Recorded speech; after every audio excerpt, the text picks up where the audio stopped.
It's about time we headed over to the Curatorium of Secrets. We have something super important to discuss. You remember, right?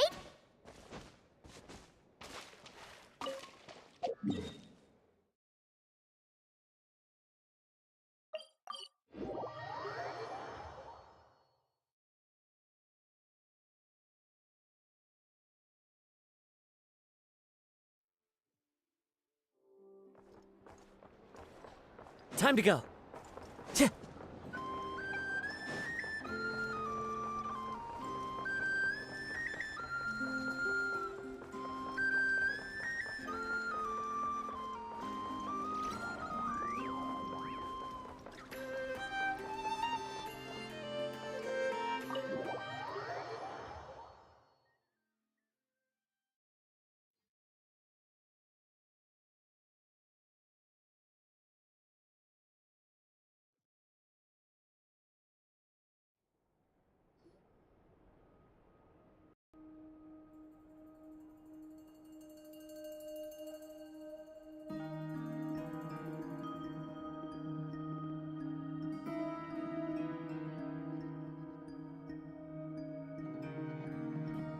Looks like the gang's all here!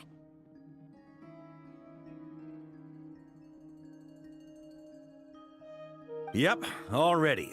How about you two? Green and good to go? Paimon's ready! Great, let's get rolling then. Great. Well, first things first. Wait. Someone's here. We heard your footsteps. Although... You've been here for a while now. I take it you followed the Traveler, but I don't sense any ill intent in you. Come on.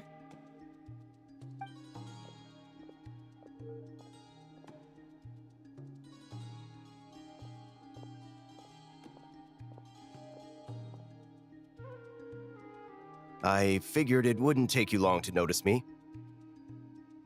I come bearing news from my lady, the Knave. Dottore went through the motions of returning to Snezhnaya, but it was obviously a facade. However, he has not returned to the Kuvaki Experimental Design Bureau, nor has he made an appearance in Nasha Town. Well, in that case, he'll be in his lab way up north. I always wondered why he applied for his own private...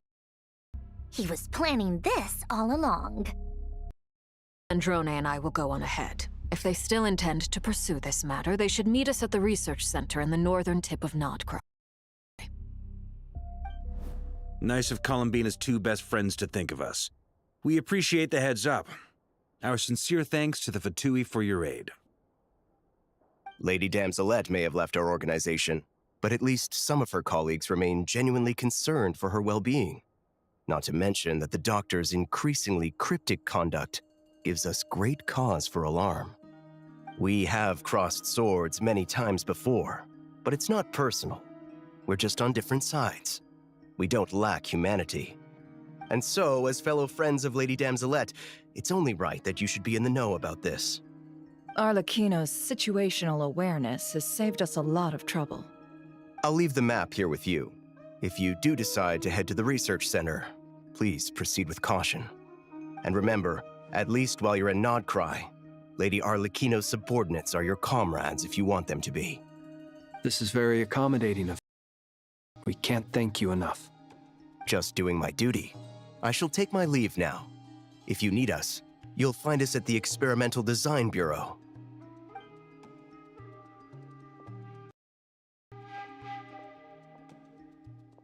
So, the Doctors left the Experimental Design Bureau and headed to some research center up north. Marionette seems to think he's been planning this for a long time. But when did it start? Before he even arrived in nod-krai? It seems his loyalty to the Tsaritsa service at most. Behind the scenes, he may even be working against her. Whatever his motives, we know that he's decisive and incredibly ruthless. Facing him unprepared would be a recipe for disaster. At this stage, it's difficult to predict his next steps. I suggest we split into two groups. We need some people to stay behind and guard Nasha Town. As much as I'd love to help, infiltrating research labs isn't really my area of expertise. But at least take Cool Your Jets Ducky with you. It should be some help during the battle. And as for Miss Inefa, I suppose you will stay to protect Miss Aino? Detecting operational logic. Protect Aino. Priority. High. Just in case, Servarka, I think it would be best if you stayed behind as well. You can leave the research center to us. I mean, I would have said the Knight of Berea should probably be out on the front line, but okay, fine. Leave Nasha Town to me. Be careful out there, okay? If things get out of hand, fall back right away. Yehoda will be on hand to assist you. In my absence, she can handle any intel gathering work. You got it, boss. You guys make sure to get back here in one piece, all right? We will. Things are moving fast. We'd better head off soon if we hope to keep pace. So, it's infiltrate a secret research facility, or... Yeah, all right. Paimon will help out here instead. Sounds like it's gonna be a pretty intense fight. We all have to bring our A game here. So, anything you need to wrap up before we leave?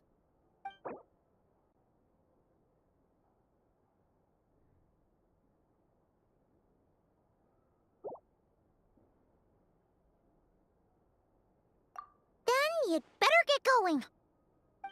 Very well.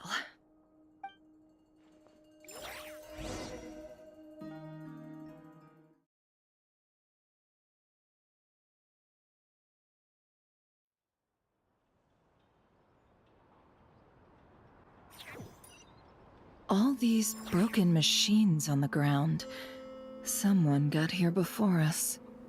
Could it be Arlecchino and Sandrone?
That's quite a welcome party.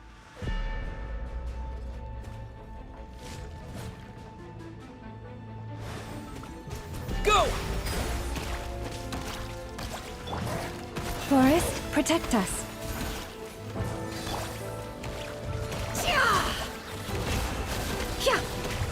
No more lies. Let's see what you're made of.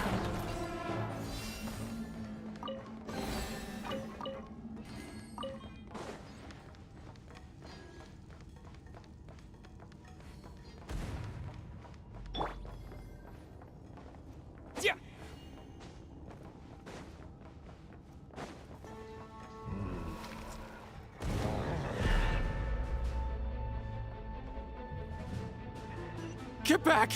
I said get back! Do you hear me? Why isn't it working? No! Don't come any closer! Don't! Ah!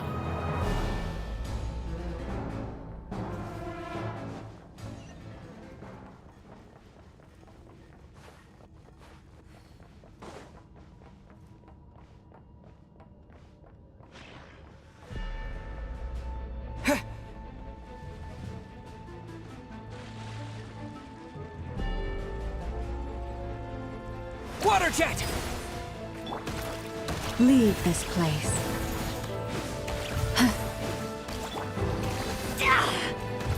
It all adds up.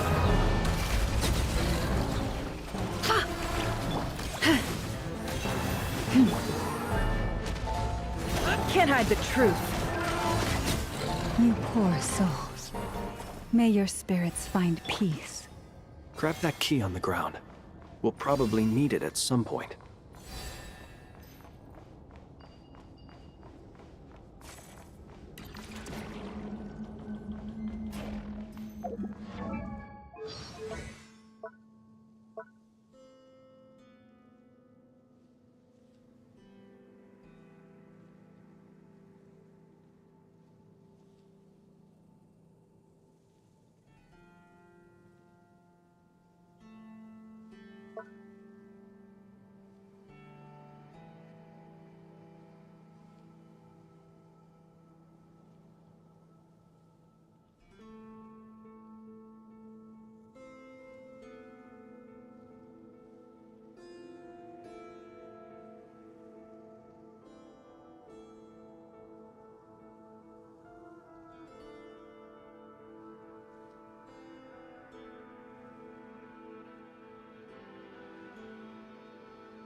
Watch out!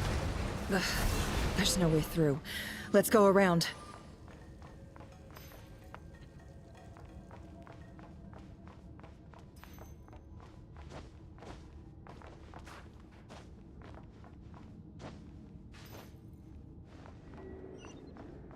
Yep.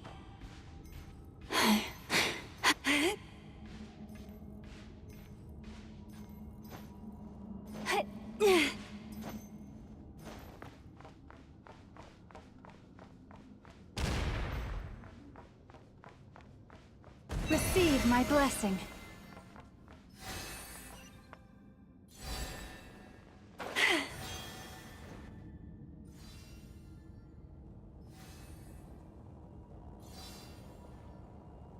What the?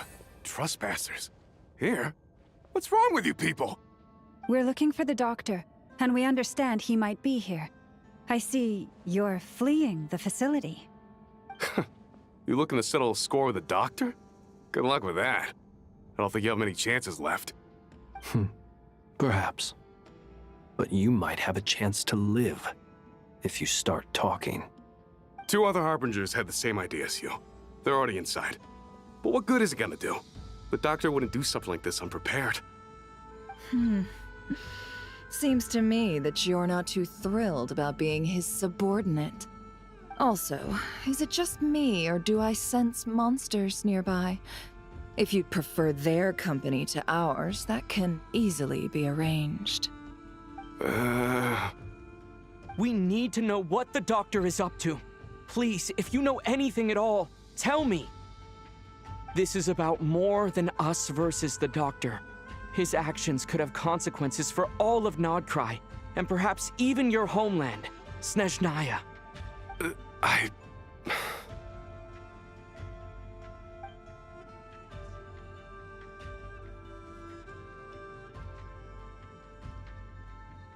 He's building something. Ambitious doesn't even begin to describe it. Feels like this could be the big one. God knows how long he's been planning it. A while back, he told us he'd be returning to Snezhnaya. We weren't expecting him back so soon. This time, he brought some gemstones with him, or something. 2 of them. The moon marrow spheres. He stole them from their rightful owner, Columbina. Oh, Lady Damselat? Last I heard, she left the Fatui. Before she went, she told us she'd finished what Her Majesty asked of her, and wished to focus on some personal matters. I remember thinking that leaving us might not be the best choice. I mean, I always looked up to the captain the most, and... Back when this all started, the higher-ups dispatched 3 units to nod-krai to execute their plan. They were led by the Doctor, Marionette, and the Damselet, respectively. I was a part of the Damselet's unit to begin with.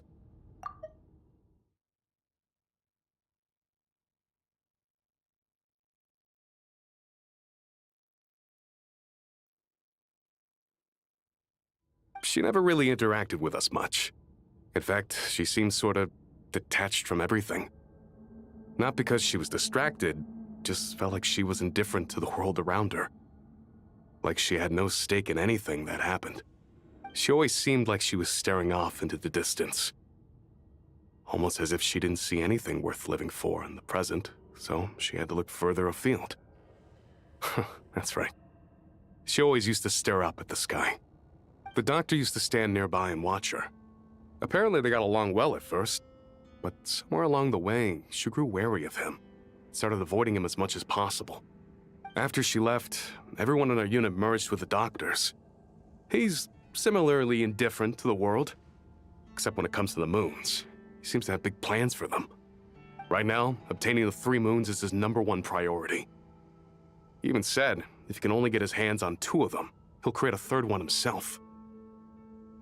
How would he create an artificial moon marrow? Maybe the knowledge he gained from the Hyperborean phantoms has something to do with it. Thank you for cooperating. We appreciate the level of detail. I get the sense that you'd serve under Columbina again if you had the chance. Would that be fair? No, she's no longer a Harbinger. As a member of the Fatui, my loyalty will always belong to the Tsaritsa. I'm only telling you all this because I don't completely trust the Doctor. His actions do not align with the goals that first brought us to nod-krai. I understand.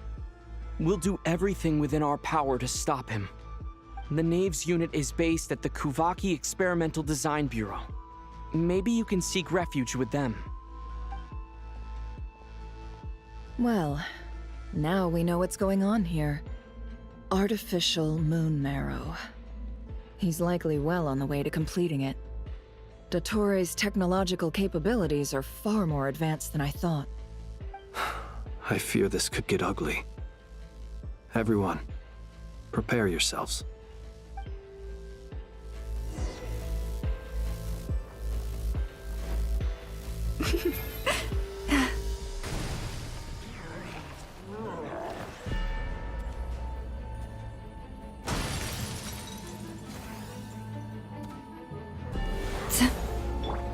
Water jet!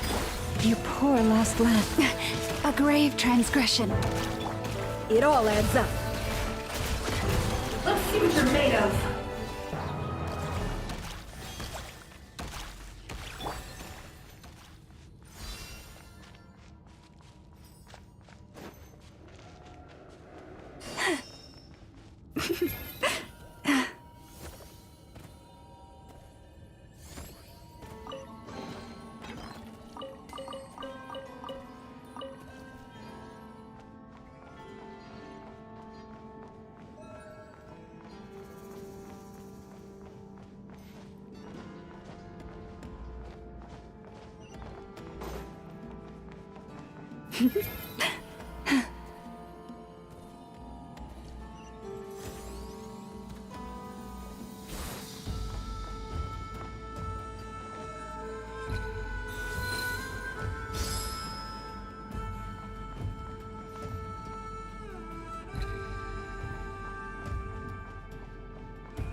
Welcome, one and all.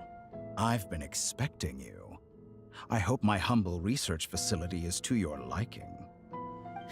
Yeah, we really appreciated fighting our way in through a horde of monsters. The gall. You expect us to believe you've just been patiently waiting for us? Of course I have. Should I be worried about something? Everything seems to be going quite smoothly so far, and you've shown up right on schedule. First Sandrone and Arlecchino, now you. Ah, quite a surfeit of guests I've had today.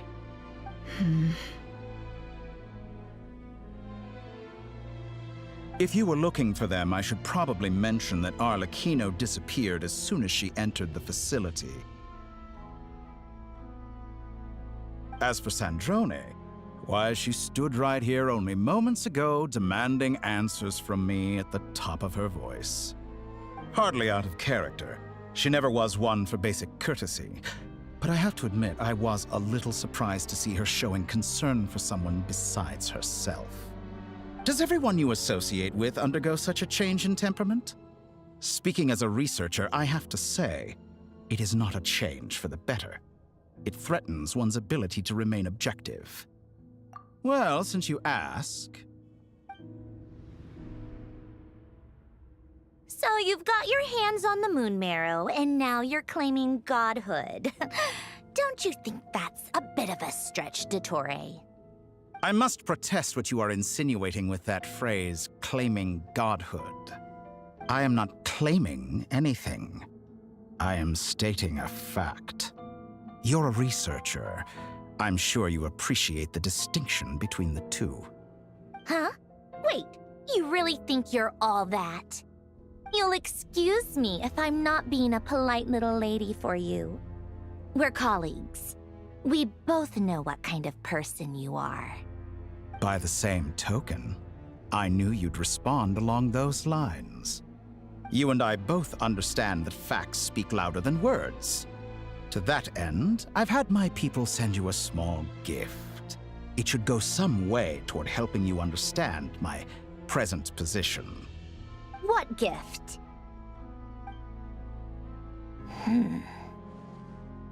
Where have all your troops gone? Who knows? Perhaps they are already marching toward a new world, following in the footsteps of an unknown god.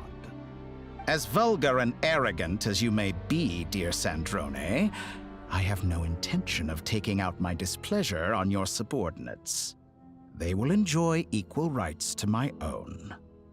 You sent your people to the Experimental Design Bureau? That's the Tsaritsa's property.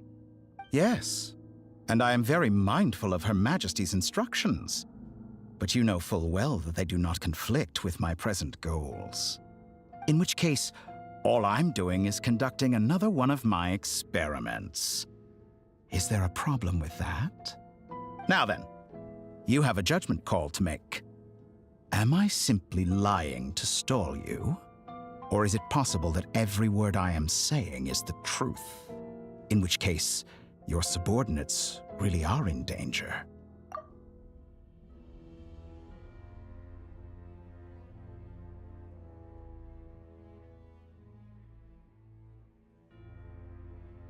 So now you've turned on fellow Fatui soldiers. You're completely insane. I have set a new rule for myself. Each person gets one chance. Naturally, that includes you, Sandrone. If you wish to leave, I won't stop you. We are colleagues, after all. Scumbag!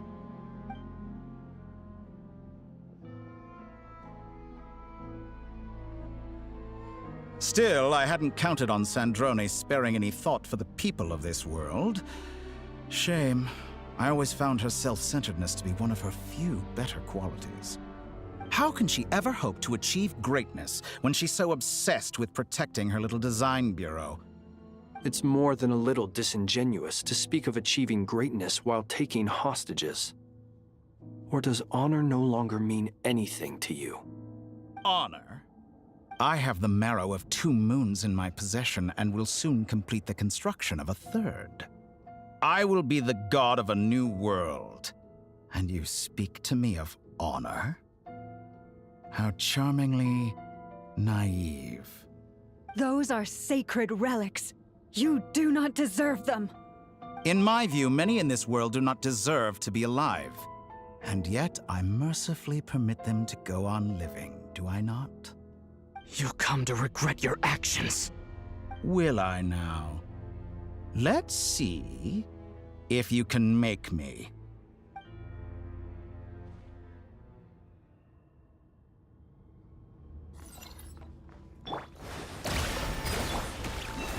For the everlasting forest.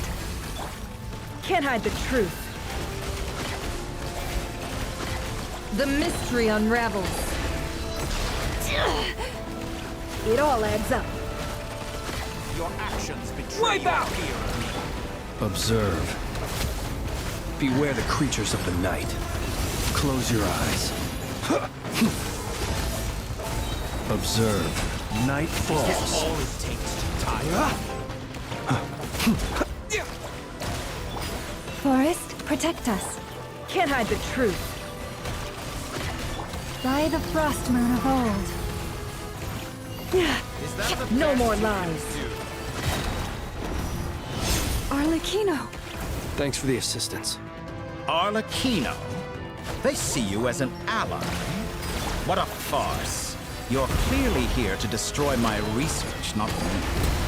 I'd say your research is more valuable than your life. Am I wrong? Time to come clean.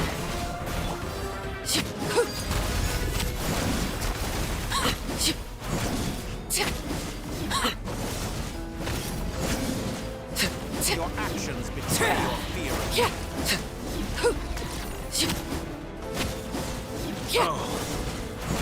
Interesting. Like a reflection. Laid bare. Is that the best you can do? Forest, protect us. Betray your fear of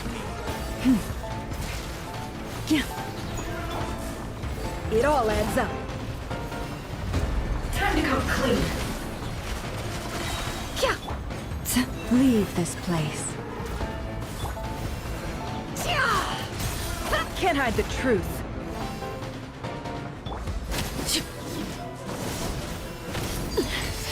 Commendable. Transfixed. Witness my rise. An exact practice.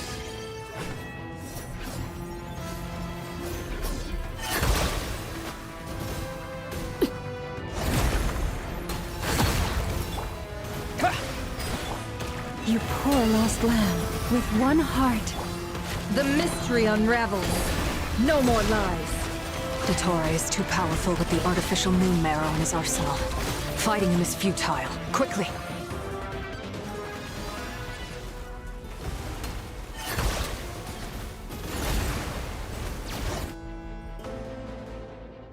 Let's go.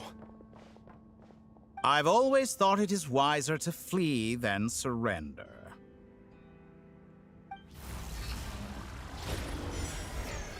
Watch out! What the?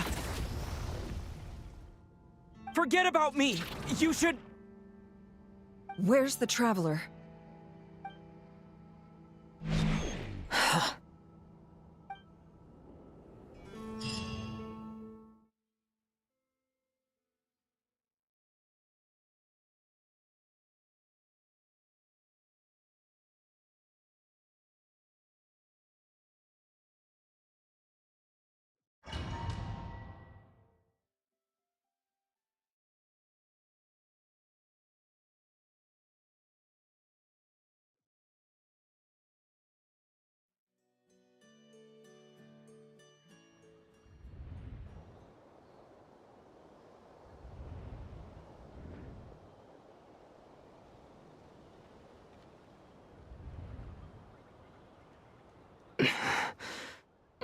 just happened? Nasha Town? How did I get here? Strange. I remember being trapped by Dottore during the battle. And now all of a sudden, I'm here. Something weird is going on. I guess I'll start by exploring the area. Huh? Traveler? What brings you here at this hour? Huh? What are you in the mood for today? A hot dog? Or something else? We've got some special discounts at the moment. Want to see the menu? Sorry, I'm not hungry right now. Ah. Well, feel free to take a seat for now. Let me know if you change your mind. Everyone seems to be acting normal. Am I just overthinking? Oh, darling, look who it is. One of our regular customers. Get the traveler something to eat, would you, dear? Wait, why is he talking like that? Well, I'd love to, but can't serve a customer unless they order something. Anyway, I take it your business is wrapped up? Yes, thankfully. It was a long trip, and it's left me feeling pretty exhausted. But the upshot is, I won't have to leave again for a good while. We can have some quality time to ourselves. Wait, these two are a couple? I see some kids around too. I didn't know they had a family. Hey there! I haven't seen you in ages! What's keeping you so busy? I've been looking forward to playing with you again. You forgot already? You're silly. Daddy brought you over to our house recently. We had some snacks together. What is she talking about? We've had a lot of customers over the last few days, so we've been real busy. And like my mom always says, some people are more than just customers. They're friends. Oh, another customer's arrived. I better go see what they want. This is all wrong. I never once heard the owner of this restaurant talk about their family. It certainly isn't a family-run business. And that child? I don't recognize her at all. Could this be a false memory?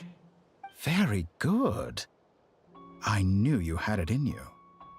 Aren't you going to try the house special? When did he show up? No, none of this is real. You don't seem to like it here. That's fine. We can change venues.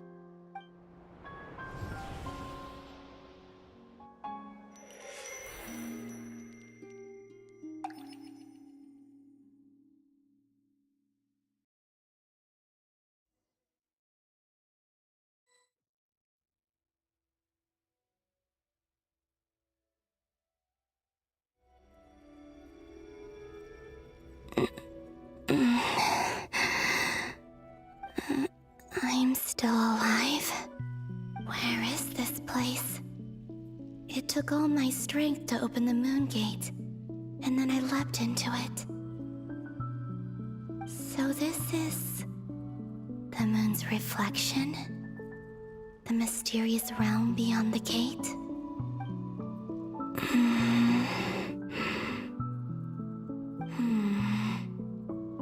I can't sense anything. I guess I could try opening the gate once more.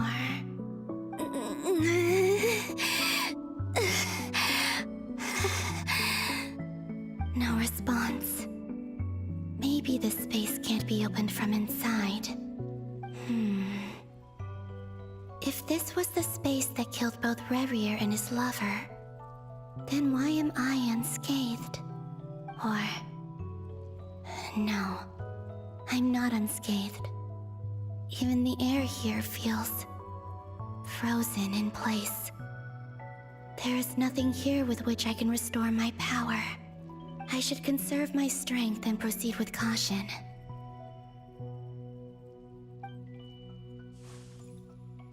I don't believe Dottori's scheming will stop just because I escaped. If there is any chance that I can get back to the others, any chance at all, I must return.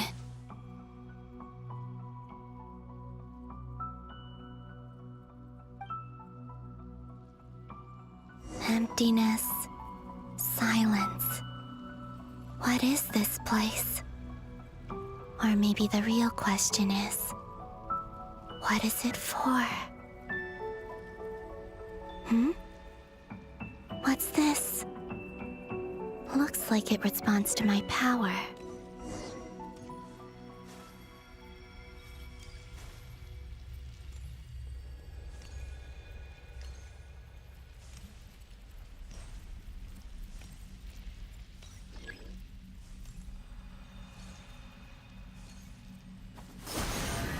Golden.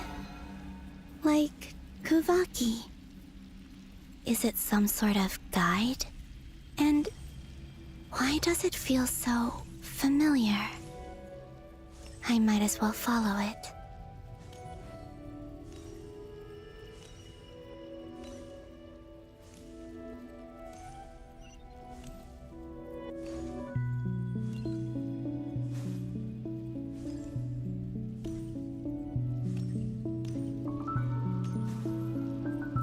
Where does this lead?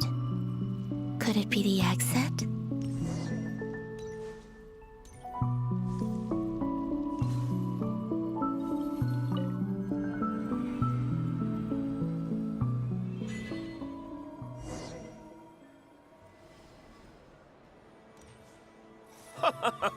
Welcome home, Moon Goddess.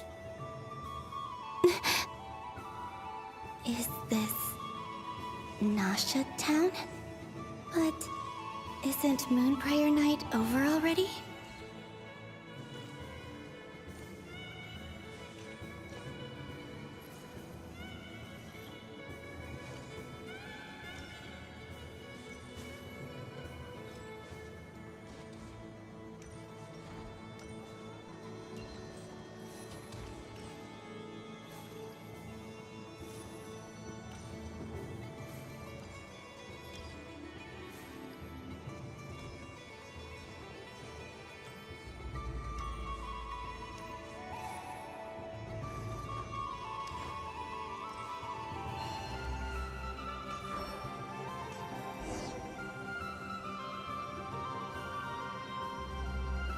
Goodbye for now, Columbina. I hope you have a wonderful night. I will. Lama, everyone else, and me? Are these my memories?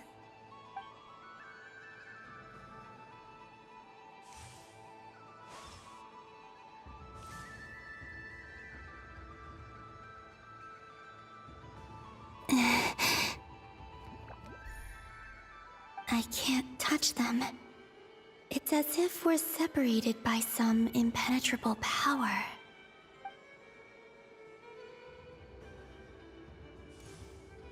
Over here! Over here!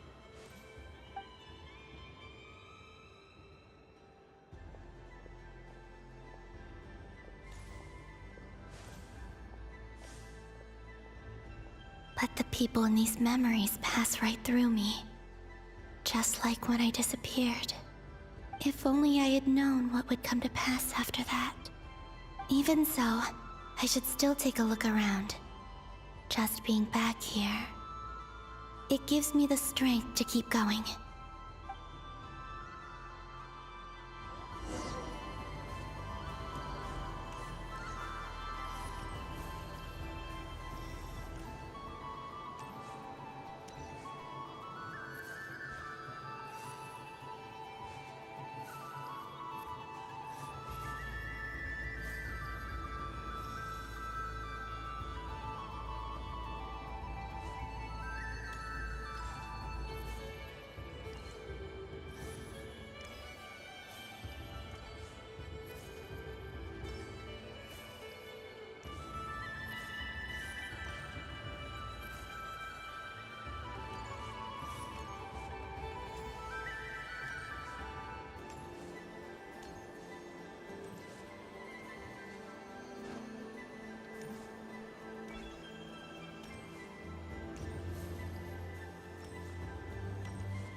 Welcome home, Moon Goddess.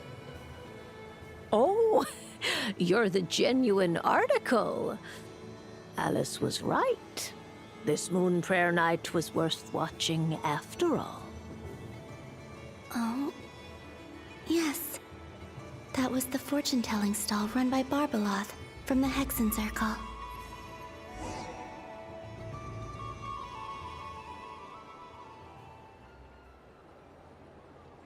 Please, draw the first lunar arcana.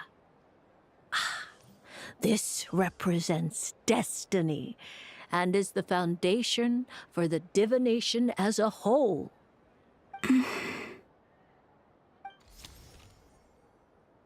My destiny. I believe the card I drew was the moon. Now that I think about it, Barbeloth's divination was absolutely right. It's almost time to draw the last card. The one that represents the future.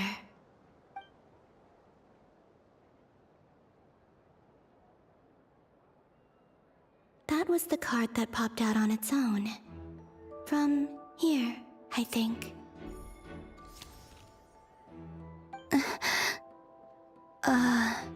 Kuvaki Pulse?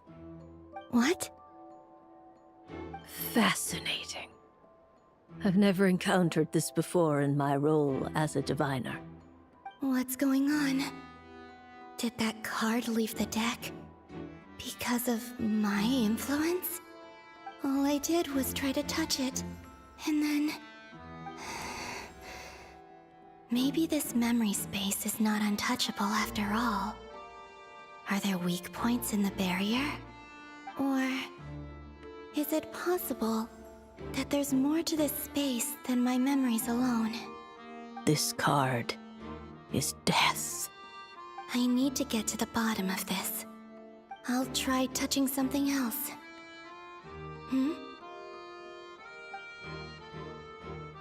Is this... the wind? No, it's gravity. It's pulling me outwards. No, Traveler!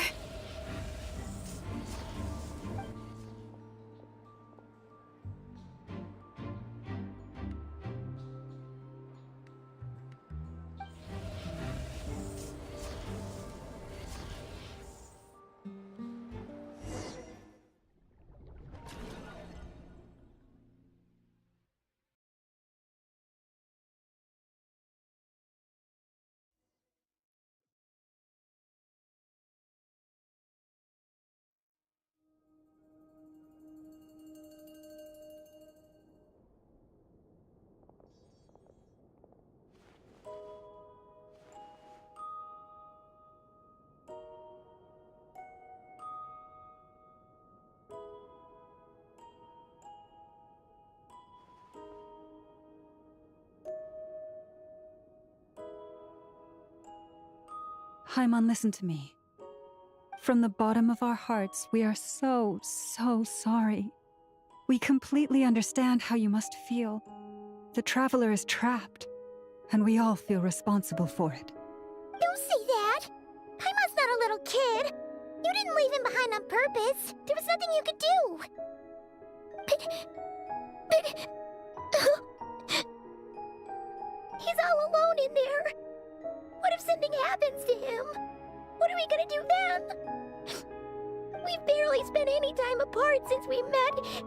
Is he gonna... die? We must find a way to rescue him. We were all involved in the operation where he was captured, and we do not abandon our comrades.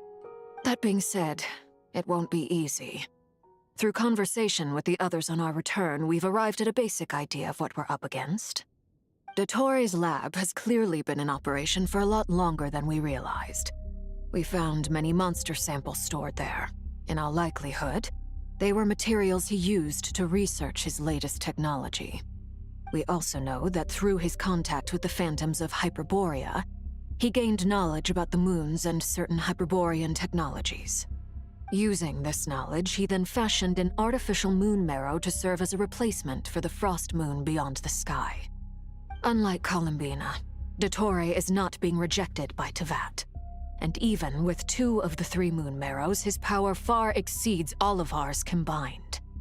Once his 3rd moon marrow is complete, Dottore will have completely seized the authority of the 3 moons.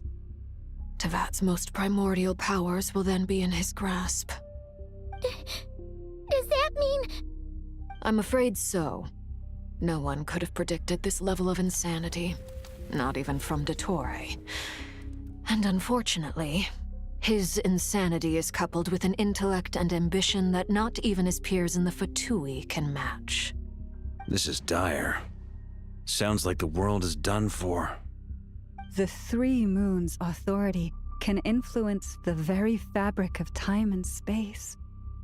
I dare not imagine what a monster like him would do with that kind of power. The trouble's already begun, I'm afraid.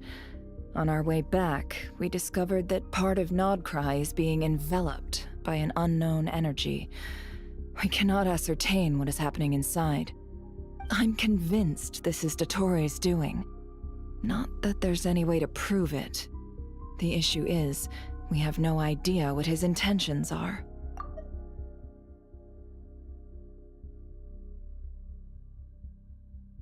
The only thing more frustrating than facing down evil is knowing that it will surely come, but not knowing when.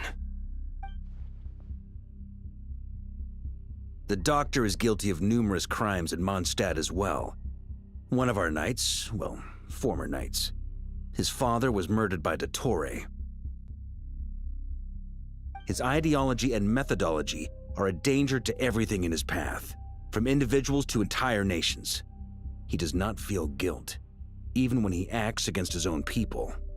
He doesn't see them as his own people, that's why. People like him see everyone else as beneath them. Right. He views other people only in terms of how they can benefit him. That's the basis of all his social connections. Granted, he's hardly the only harbinger to pursue their own interests. We all do. And Her Majesty is gracious enough to permit it. Still, her mercy has its limits. Dottore's actions have gone beyond even what the Fatui could have imagined. Usurping divine authority to become a god. For a servant of the Tsaritsa, that goes beyond being disloyal. It's treason of the highest order. We can't expect him to heed the Tsaritsa's will once he gains the 3 moons' authority. Even we harbingers consider him the most self-interested among us. Poor Traveler. Of all the people to get caught by... We have to go save him right now! Please! We gotta find a way! Paimon, I promise you, we are with you all the way. I get how you feel. I do. But it's gonna take more than strong emotions to take down an enemy like Dottore. What we need now is more information. Right. We can't even guarantee he's still at his research center. Before we can think about mounting a rescue operation, we need to confirm the Traveler's location. I'll find a way. Paimon knows, but... She's so scared. If anything happens to the Traveler... He might be the strongest person Paimon knows, but he's still human. He feels pain and bleeds just like anyone else. Then think things through before you stick your neck out. Unless you want to lose your head. Sandrone. Miss Sandrone, you're okay? Put the stuff over there, and be gentle with it. Am I okay? As you can see, I've had to move my whole livelihood out of the Experimental Design Bureau. It's been swallowed up by Dottore's energy field. If I'd left it any longer, I probably would have gotten stuck there. Ugh, Dottore always goes a little loco when he finds a shiny new toy. Not that he'd ever admit that. But this time, he's gone full psycho.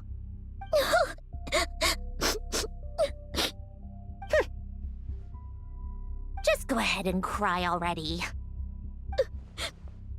Sorry. Paimon's not trying to make it seem. It's just... She can't. Oh, Paimon. Let it all out. There's no shame in it. When you're overwhelmed by fear and despair, crying can help get it out of your system. You'll feel better for it. Okay then, while the baby of the group is having a moment, how about the grown-ups get to work? Give me your hand. You've made a discovery? Polonia, scan.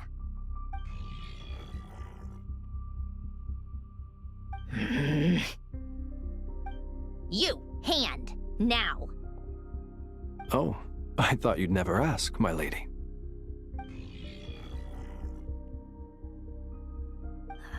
Curses!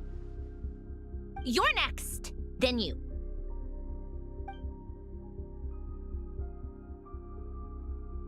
Dottore, you son of a... He's done something to us! Everyone who entered his research center has been implanted with some sort of curse. I don't feel anything unusual at the moment. Does that mean it hasn't activated yet? Is there a way to figure out its purpose and what might trigger it?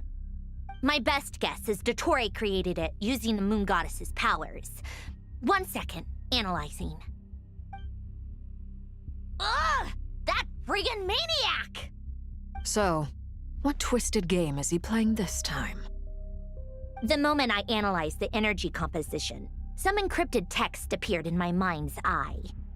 And when I deciphered it according to the Fatui standard encryption protocol, I got the following message. Feel free to run, or you will perish in nod-krai. He's mocking us. Yep, he loves to toy with people. Only in this case, there might be more to it. But I didn't detect any murderous intent or malice either in the message or the curse's energy. As if this is him at his least malicious. Or perhaps all people are cowards in his eyes. Maybe he thinks the threat alone will be effective. What a despicable person. And he has the Traveler in his grasp. If I may, as unhinged as Dottore may be, he has always exercised great patience with the objects of his interest. I remember a comment he made when we first arrived in nod-krai. He said, "This world is, on the whole, an exceedingly dull place. But at least there are a few intriguing features, such as the gods, or the Traveler. Presumably, they interest him because they're unknown quantities. He wants to understand as much as he can about them." Agreed. The Traveler is Tevat's fourth descender. All Harbingers are aware of this. Since Dottore took such pains to capture the Traveler, he is unlikely to kill him right away. Okay, but we still have to do that rescue operation. Of course. I also think we need to read between the lines with Dottore's message.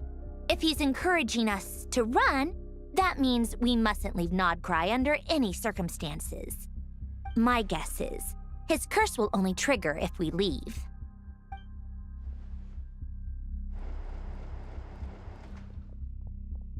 We've discovered multiple energy fields. Albedo is still attempting to analyze their structure. He told me to report back first. Each field is slowly growing, swallowing up more of the surrounding area in the process. And the pace of their expansion has increased since we first examined them. He's probably trying to swallow nod-krai whole.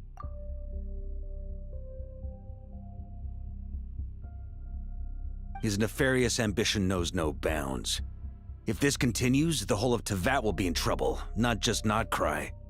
The loss of Columbina could not have come at a worse time. Do we think she's truly gone for good? She entered the space beyond the Moon Gate. Vrerir and Thalindis. I'm sorry, but I fear the odds aren't good.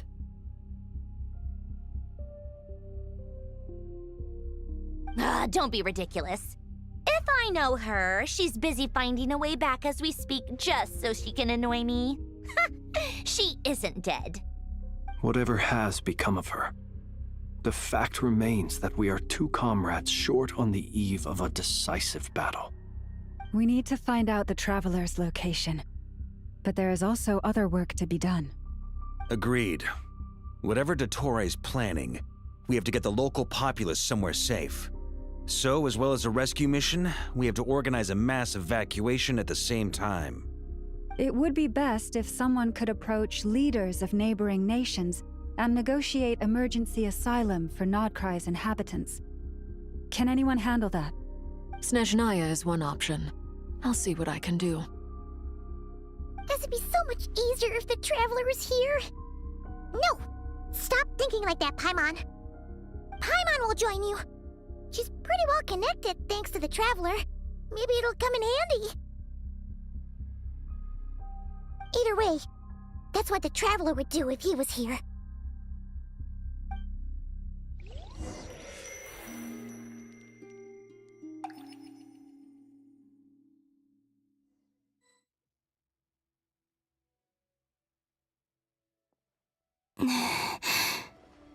Back here again.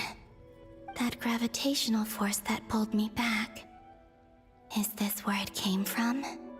When I saw that memory of Moon Prayer Night, I think I influenced reality. Was it just a coincidence? Or... if only I could have sent the others some kind of warning on Moon Prayer Night. Maybe we could have stopped Dottore. I feel so heavy. Does entering that space consume a lot of energy? Well, even so, I have to keep moving forward. Back to emptiness and silence again. I should try and find my way back inside that memory.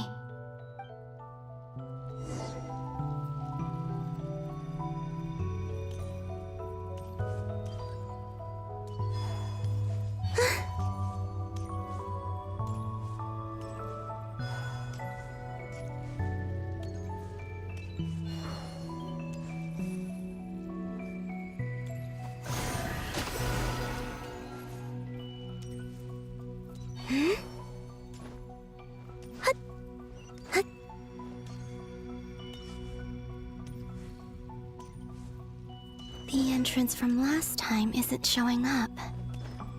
What am I missing? Looks like I need to gather these scattered fragments.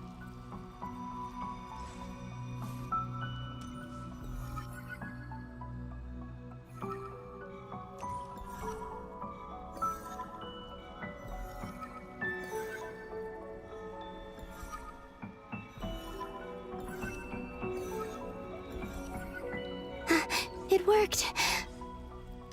Hopefully I can stay inside for a bit longer this time.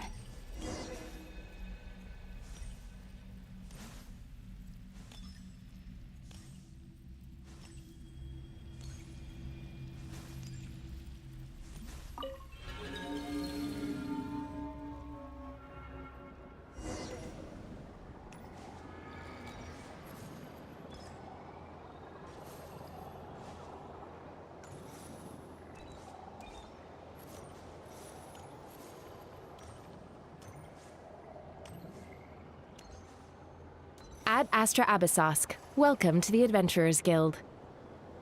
What? This doesn't look like Moon Prayer Night. Extra, extra!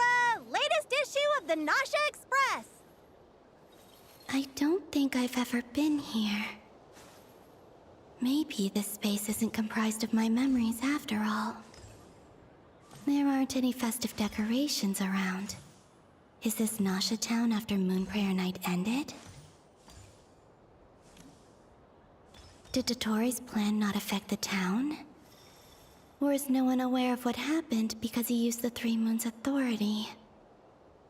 Let me see if I can influence anyone else.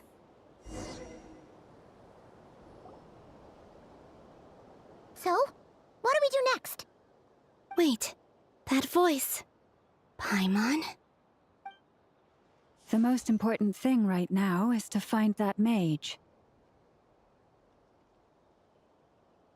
Lauma, the Traveler, and Mr. Varga are here too.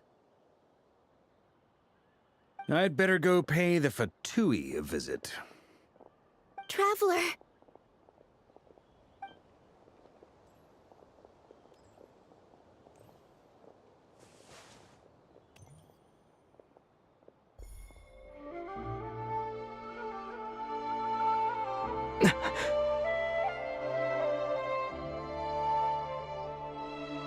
Columbina? I made contact. It's me, Columbina. Huh?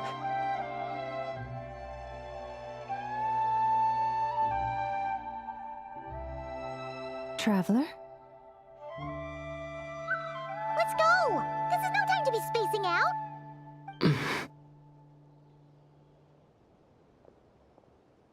Huh? Wait a moment. This has happened before. This is what happened when I disappeared. I stood right over there, thinking that no one would ever find me again. It was only when he called my name that I decided to follow them. But did he turn around because he sensed my touch just now? Is it really possible that from in here, I can change the past? If I keep following them, maybe... Huh? It's that gravity again.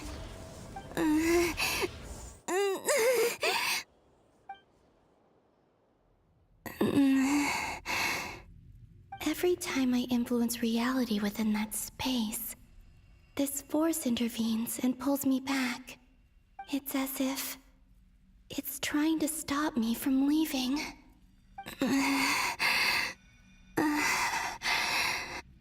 I'm getting weaker and weaker.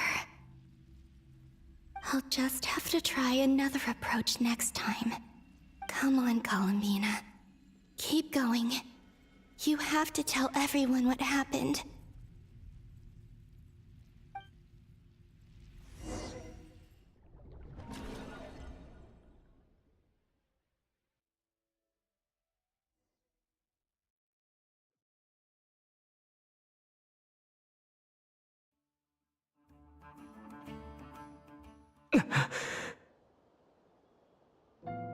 Suddenly, I've been plunged into darkness. Alone. It feels strange. As if something has grabbed hold of me. Is Toray now powerful enough to interfere with space itself? Look at you, standing so still in total silence. I almost didn't recognize you.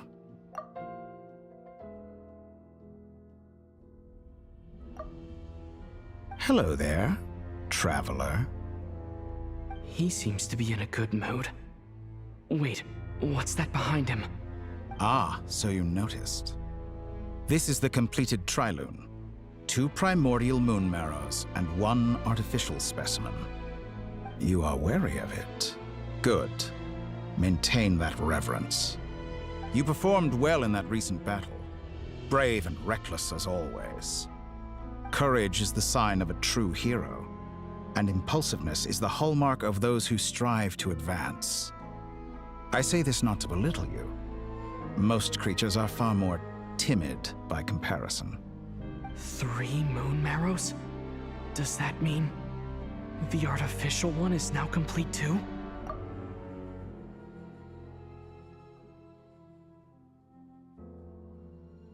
Well spotted. What do you think? For a replica I built myself, I dare say it looks the part.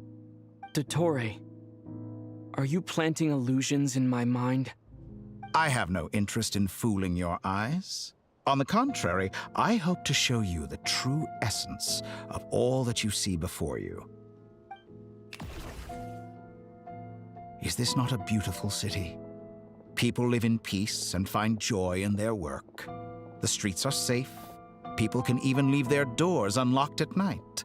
You might say it is the Elysium everyone dreams of. All available data indicates your values and worldview conform with the mainstream. This kind of society should be quite to your taste. False beauty is deceitful. Lies are to no one's taste. I wonder, is it your moral standards that are too high? or your expectations of reality? Answer me this. If someone existed in a sweet dream from the moment they were born, a dream in which they never once felt pain, which do you think they would consider superior? The dream or the reality? That's pure sophistry. It has nothing to do with your actions. As I suspected. You have yet to understand all of this for what it really is. What do you want from me? You sound impatient. Do you think the only reason I'm keeping you is because I want something from you? If it's not, then why haven't you killed me yet? No one can stop you if you're as powerful as a god. I'm delighted you recognize that fact. I believe we last squared off in Sumeru. Ah, the memories. How time flies. You and I have both grown. I'm not surprised that Arlecchino and Sandrone worked with you. You've always a way of slowly but surely ingratiating yourself with all levels of society. People laud you as a hero, but I suspect there's more to it than that. Oh, but to be clear, I don't say that to flatter you. Do you always give your opponent an appraisal before you deal the final blow? Call it a long-time habit. I'm a researcher, and one of my duties is to give an objective assessment of my subjects. But you misunderstand. We are not opponents. Not at this moment. I just want to talk. Think back to Tartaglia, Arlecchino, Capitano, Colombina, and now even Sandrone.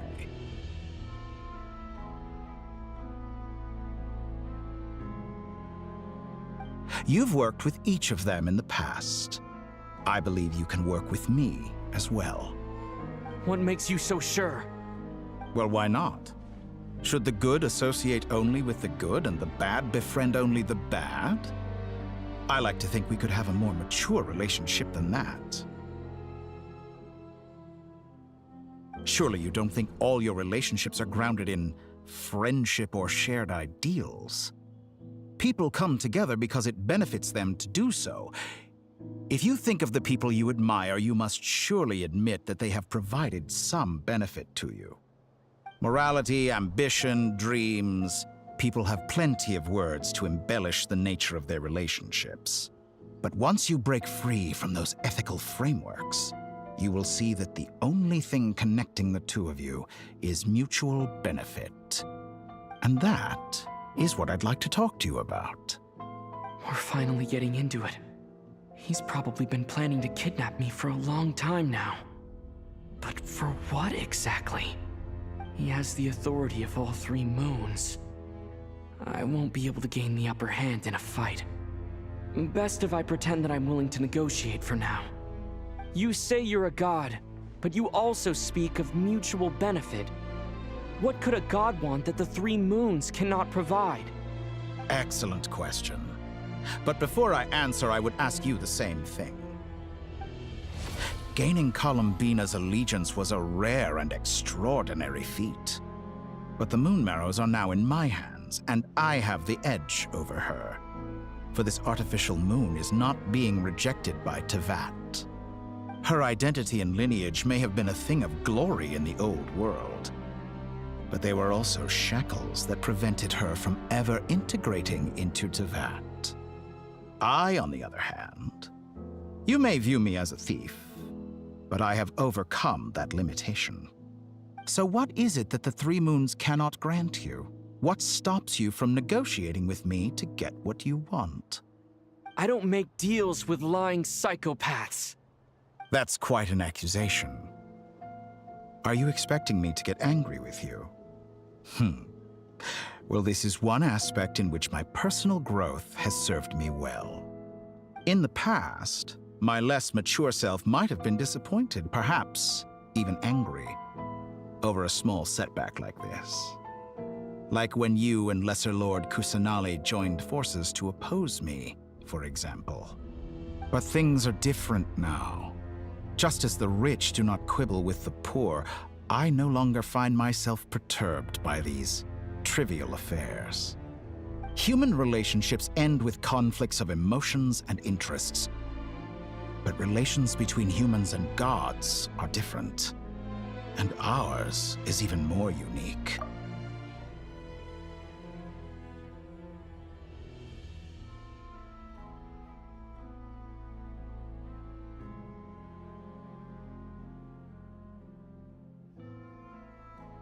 I have ascended to the highest heights and laid claim to unprecedented horizons.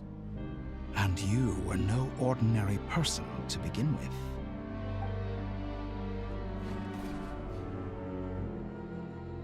Allow me to show you the world, Descender.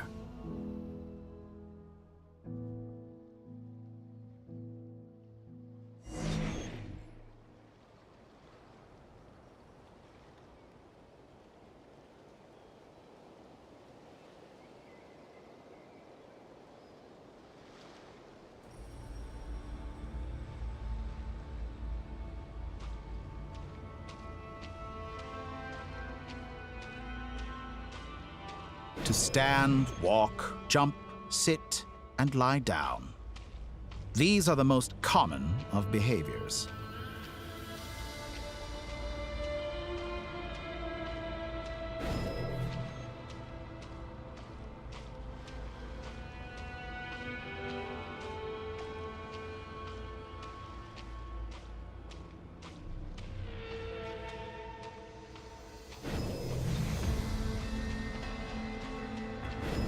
Have you ever wondered why we were born following such laws?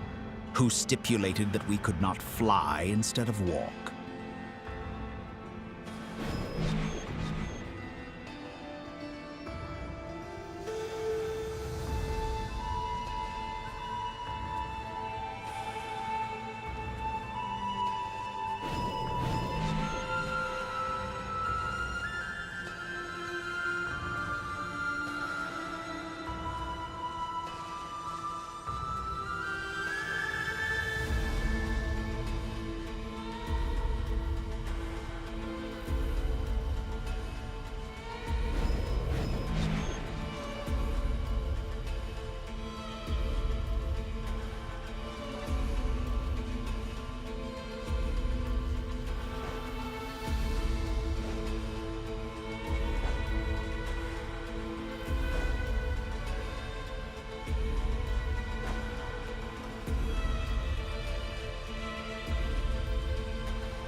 Someone of your talent and experience must surely know of the 4 great rulers who serve the heavenly principles.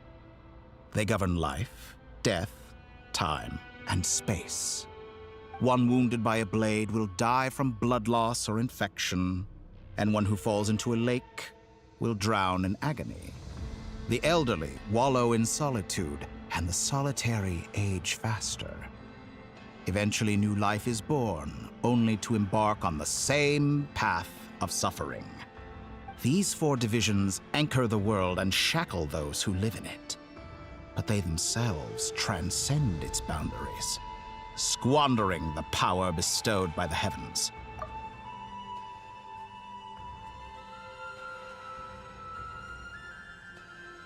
All who live yearn for equality, but unless the gods prostrate themselves and profess that they are mere servants of the living, equality can never exist. Who makes the rules we must live by? Who has the right to restrict us? The limits of the body can be rejected.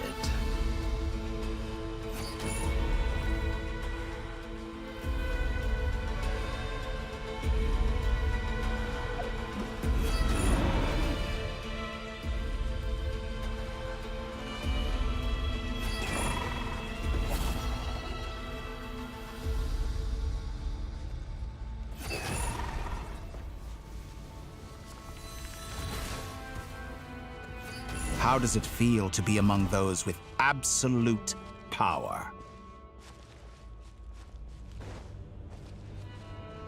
You cannot conceive the extent to which your flesh hinders your mind and spirit.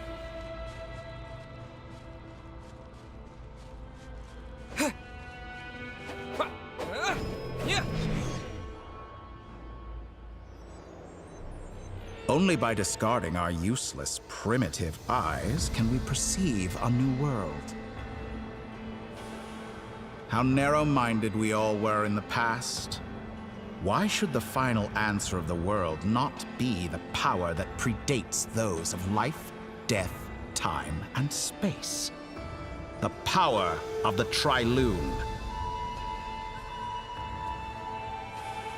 Through it, I have glimpsed new experimental possibilities. Nature suppressed, authority exiled, souls controlled.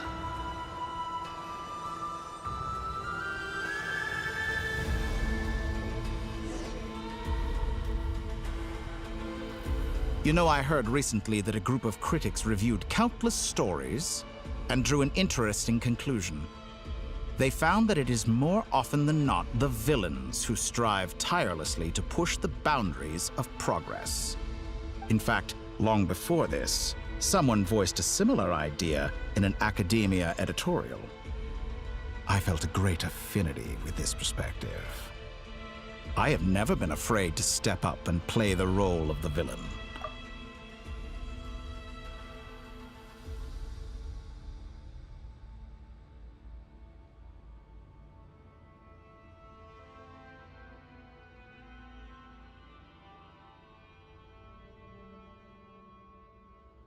Fanatics are trampled down for their transgressions, and those who transcend are rebuked for their audacity. And so, the majority of creatures are too timid to follow my lead. But all sacrifices made during my experiments have been worthwhile, as you can now see. I can offer you something new, something unique, precisely because I am a villain. Think about it. We are eternally bound through mutual interest. Can you truly say you would never turn to malice if it could give you the life you dream of? After all, what value do perfection and purity really have? They are fragile and feeble things, utterly tedious. I say, better to be governed by a flawed humanity than a gnosis. The true seeker of knowledge is the villain who undergoes countless tribulations in pursuit of their goal. I'm sure many people have told you that you're different. Because I'm a descender? Exactly. Very clever. But what has that got to do with you? I do not conceal my wicked deeds, my selfish desires, or my greed. A true researcher must act as I do if they are to understand and speak of the truth. And yet, a knowledge seeker like myself will inevitably grow tired of studying Tevat beyond a point. You have traveled to all corners of the world and met many people. Along the way, there have been moments when you were misunderstood or even became a wanted criminal. And all the while, you have spent your days doing some of the most mundane jobs in the world. You fight and toil, claim minuscule rewards from my friend Pantalone, then you fight some more, winning some battles and losing others as your search goes on. And this cycle continues, with no end in sight. Surely you must sometimes grow weary of being stuck in this same loop day after day. We're completely different. I embrace everything that life throws at me. I am engaged in every step of my journey. How does that make us different? I too embrace what life brings, researching everything that interests me. Think of all the novel things I've managed to create, like the artificial moon marrow. Don't you see? As unique a specimen as she was, even Columbina is not irreplaceable.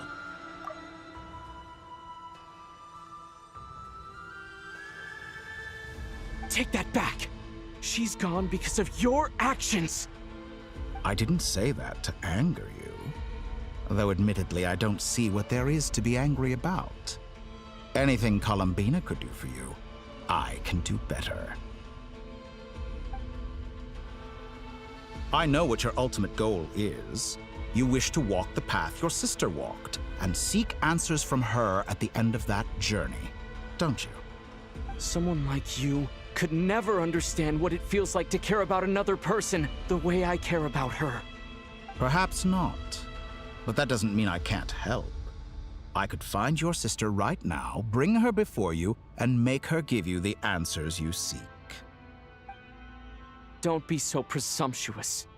You'll never begin to understand the situation between us. Oh, no. This is no presumption. I'm only offering what I know is possible with the power of the Tri-Lune. But it seems like you would sooner continue with your journey through this world. Why? Do you truly desire this journey? Or is it simply a necessary process from which you cannot escape? Think of all the time and energy you have spent, everything you've had to endure just to make it this far. Is this really what you want? Or has your hand been forced by the promise of that final answer? Yes, you have made many friends. But do they ever spare a thought for the void in your heart and what it yearns for? What you want is not friends. It is family. But do they know this? I, on the other hand, am far more considerate. Join my experiment, and in return, I will bring your meaningless journey and all its struggles to an end. This is a malicious attempt to manipulate me. But at the same time, he's stating some very human truths. Of course he's right about my predicament. How can I deny it?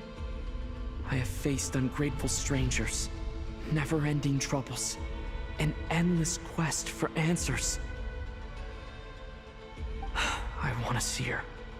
After everything I've been through, words can't describe how much I miss her. How much I want to be reunited with her, wherever you are right now. Do you miss me too?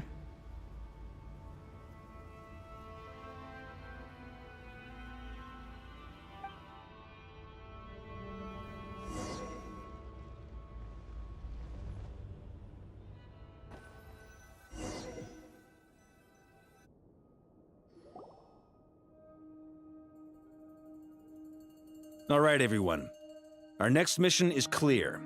We need to contact all the major organizations, explain the situation to the public, and then begin the evacuation.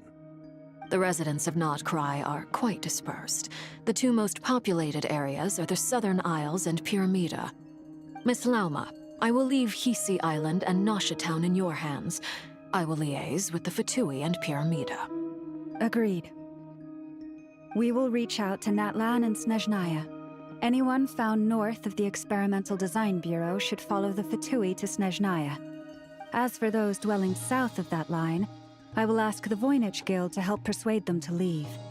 Then I, Mr. Varka, and the Frostmoon Scions will escort them to Natlan. The Voynich Guild has dealings with the Curatorium of Secrets. I will send them a letter vouching for your credibility. Yehoda, you should help Lauma. This is too big of a task for one person. My wish has come true. You're willingly lending me your most capable employee for the day. Well, good for you if all this only takes a day. Of course, if it takes any longer, I'll be charging a fee. Boss, wait! Don't I get a say in this? Oh, I'm sorry. Something to add, Yehoda? Well, no one's more important to me than you, boss. And remember how Lauma healed your eyes after that big battle? I think that's worth at least 2 or 3 days' work for the Frostmoon Scions. Are you completely incapable of acting in your own self-interest? Or do you simply devalue your own labor? Are you sure you don't want to come with us? Who will see to our other work if we're all busy evacuating residents? Sandrone insists that Columbina is still alive, and we have a traveler to rescue. There's much to be done. But boss, I'm just worried that... Well, Nefer, I'll link up with you once my tasks are complete. What makes you think I'd need you to do that? I'll need it. And considering the way you approach certain matters, I think you'll be better off with me present. That's quite enough. Just focus on your work first. I bet we're in for an uphill battle here. But we can help out too. Inefa and I are gonna help Nasha Town's residents carry their stuff. Loading schedule. Store essential local research data and technology samples, then escort the people to Natlan. Understood. I will execute this to the best of my abilities. Great stuff. Thank you, ladies. I've contacted the Lightkeepers. A colleague of mine will join us shortly. I will persuade them to conduct a thorough search of the region to ensure that no civilians get left behind. As for me, I guess I'll be making an early return to Sumeru. I think it's important that someone informs the Dendro Archon of what's going on in nod-krai. Roger that. Someone should inform Mondstadt, too. Mr. Duran, can I trust you to handle that? I think you fly faster than any of us can run. As an added incentive, get there fast enough and I'll see about getting your gliding exam waived. Really? Ha! Mission accepted, sir. I intend to stay behind and help Miss Sandrone with her research. She has some alchemy-related questions that she'd like me to explore. She recognizes your expertise, then. I wish you a fruitful collaboration. Thank you. In truth, I was surprised to hear her express an interest in subject matter outside of machines. I believe she has been investigating some Fontanian technology recently. She made a point of bringing the relevant materials with her when she left the Experimental Design Bureau. She's sorting through everything in her room as we speak. I should mention that we have one other friend who isn't present. He hasn't made his position in all of this clear. But if we know anything about him, he's likely investigating on his own. Paimon's been very quiet today.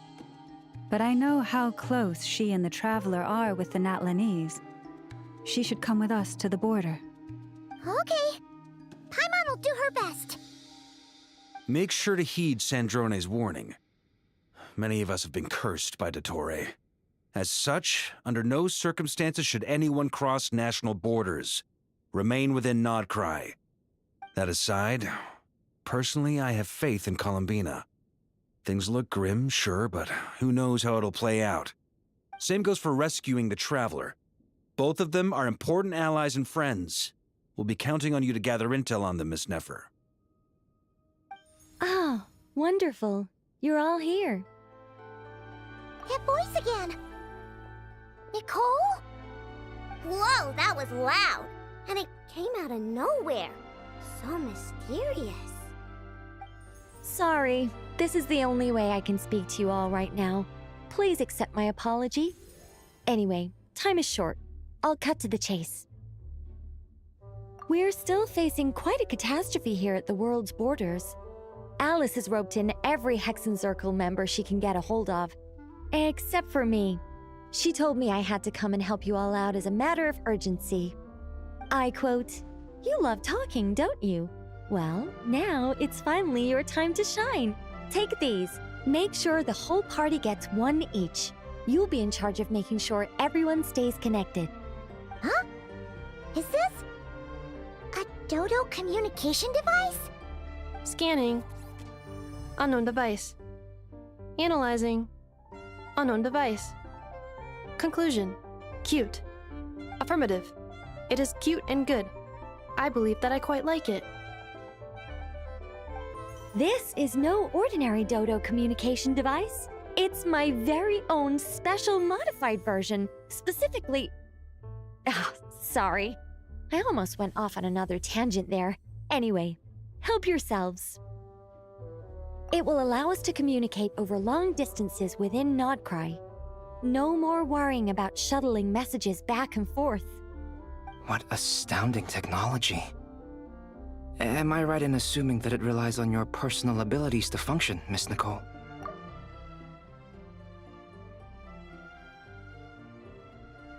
Yes, exactly. Right on cue, Albedo.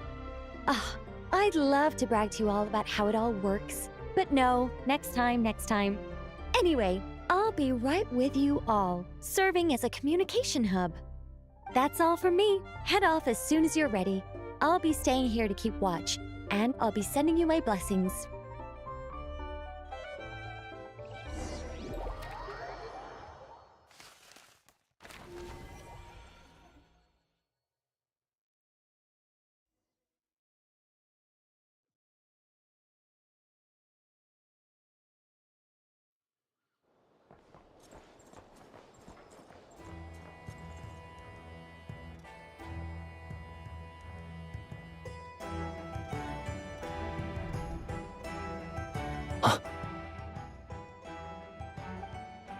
Ah, Sir Flint.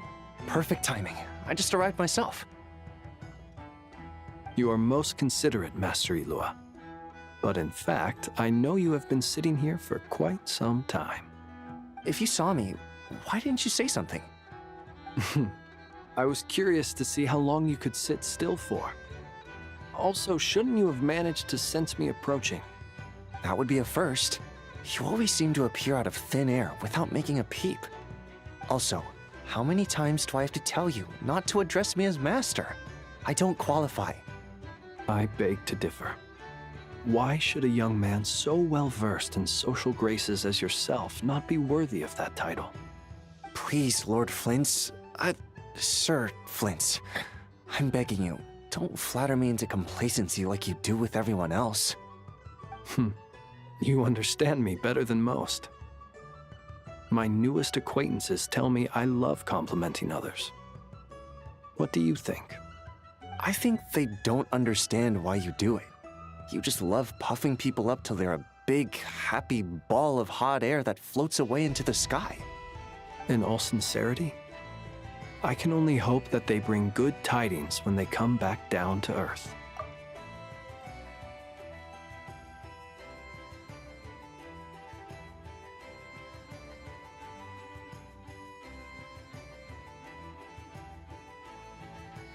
Is the situation that bad? We just held a strategy meeting. Let me fill you in.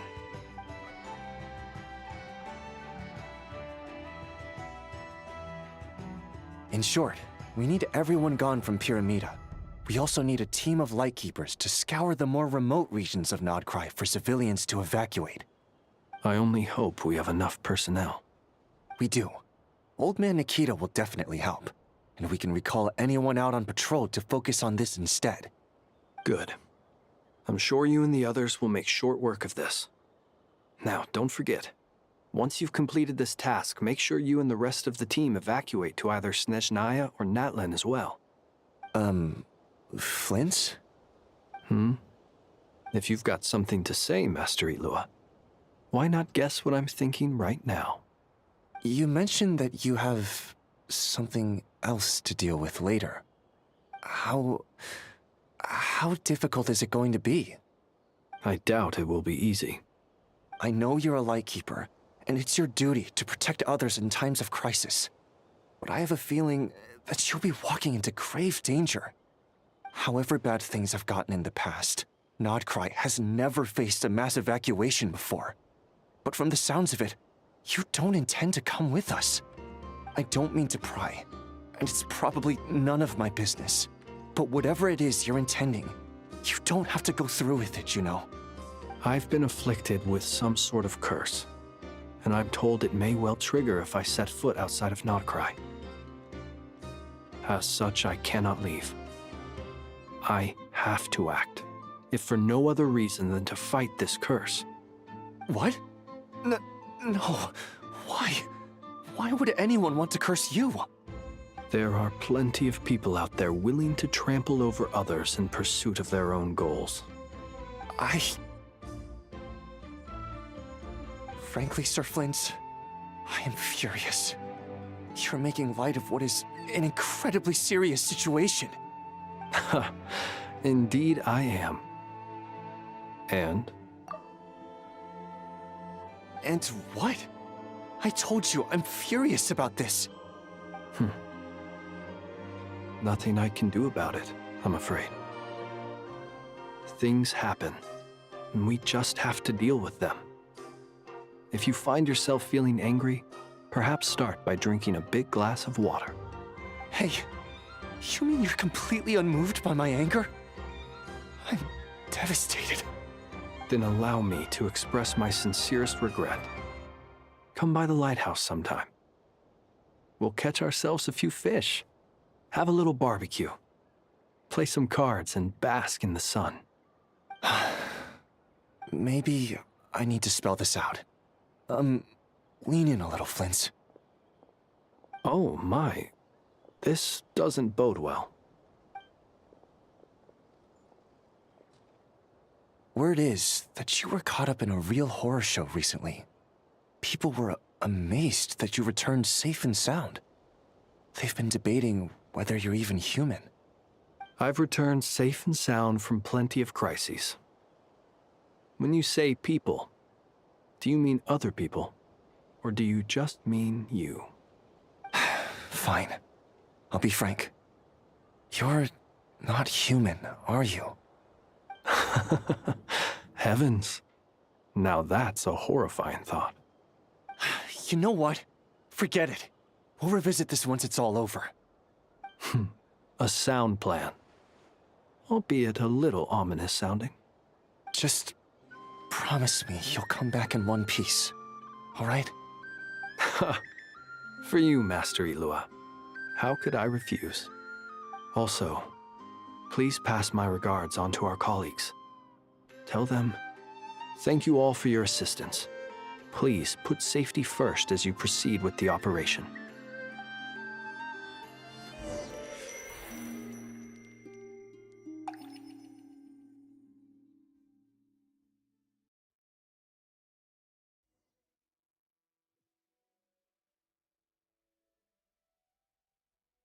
I have to keep searching for a path toward reality.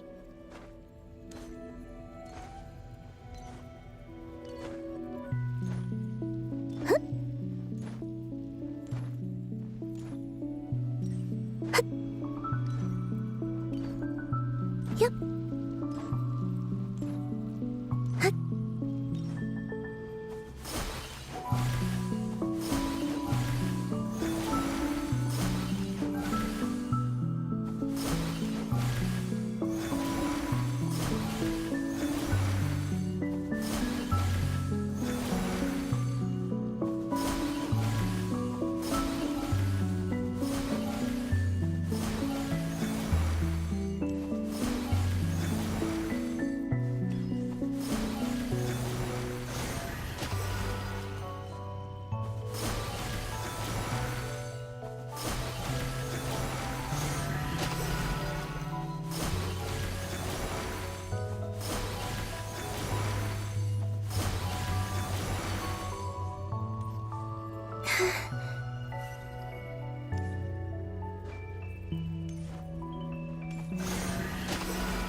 This should do it. The last 2 times I tried to influence reality in this space, it consumed a lot of Kuvaki. I'll try and be more careful this time. I need to leave key clues behind using less power. I hope everyone still remembers what I said on Moon Prayer Night.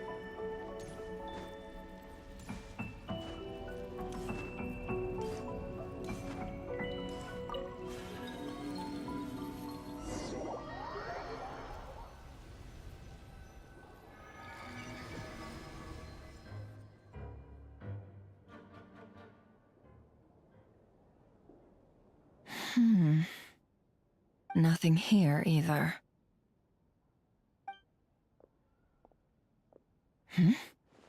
Flint's? Ah, Miss Nefer. What are you doing here? Unless... I just spoke with Itlua about arrangements for the search and came for a walk nearby. As for you, why would... Huh. It appears we think along similar lines. And neither of us likes to accept things at face value. As well as figuring out how to gather intel on the Traveler, I wanted to confirm some of my own suspicions. Also, we'll need to bring a lot of force to bear against Ettore, even if we're only looking to rescue the Traveler. We can't leave anything to chance. You don't think Columbina perished either, do you? I'm merely considering the possibility that she survived, just as you are. How much can we really know about a deity like her anyway? Do you remember what she said on Moon Prayer Night? About using moonlight to send messages to us? Of course. I think that's why we're both here. Where have you checked so far? I've been focusing on the outdoors. Anywhere the moonlight shines. I checked most of Nasha Town, but didn't find anything. I checked the Curatorium of Secrets, and a few rooms where I thought I might find some leads. But no luck here either. The only places I haven't looked yet are the rooms in the flagship. But process of elimination isn't the only thing that brought me here. Oh, really? What's your other reason? After all that build-up, our mystery ally never showed up even once! Huh? Am I imagining things?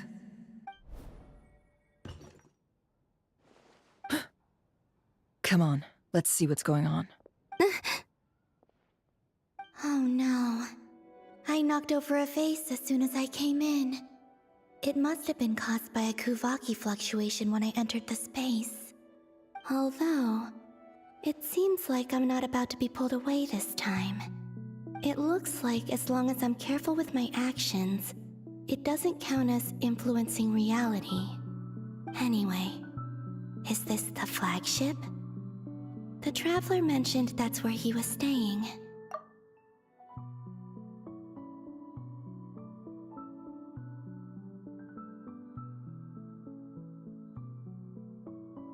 I only went into the lobby last time, so I've never actually been here before. How does this space work? If nothing else, I can now be sure that it is not simply memory. He mentioned where his room was. I think it's... this one.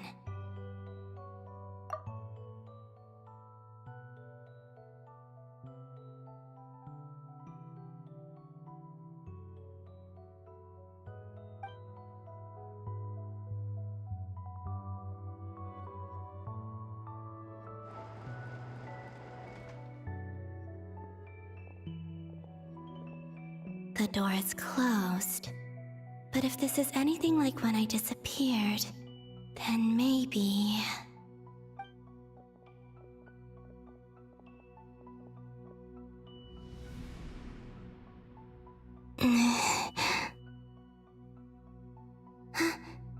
I'm in. He and Paimon aren't here at the moment.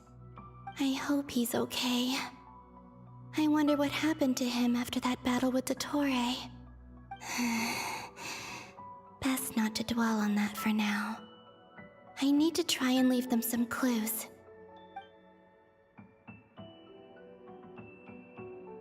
Please, Traveler. I really hope you find this.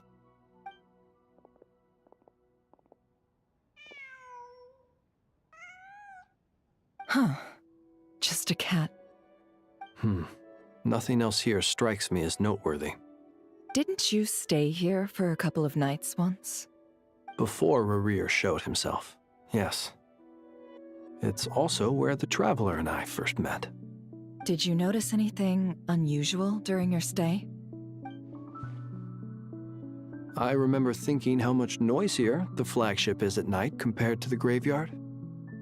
Other than that, no. The Traveler and Paimon were most congenial neighbors. This is where they've been staying, yes? Over here? That's right.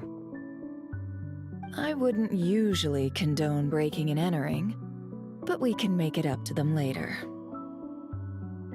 Focus now. I have to write a message on the wall using Kuvaki, just like I said on Moon Prayer Night. Simply open your windows on nights when the moon shines bright, and the moonlight will naturally flow towards the words I have written. Here goes. I'll need to carefully control my strength.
There's a noise outside the door.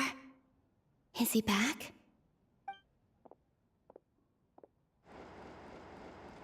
Please, you have to see these words.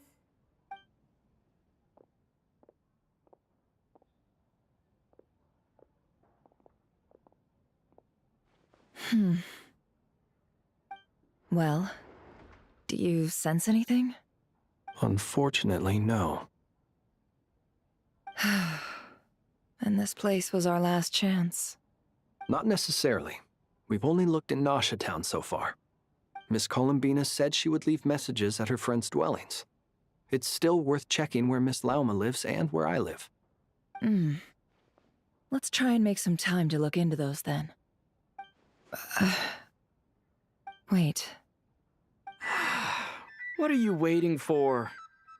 Oh, Paimon might have overeaten slightly. What's that look for? This is a victory feast. It's normal to eat a little more than usual. The Traveler in Paimon. It's really you. But why are they talking about a victory feast? Huh. You worried Paimon sick while you were out there fighting Rare, so this is your chance to make it up to her, alright? Wait. So this is the night after the battle against Rare. How did I end up here? That's quite a long time ago now. Wait. Time. That's it. Every time I've entered reality within this space, it's been at an earlier point in time. Every one of those points has been before I fell into the moon's reflection. And everything I've done to affect reality really did happen in the past. Does this mean that within the moon's reflection, time flows backwards? Starting from the moment I fell in? Not long till Moon Prayer Night now. It's gonna be even livelier than tonight. Although, it's gonna be sad saying goodbye to the damselette. She seems like a really nice person. Paimon. No, I can't. Even if I make contact, they probably won't understand what's going on. And in any case, I'll likely get pulled away again if I do. Instead, I have to find a way to get them to notice what I've written using the moonlight. Wait, even I hadn't thought of doing that before Moon Prayer Night. They'd never conceive of that possibility. Is there truly no other way? Don't lose heart. We'll find a way somehow. Huh? Oh, you say that, but the Frost Moon is beyond the fall sky. If we wanted to go visit her, how would we make it through to the other side? We might not have all the answers now, but I'm sure we'll find a way one day. Huh. Guess someone's gotta be the optimist. The present. The future. That's right. There are still things I can do. What's your plan? Flint's, when you were staying next door, did you ever open the window? No. The rooms here are dark and damp, and there's such a buildup of dust on the windows that the moonlight can't even get in. I didn't think it was worth the trouble. The moonlight? Ah, I think I see where you're going. One moment. I'll see if the owner is available. Don't bother. Time is of the essence.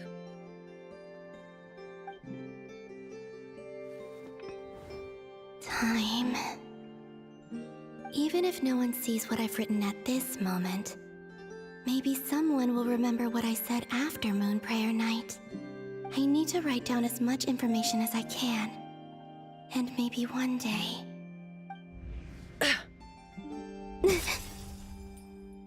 Huh? What's up with you? You can't even hold your cup steady. Are you getting tired?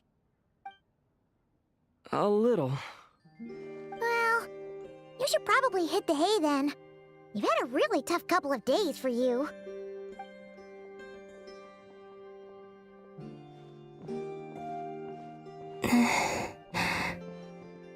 You truly have.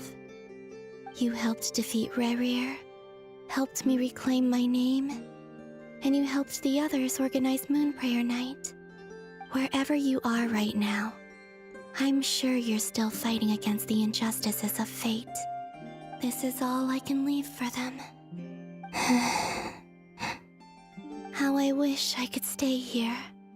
But it's time for me to go. I hope to see you again in the next time. And if the opportunity presents itself. I will surely return to your side. Huh. Columbina. She's alive. Not only that, but she's left us an entire wall's worth of clues. She even wrote down what would happen on Moon Prayer Night. It's just a shame we found it too late. I am here. Time in this place flows backwards. I am constantly moving forward. It sounds like she's found a way to influence the past using Kuvaki. But her future is our past. So, these words have been here ever since we defeated the Ray Hero Solnari. We just never discovered them. Which came first, the chicken or the egg? Do you ever mull over questions like that? Only when I'm in a good mood, and at leisure. Well, I never do. Everything that has happened already belongs to the realm of fact. As a business person, and especially an intel broker, what I do is extrapolate from those facts to try and read the future. An admirable philosophy.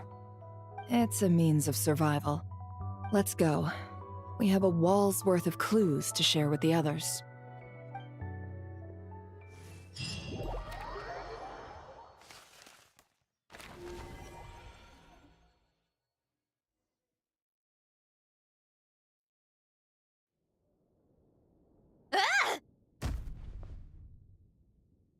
It appears that the doctor's energy signature has changed to something similar to Kuvaki, but not like the Kuvaki we're used to. Nod-krai's Kuvaki devices will only have a limited effect on it. I can see why you've chosen to place your hopes in alchemy instead. Also, I must say these books are rather profound.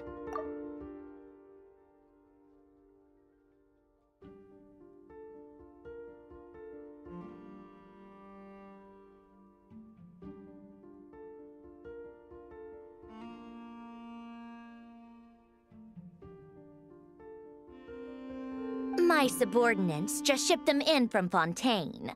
Some of them are from the Narcissenkreuz Ordo. Some are incident reports from Petrichor, and then there's a few test reports for these junk machines.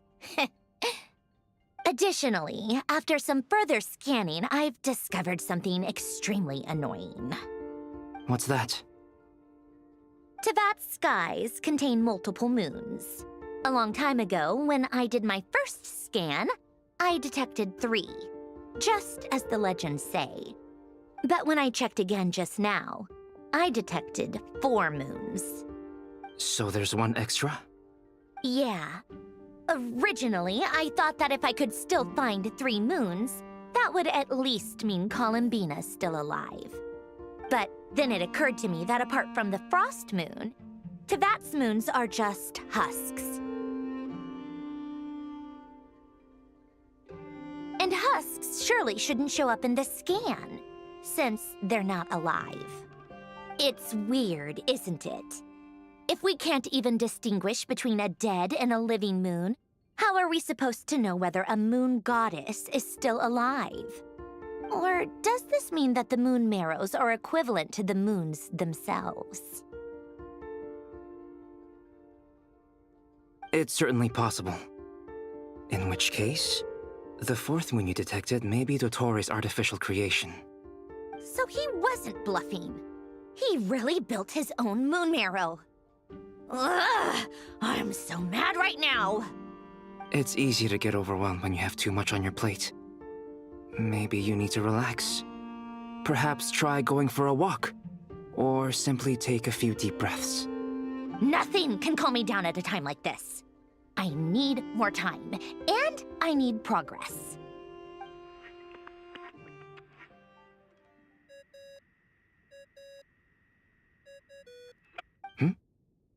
It's Mr. Flynn's. I really hate that ringing tone. Ugh. First the 4 orthants of the Narcissenkreuz, then moon marrows. Now what? Oh, sorry if we're disturbing you. Might I ask what's troubling you? What do you want? We're busy. Are you still at the Curatorium of Secrets? Yeah. Look, everyone else is still out, so there's no hurry. Plus, I'm busy, so I would appreciate if you gave me some space. Even though we have crucial intel to share? Fine, I'm listening. Do you intend to share it via the Dodo communication device? Ordinarily, I would, but this is a unique situation. I think it's best that we discuss it in person. See you at the Curatorium.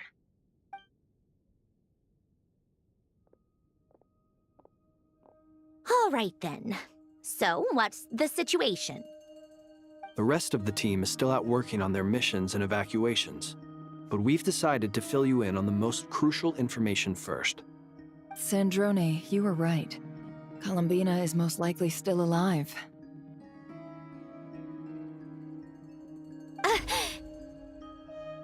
That's the best news we've received in a while, by a long way.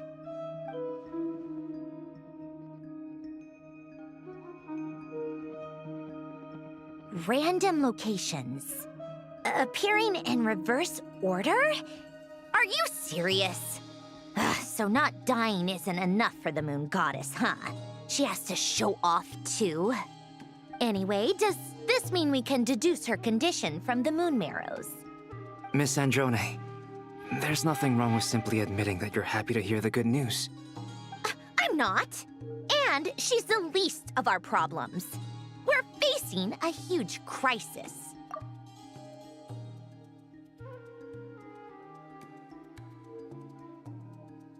If she can't control the flow of time in there, she's just gonna keep moving backwards. Different points in time won't intersect, and she'll never find a way out. Let's say life begins with a drop of water. When did time begin? The moment this planet came into being? No, that's not right. Her final destination would be the moment at which the space she is in was created. But it doesn't seem like we can influence that space from the outside world. So how can we help her? Also, if she's alive, Rerir and Thelindis might be too.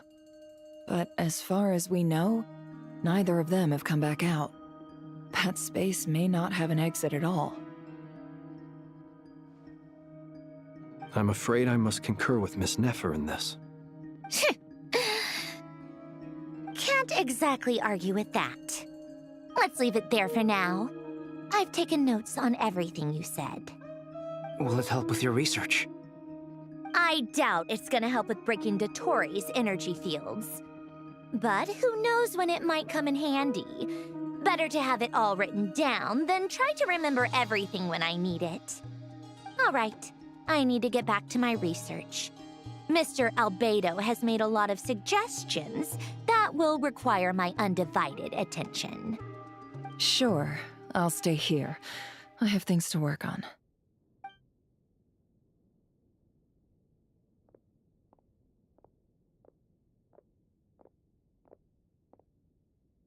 Paimon, are you there? Oh, right. She went with Varka to Natlan, didn't she? Good thing we've moved her and the Traveler's luggage in here. Speaking of the Traveler, where could they be?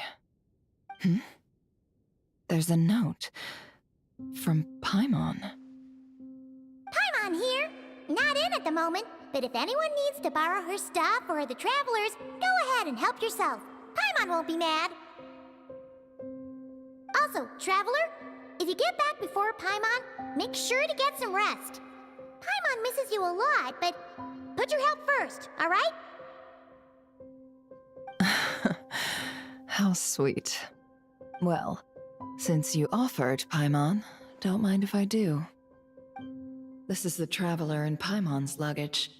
All the items they use day to day are here. It's well organized. I wonder which of them is responsible for that. What do we have here?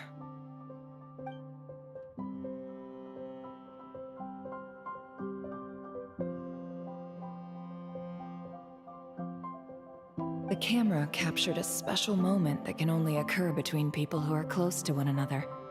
You can really sense how the photographer feels about their subject.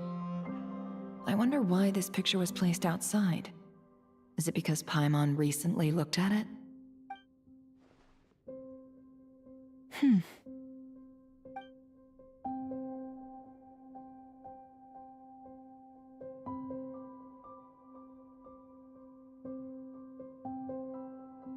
This must belong to the Traveler.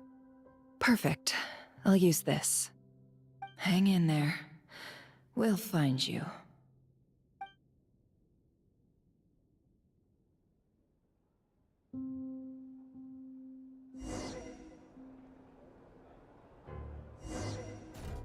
Polonia.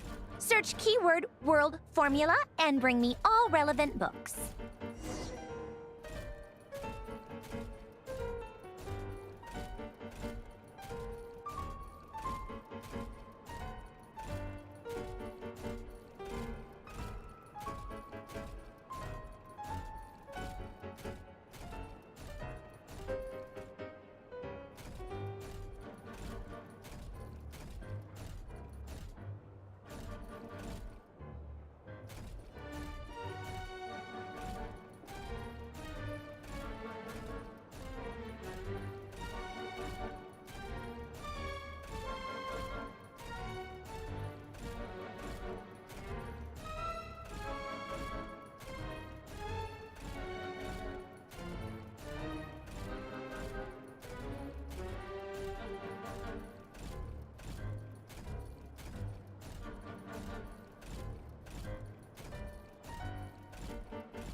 Let's see. This one is on Tonki's sermon dictation concerning the apocalypse. Let's see. This one is on Tonki's sermon dictation concern. I believe that the correct term for this is Fortuna. This was an ancient Romorian technology, a wisdom unparalleled. I never imagined that Romorian ideas would be so similar to the diagram I have named, the World Formula. This is strong evidence that human civilization should gradually shed possibilities as it continues to explore and evolve.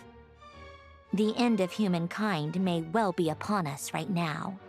The sparks of civilization shall run out, unless we consider introducing variables from outside the system. Variables. Surely that can only mean one thing. Descenders? Dottore likely captured the Traveler because of his descender status. But the Three Moons' authority comes from the world itself. Why would Dottore need anything beyond that? Where does this variable factor in? The world formula calculates the fate of an entire world. Introducing a variable would therefore give us...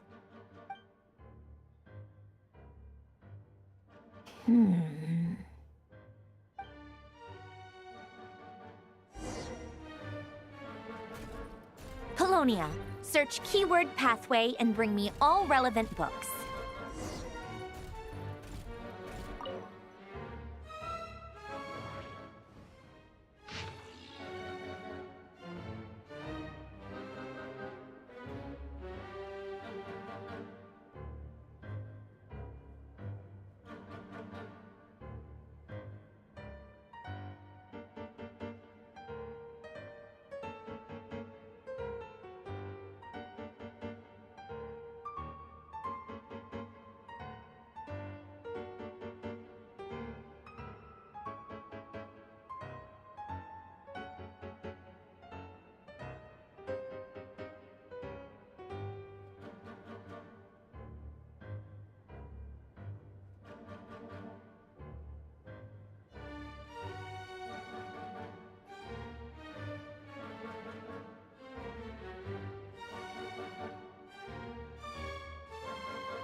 Otonki Sermon Dictation. Explications on the Chemical Marriage. These titles are pretty esoteric. Observe and compute the pathway displayed in the guidance diagram. Deconstructing and reversing its effects could generate potential ideas. So, it's one of Renee's draft lectures. Deconstructing the pathway. I suppose that could lead to a breakthrough.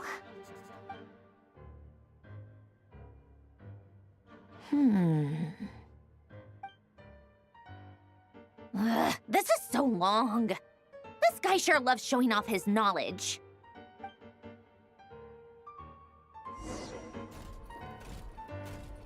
Polonia. Search keyword tree model and bring me all relevant books.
Most of the experimental devices proposed by the Lilia Crucis Ordo are built based on the simple and basic logical structure of a tree model.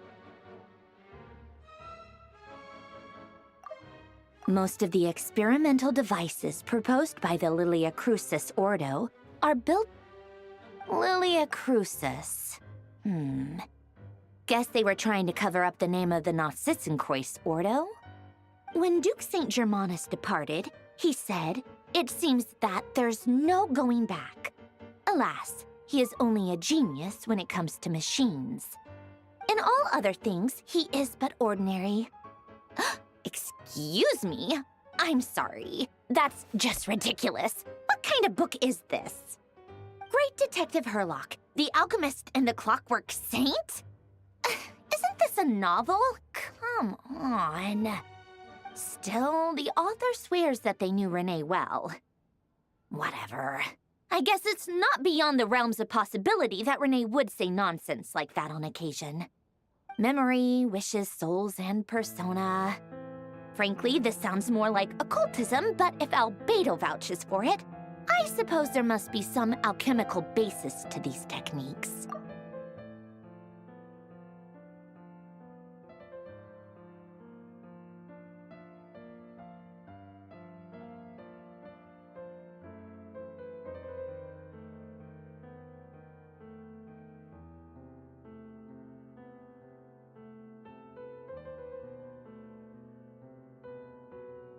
The way Alain Guillotin saw it, the world was comprised of machines.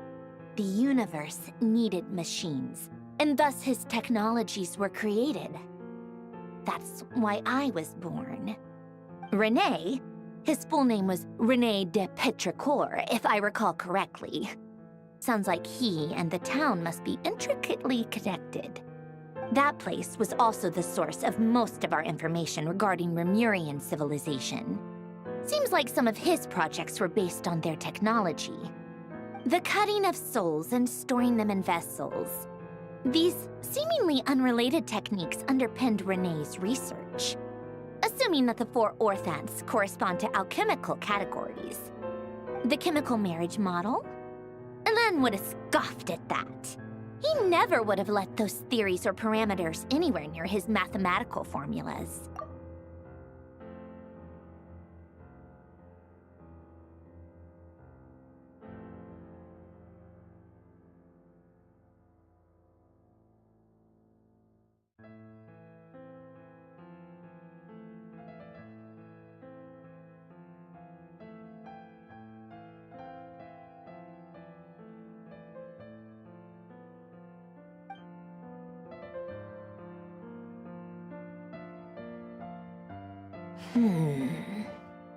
What was Alain's view on René? I know he mentioned the name, albeit very rarely. Oh, now I remember. Alain's old notes are here too. They mentioned René once. René seemed most out of sorts when he spoke to me. A lack of sweet foods has dulled his mind, I should think. Either way, his words are not to be believed. Yep, that sounds like Alain. My subordinates actually did a half-decent job digging out all these materials. Makes a change. Good for them. Some of Alain's old files are completely consistent with these records. He must have gotten them from the Tower of Gestalt. I never knew he got his hands on René's records that early. Heh, he may have kept them, but he never even attempted to use them. Didn't believe a word they said. Come to think of it, René's world formula was filled with calculations of constants. That shows he believed that the fate of the world to be predetermined. As for Alain... it's been too long. I forget what he said. What would he have said? A guy like him, fervent believer in machines, but not headstrong enough. The world can be changed. It is worth persevering. Yes, that's how he used to think at least. He created that procedure to save this world. Yet the scale of the world's fate proved too enormous. The result was beyond his ability to calculate. He died having never seen the outcome. And there I was, left behind in the ashes of his dreams. Did you really never take a close look at Renee's research? Or did you read it but deem his philosophy incompatible with your model? The very thought of trying to incorporate his ideas probably made you feel sick to the stomach. Well, don't worry, because there's a whole new category of lunatic in town. Next to Dottore, every other madman looks sane.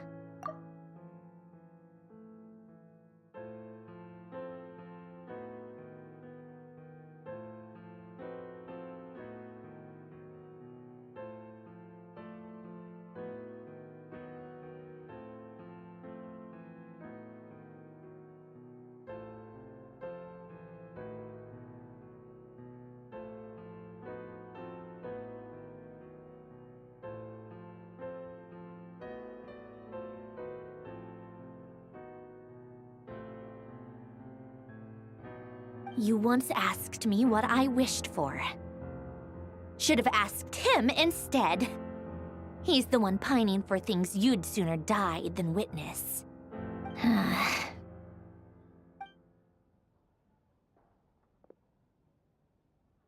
Even the tiniest variable can make big waves in the present.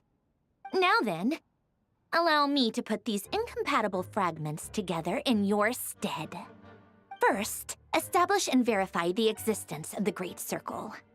Absolute nihil on one end, absolute reality on the other. Now, search between these two extremes. Then, the construction criteria. Variables. The sparks of civilization shall run out unless we consider introducing variables from outside the system.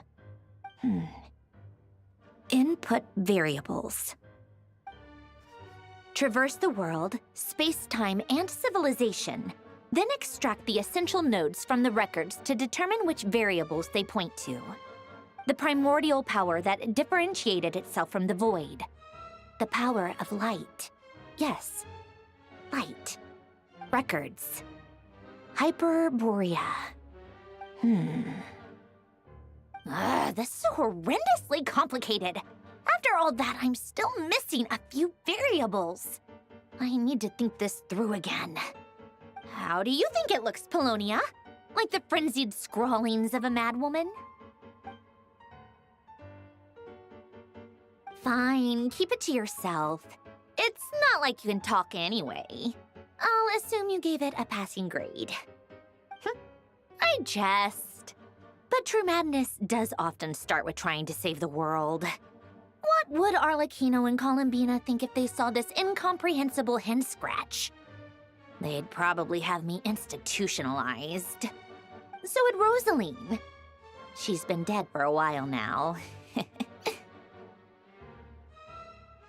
When I close my eyes and think back, I can still see her face. And that enormous dress she used to wear. Such a bizarre choice. What possessed her? Oh, and the clack-clack of those heels used to drive me insane. No one's asking me, obviously, but I hope you all know that I never wanted to save the world. I'm not crazy. I don't have delusional ambitions, and that's a clinical fact. The world needs a solution, but I don't need the world's validation. It's the world begging me for answers, not the other way around.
Oh, cookies to go with the tea.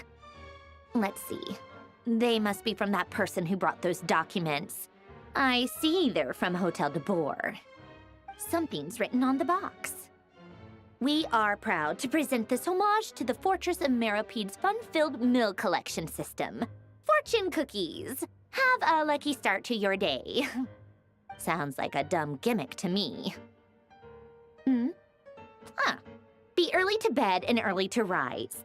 Get plenty of sun and drink plenty of water. Then things will surely go well for you. What? Are you kidding me?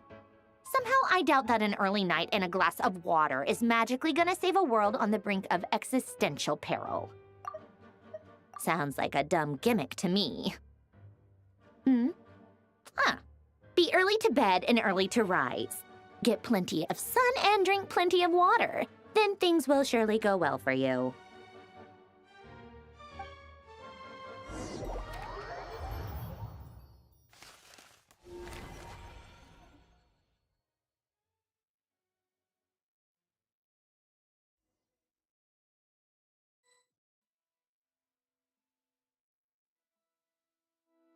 Lady Arlecchino, word has reached us that Lady Marionette's troops are all in position. They are ready to act as soon as the order is given. Excellent. The only thing is, they are fewer in number than we expected. It looks like many of them must have lost their lives at the hand of the monsters released by the Doctor. Can't be helped. Allow them to join our ranks and keep in contact. As you wish.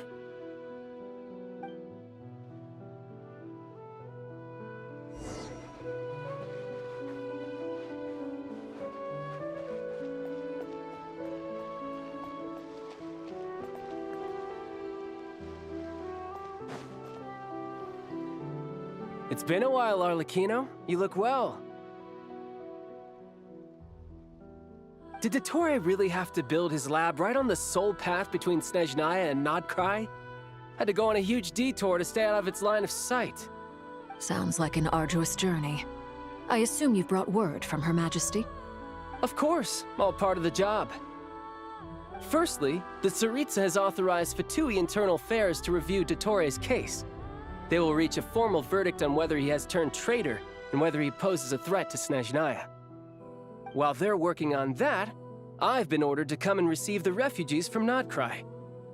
They are nearby. My team will escort you to them shortly. Great. Aside from that, Her Majesty has a message for you and Sandrone personally. Huh? Where is Sandrone? She stayed behind to work since I was making the trip anyway. It seemed sensible to have one person on standby at base while the other came out to meet you. All right, guess that's just how she rolls. In that case, tell her that the Tsaritsa's decree this time is pretty awesome sounding. I think she'll like this one. Still, I wonder what... Wait, what's that?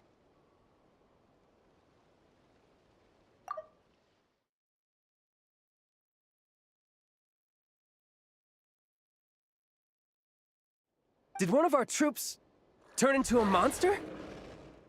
Take him out.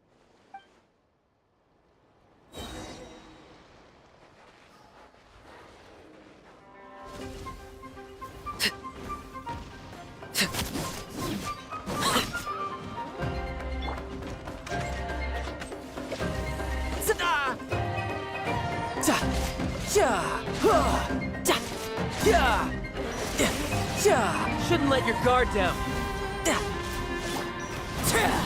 Overruled.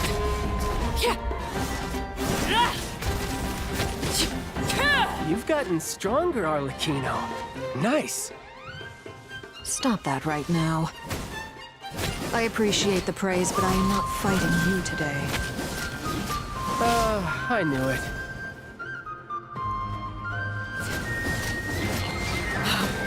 Wanted my full attention, did you?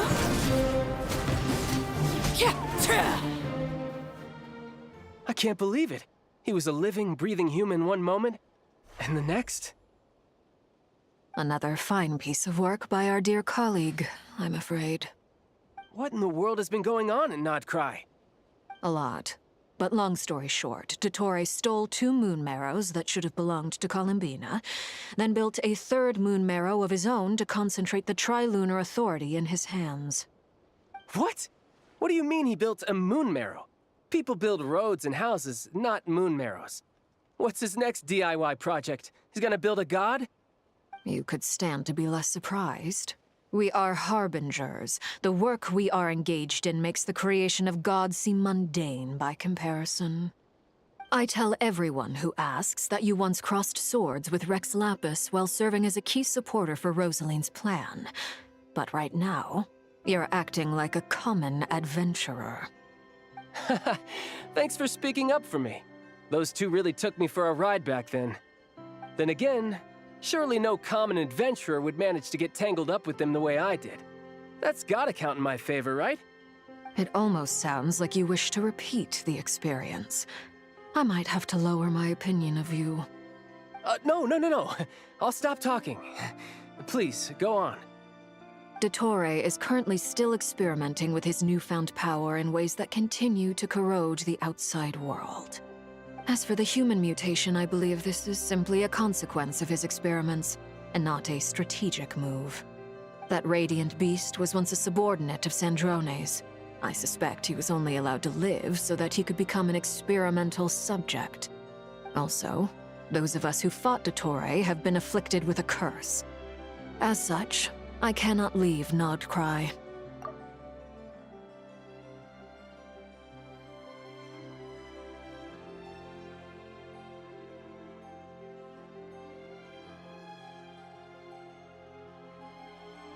This is so much worse than I thought. No wonder Her Majesty's decree is so extreme. While these exceptional circumstances persist, the Harbingers are hereby authorized to use unilateral executive powers.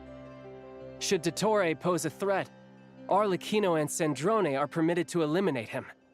My thanks to Her Majesty. I will pass these good tidings on to Sandrone. Her Majesty has also declared that she will refrain from launching an attack on the now evacuated nod-krai due to the presence of unretrieved research material. A wise decision. By the way, how's my old partner doing? I'm assuming they're with you? Partner? You mean the Traveler? I'm afraid I have bad news. He was captured after our failed assault in Dottore's lab. His whereabouts are currently unknown. What? Why? Since when does Dottore have a bone to pick with him? That is indeed the question. I'm not sure he does. He must have some other goal in mind. This won't do. I have to rescue him. You can't. We have no idea where the Traveler is. What am I supposed to do then? Stand here twiddling my thumbs? Sandrone is working on it. The best thing you can do right now is complete your mission. Fine. I guess I'll leave this to you then. One last thing.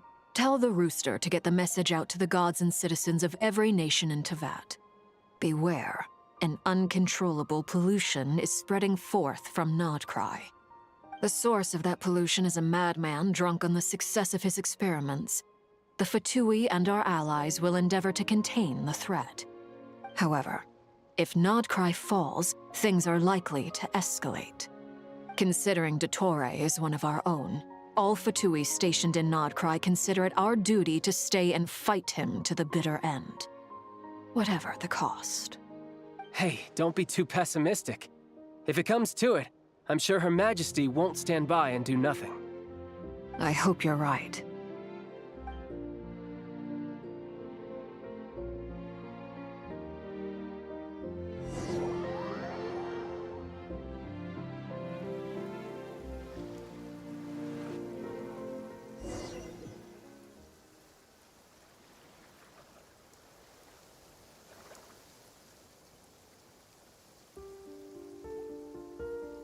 You're right on time.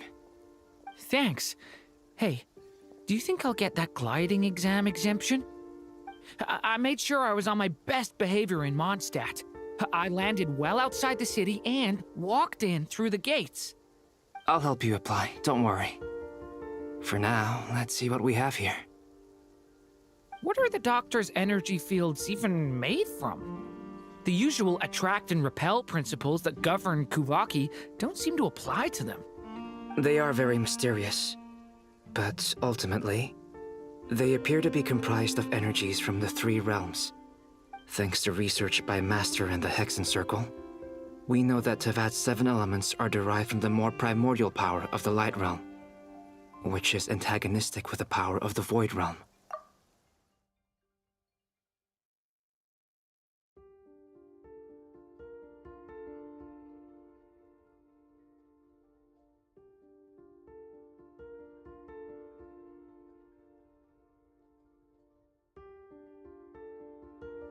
Since you have the power of the Dragon Durin within you, I'm sure you can already tell that this energy field contains no abyssal energy.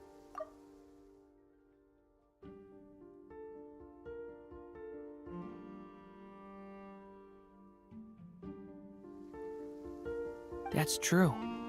It's not abyssal energy. It's something pure, wild, and untamed. I've been thinking about something. Do you still remember the device that Dory supplied from the Academia when you and Miss Columbina fought Raria? That was one of the most marvelous feats of ingenuity I've ever seen. The design, the craftsmanship, the material selection. I couldn't fault any of it. Not to mention the operating principles. Surely the most ingenious feature of all. Dory didn't go into detail on how it functions, but I have a working theory. The clue was that Miss Columbina was somehow able to use the pyro energy that you provided, despite the fact that, as a moon goddess, she should only be able to use Light Realm energy in principle. Now, all elemental energy is, of course, derived from Light Realm energy to begin with. Hence, I suspect that the device works by restoring elemental energy to its original state. This presumes a theoretical model of the 7 elements akin to that of light refracted through a prism. Perhaps it is no mere analogy. Maybe there is indeed a prism in this model. I almost wonder if the idea for the device was conceived based on direct observations of said prism. It would explain how such an ironclad design concept was achieved. It is at once a masterwork of engineering and a groundbreaking application of the Academia's latest elemental theories.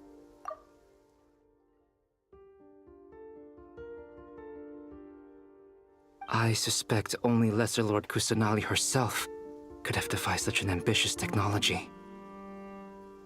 But back to the energy field before us. If this is pure Light Realm energy, its relation to elemental energy is one of integration versus division. Or you could say that the former contains the latter.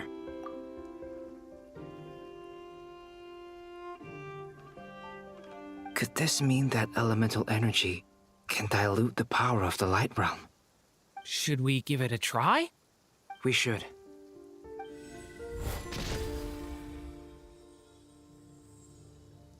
Ha! It works! Clear signs of disruption were detected at the periphery of the energy field. This indicates that elemental energy can disturb or even negate the field. Now you try. All right, here goes.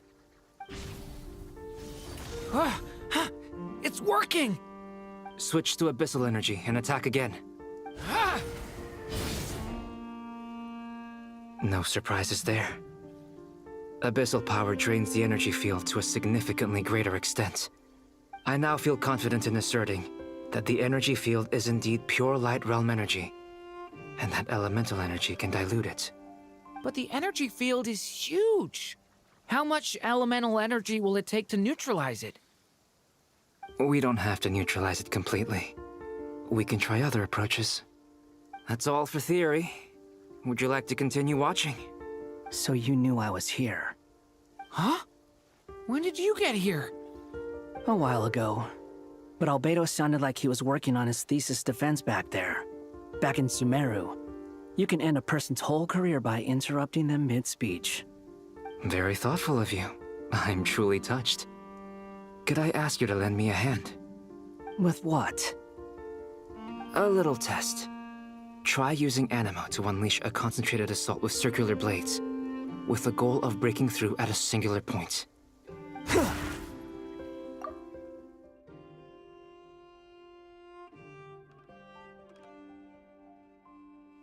Nice! This time it tore through the field. Tremendous. This is a major breakthrough. Should we go through? We probably shouldn't risk having mutually antagonistic energies in such close proximity. Durin, you stay here and watch the entrance. Hat Guy and I will go in to investigate. Sounds sensible to me. Keep your eyes peeled, Durin. Don't worry, I got this. You two be careful in there. Just give me the signal if you need help, and I'll dive right in. What do you mean, signal? It's based on a new alchemical concoction I developed last month. When 2 bottles of it are smashed on the ground together, they emit a blinding burst of light. If it comes to that, remember to shield your eyes with your hat. Glad I asked. Thanks for the heads up.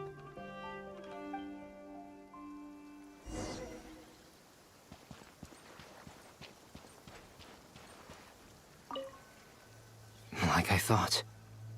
Beyond a certain distance, we can't see the opening where we came in. Maybe that's to prevent people from escaping. Sounds like Dottore style to me.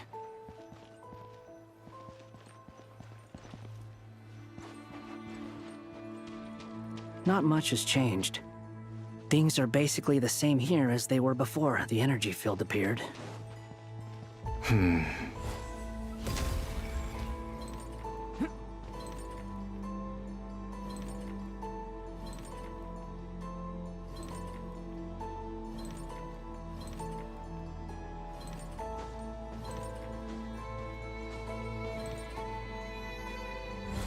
Burst forth!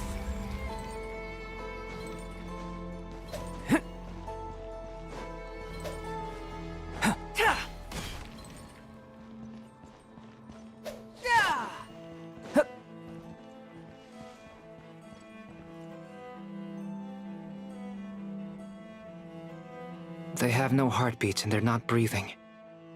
We can only assume they're dead. But there are no visible wounds. Also, there's an animal squatting next to each body. It's watching us. That's not an animal's gaze. What are you trying to tell us?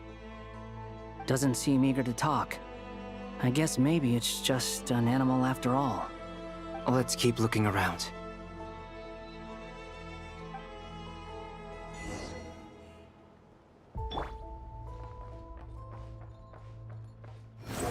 Upon the gale.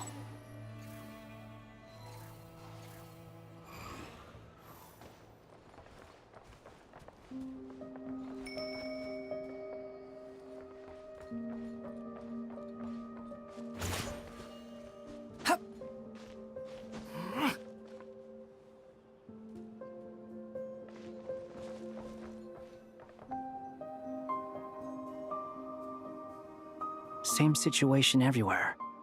Not a living soul in sight. Just countless bodies with animals standing watch over them. Well, I think we can safely rule out the possibility that they're all pets. Is skirting around the topic your way of showing consideration for other people's feelings?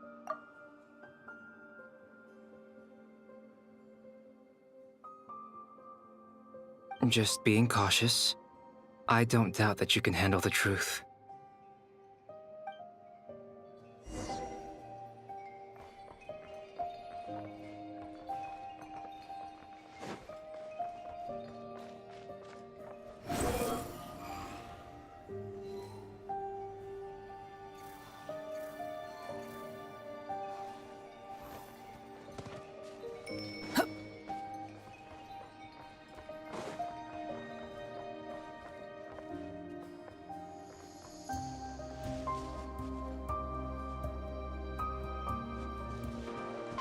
Careful.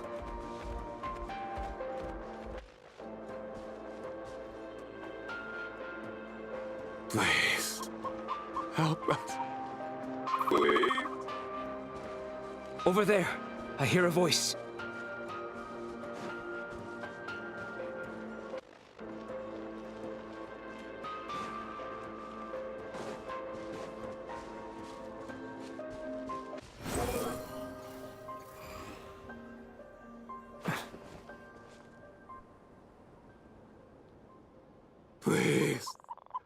Help us.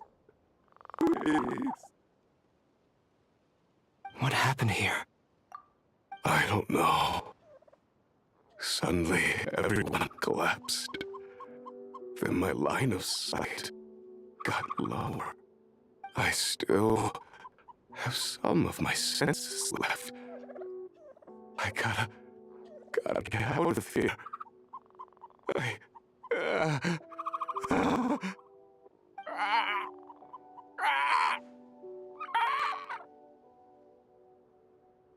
It looks like there's a huge experiment going on inside this energy field.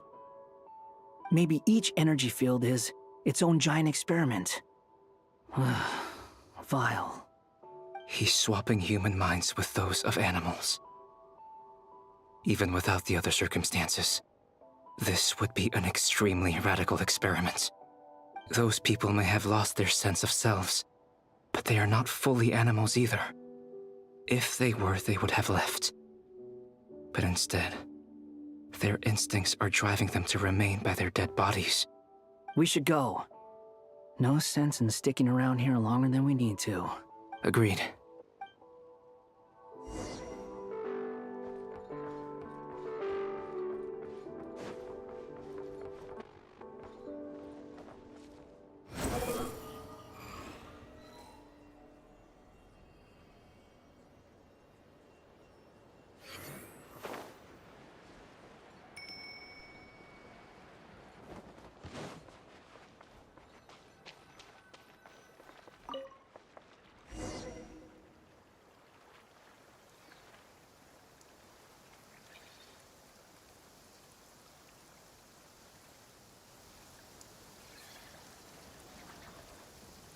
You're back! Everything okay? We saw some things that take a strong stomach. Otherwise, we're fine. We should share our findings with the others.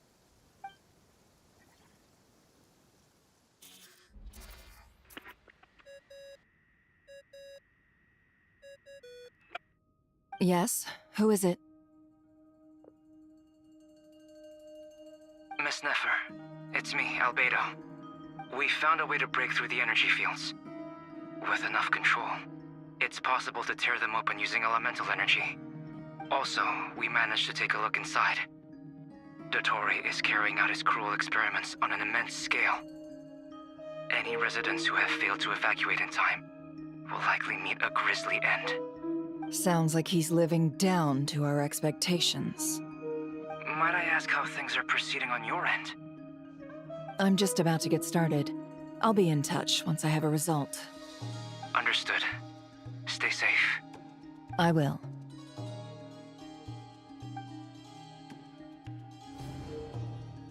Well, Nefer, I'll link up with you once my tasks are complete. What makes you think I'd need you to do that? I'll need it.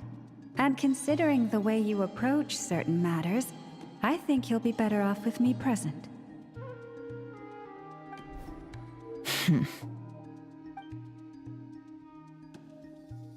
Let's begin. Entering simulation mode. A vast wasteland.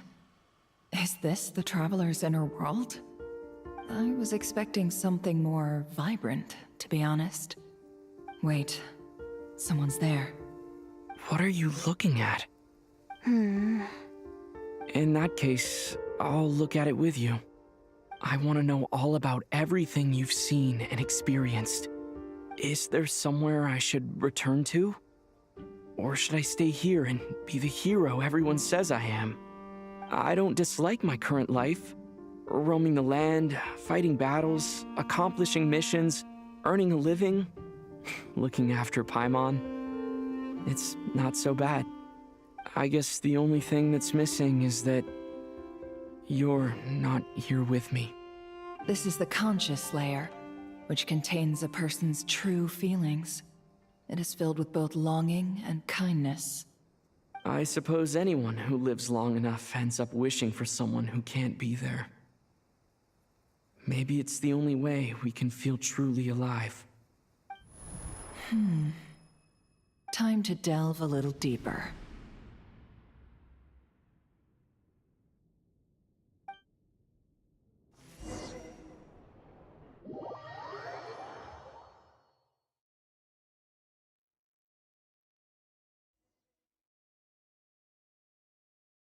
Nasha Town is hardly the optimal choice for a place to live, but it has character and a reasonable population density.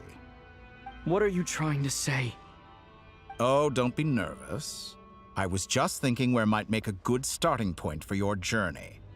Perhaps I should send you further afield. Conria, perhaps. Conria ceased to exist long ago. Once again, you fail to understand the possibilities that the Tri-Lune creates.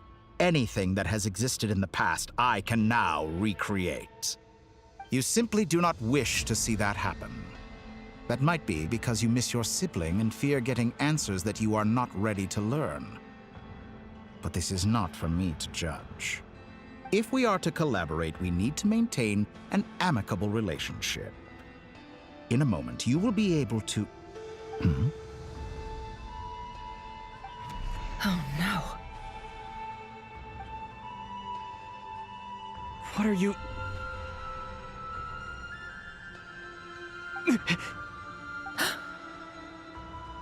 What are you gonna do? Don't move. Something unwanted has crept into... Oh? Gone as quickly as it came.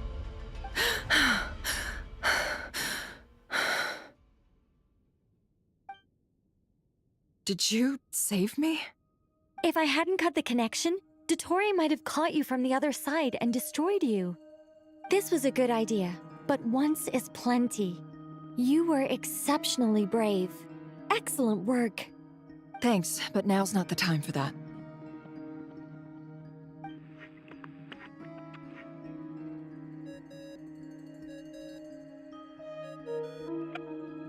Albedo speaking. I think I know where he is. What is this endless darkness? I can't see anything, even though my eyes are wide open. But why? What happened? Ah, sorry about that. I take it you didn't notice. Just now, a friend of yours took a little peek into your mind. Could it be Nefer? How did she do it? Did she use something as a medium to connect to me? Do you think she's aware of your current circumstances?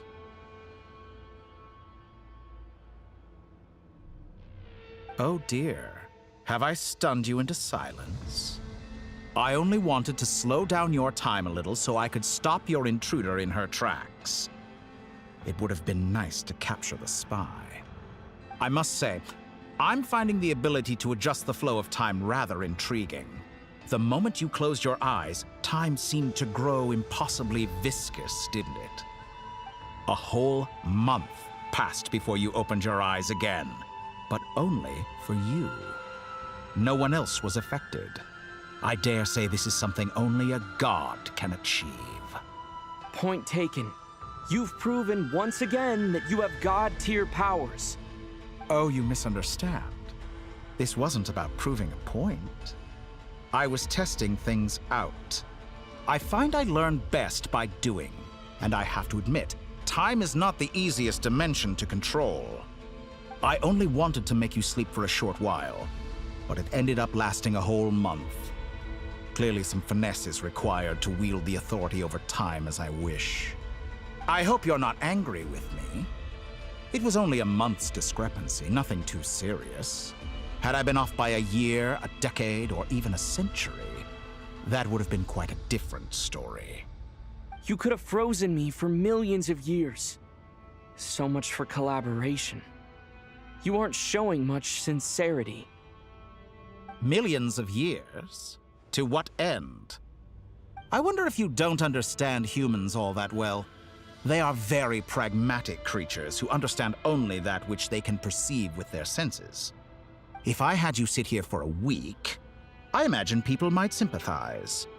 But if I left you here for 100, 1,000, or 10,000 years, the sheer size of that number would cause it to lose all meaning to them. They would not have the capacity to comprehend your suffering, and thus they could not empathize. Unfortunately, while gods do exist in Tevat, It is ordinary humans that account for most of the population. Their lifespans are so limited, their bodies so fragile. Did you ever really hope that they could begin to understand someone like you? Your long life and unique origins make you fundamentally different from them. How long will it be before they start to treat you like the alien you are? Before you are ostracized, outcast? Alien? Even I feel bad for you sometimes. This world has made you into a slave. So many times you have served its will, and not once have the powers that be ever thought to grant you the one simple thing you wish for. You have been treated most unfairly. I can change that. I will grant you special privileges and give you back the status you rightly deserve as a descender.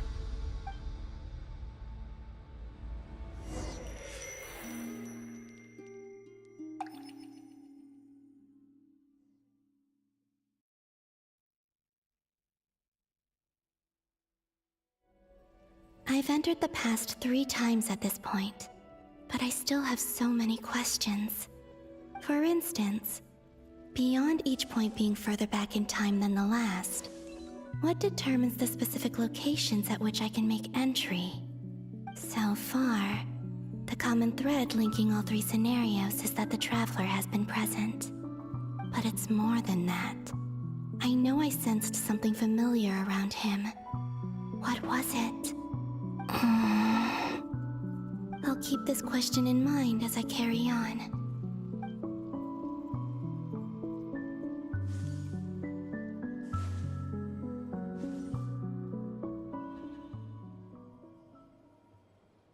Humans, you never change. Always trying to use powers you neither comprehend nor control. This looks like Star Sand Shoal. Was this before Rerir regained his physical form?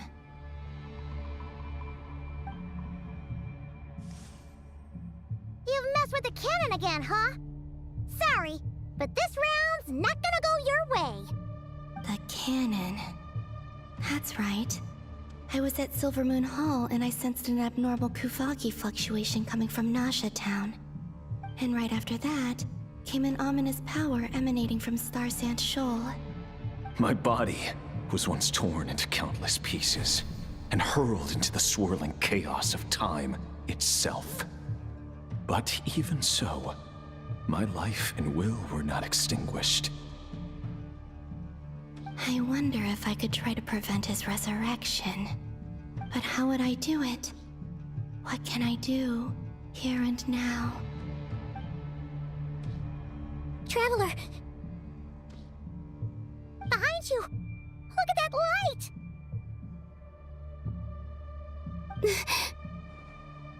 No, I won't make it in time. He's using the Kuvaki shield, like I taught him. Is he going to use it to block the cannon's beam? He's strong. I'm sure he can manage. But the force released when the beam impacts the shield might lead to collateral damage. Easy Island. The Frost Moon Scions will be exposed to lethal levels of Kuvaki. A question, if I may, kind Miss Columbina. When the cannon's Kuvaki beam was deflected earlier, I saw several bolts of energy streak toward Hisi Island, only to be blocked. Did you also have a hand in that? Maybe that really was me after all. Well, future me. But I don't know if I have enough power left. Siki sato pasa sax, niti ipotofutos.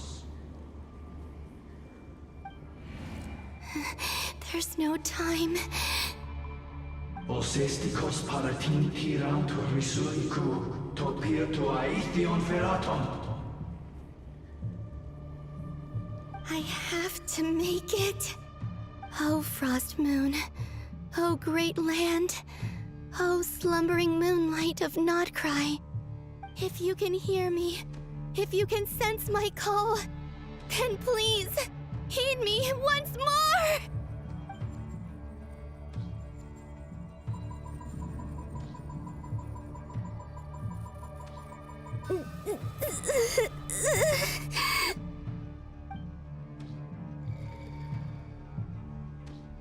Did it work?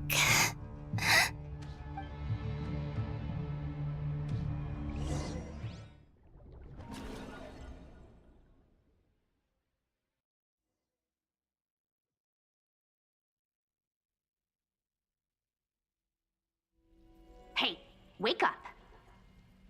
Hey, did you hear me? Columbina, I said wake up now! Oh, good morning, Sandrone. It's 3 in the afternoon, actually. And could you kindly not use my quarters as your personal nap room next time? But I feel so safe here. And your coffee, right?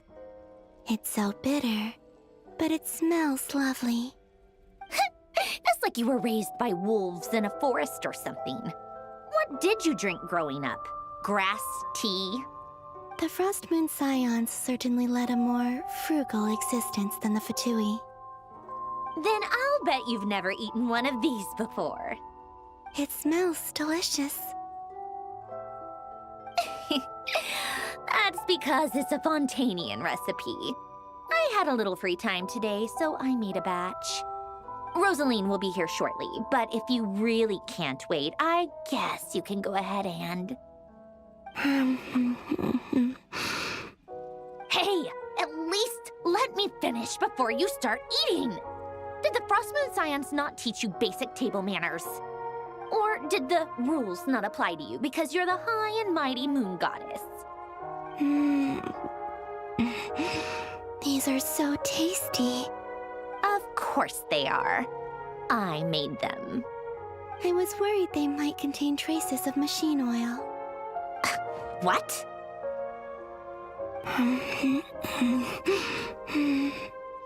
You know, there's something I've always wanted to ask you. Why did you leave your old home and join the Fatui? I mean, I'm sure their food was awful. But there's gotta be more to it than that. Well, life there didn't go quite how I imagined. What were you expecting? You're a god. Your followers are gonna make some demands of you, right? Surely you can just answer a few prayers here and there in return for the free food and drink. How bad can it be? Well, would you help other people just for free food and drink? The doctor told me that you were created by a great mechanic, Lord something Fisher. The Lord Artificer. Ugh, some people can't keep their mouths shut. Oh, Lord Artificer.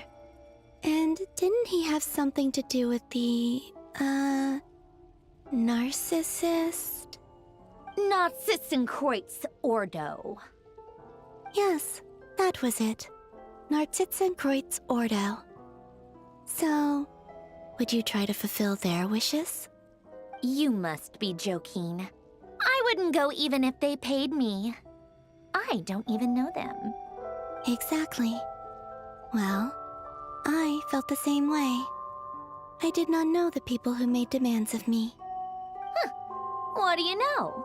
We're on the same page for once. In his later years, Elen did ask me if there was anything I wanted to do. If I had any wishes of my own. Well, I don't. And I'm not in any mood to fulfill someone else's either. Who's Alain? He was the... You know what? Never mind. You're not gonna remember. Anyway, the point I'm trying to make is, neither of us is the self-sacrificing type. Let me ask you this. What sort of place would you like to live in, if you could choose? A place where people don't ask me for things I cannot give them. Where they don't worship me or fear me, but just want to chat with me like a normal person. I'd also like the freedom to come and go as I please. And ideally, it would be somewhere with the smell of coffee and snacks. Not to burst your bubble, but no such place exists in the world. Now, take your snacks and scram.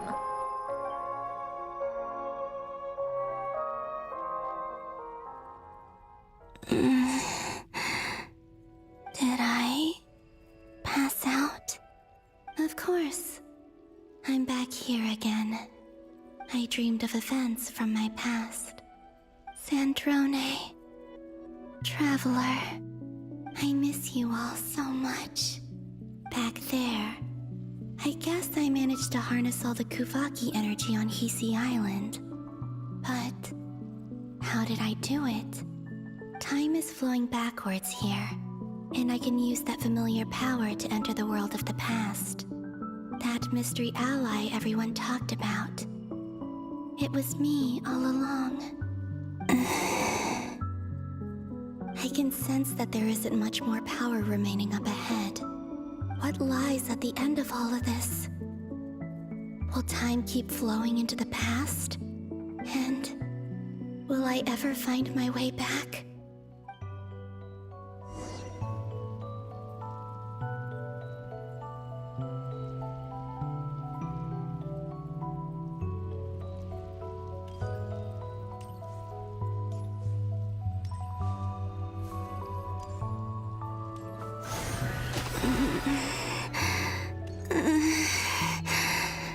It's getting harder and harder to use my power.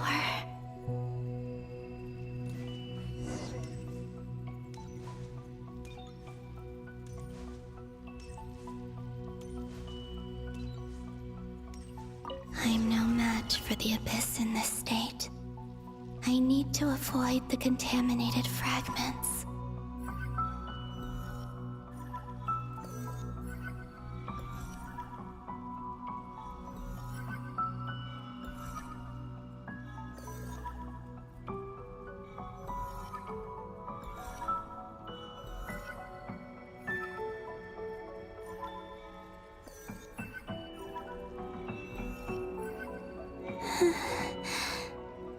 Time to go. I wonder where I'll find myself this time.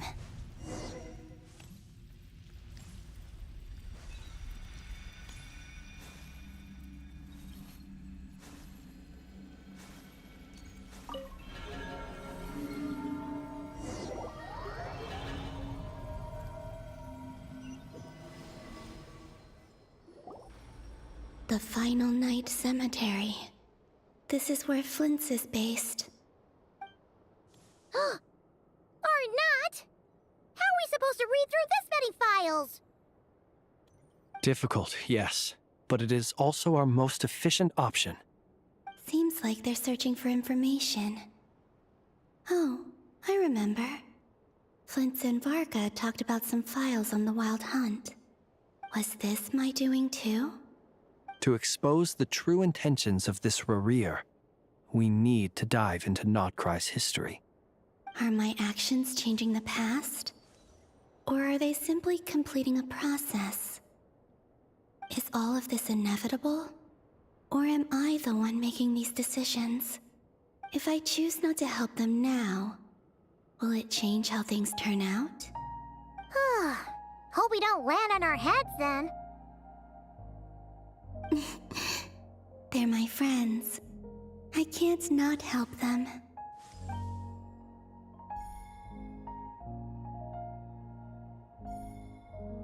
Ghost! And the other one was... here. Hey! Another file's moving!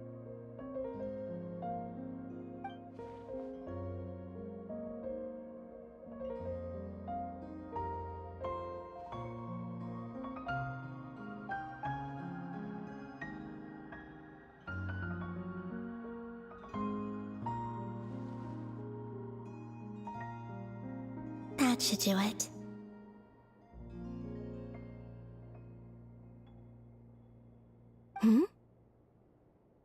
Luanatar? You can sense my presence? Wait!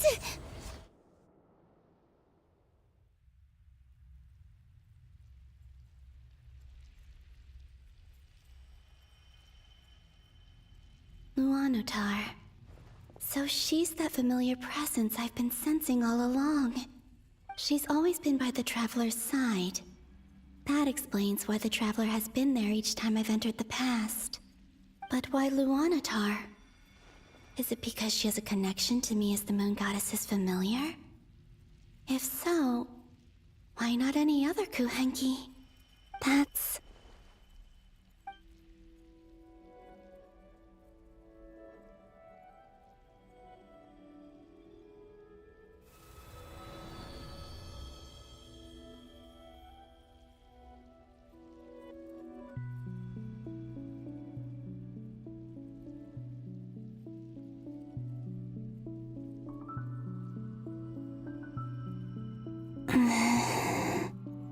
I cannot sense any power up ahead.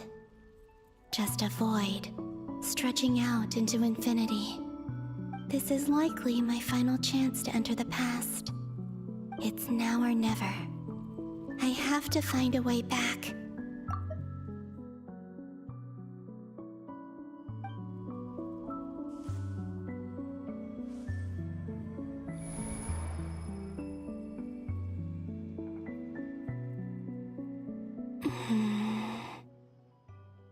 Easy Island? How far back in time is this? Where's Luanatar? I can't sense her presence this time.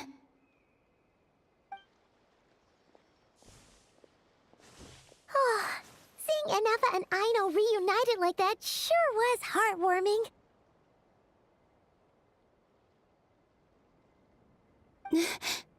Traveler, Paimon. No, stay calm. I don't have much power left to change things. I don't even have that much time left here. Think, Columbina. How do I find a way back? A way back... to where? Do I go back to Moon Prayer Night? Or to the future that followed? And if I return in my current state, what will become of me then? Dotori's actions that day proved that he'd been planning that for a long time. He had already seized the power of 2 moon marrows before capturing me. Even if I managed to get back, how can I fight against him when he wields the Tri-Lune Authority? I can't. If I go back like this, I'll be playing right into his hands. I have to find some way of rivaling the power he has usurped. Wait. Time flowing backwards. The Tri-Lune Authority. Does that mean... I think I know what the final destination of this lunar reflection might be. I know what I must do. Speaking of homes, we must already be close to where the Frost Moon Scions live. The vibe here feels different, just like the scenery. But how do I communicate my plan to my friends? Should I write it down here? No, someone else will see it. I need something with a close connection to me. Something I can use as a medium to tell them what's happened to me in here.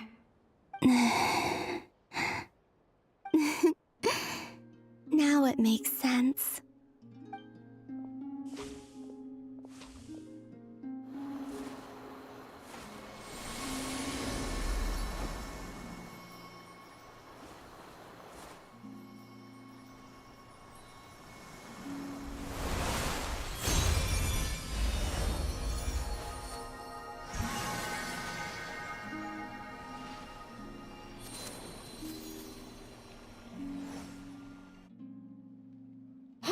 What was that? I feel like some sort of breeze blew by, and then the petals suddenly turned into...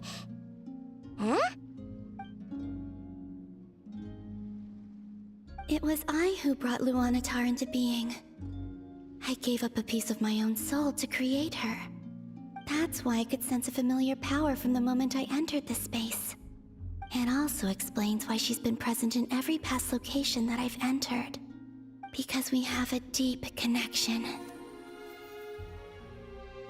Hey there! What's your name? And the reason why there are no more gates to the past after this point is that Luanatar hadn't been born then. No wonder I sensed the trace of a blessing when we first met. But I still didn't recognize the soul hidden within you. Back then, I was just a little lost dove. I had yet to become Columbina Hyposelenia. Go on now. We've got stuff to do. Best you find someone else to hang out with. Hey, you scared it off. I'll be counting on you. Remember to stay by the traveler's side, guide him, and help him in my stead. Oh, and bring him to the garden where the moon prayer blossoms grow. There's a little lost dove there who will need his help.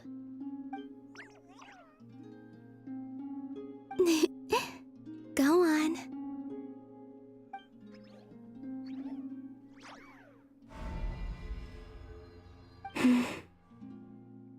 You too. Go and live your story. As for mine must go in a different direction.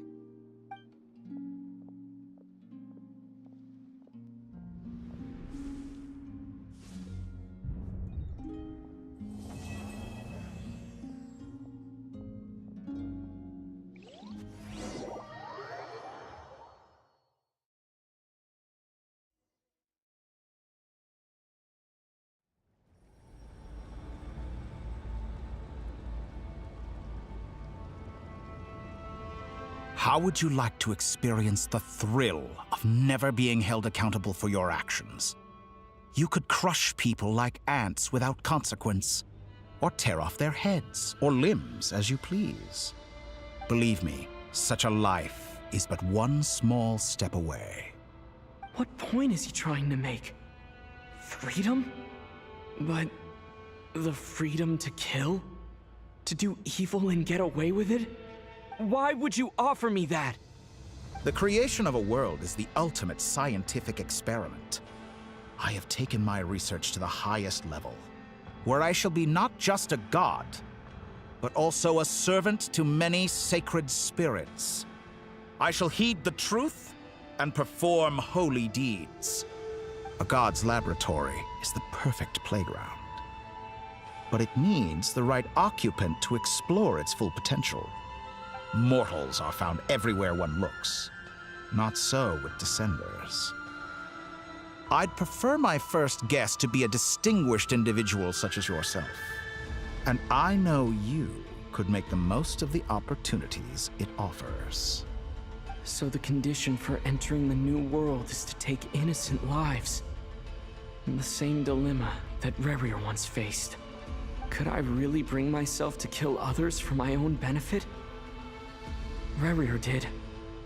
And look where it got him. Have you made up your mind? I can't do it. Your playground is no place for me. You're putting your hopes in the wrong person. But we both know I'm not quite the hero you say I am either.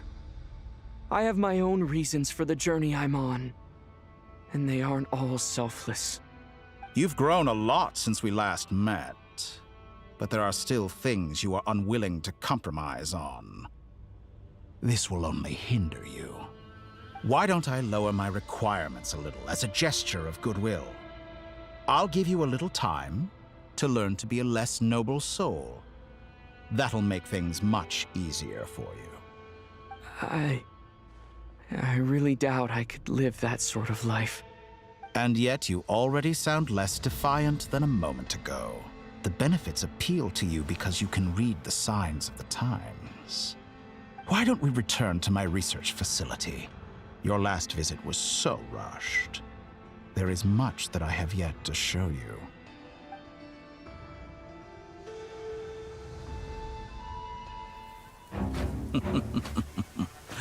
Now to that question, Heroes don't attack from behind. Guess I'm no hero. This is most disappointing.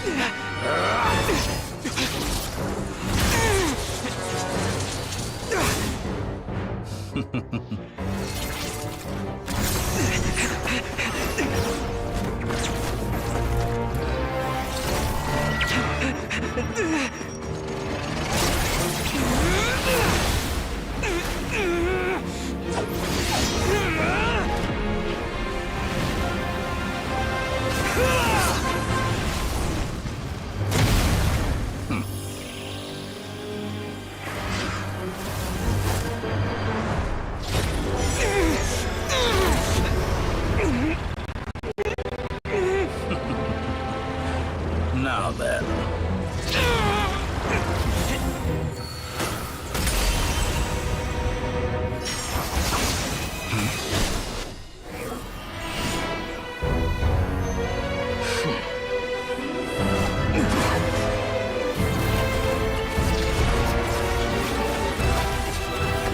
A new face.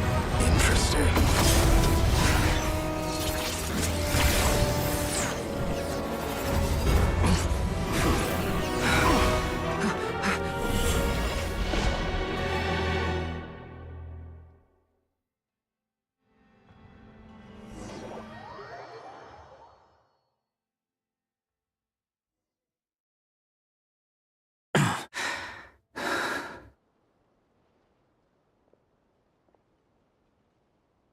You're still gonna call me Hat Guy after that, huh? I didn't see anyone else in there who needed saving.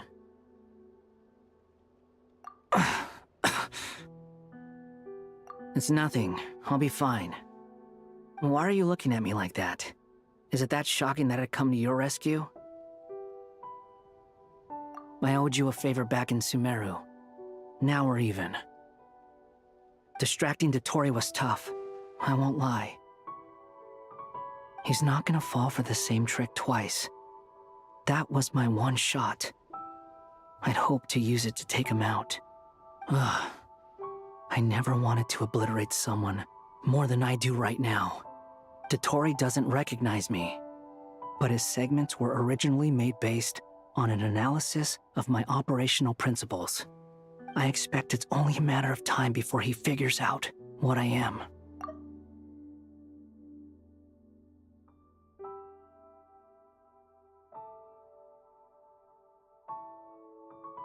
So Dotori doesn't recognize Wanderer because he deleted himself from Irminsul.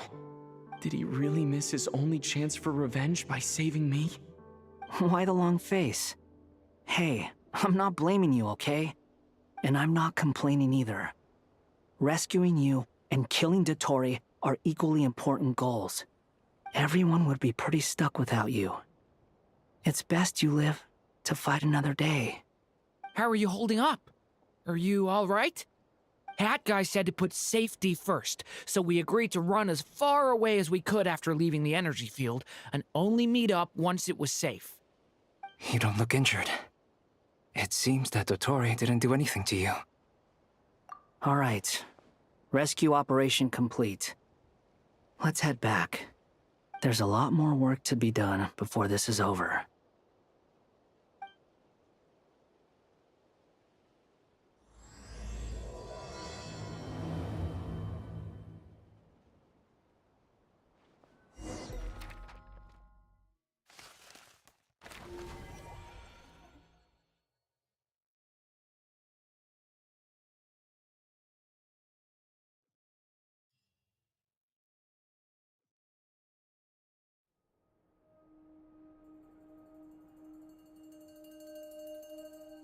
Understood. I will bear the Tsaritsa's decree in mind. I don't see what's so awesome about it, though. Does he really think everyone else is as immature as him? I'm not stooping to Tartaglia's level.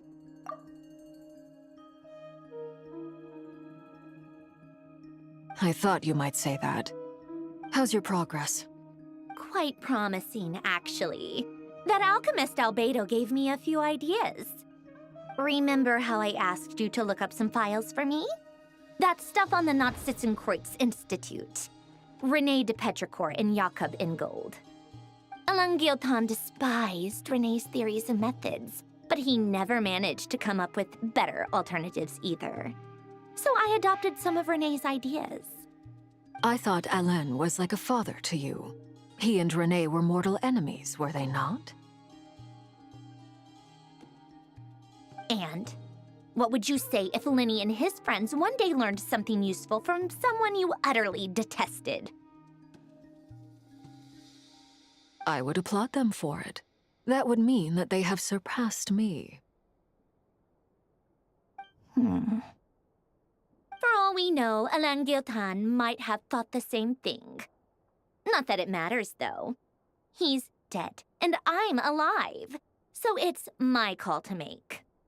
Once you die, it doesn't matter how great you were in life. Only the living get to decide what happens next. Hey, come on out. They're back. Huh?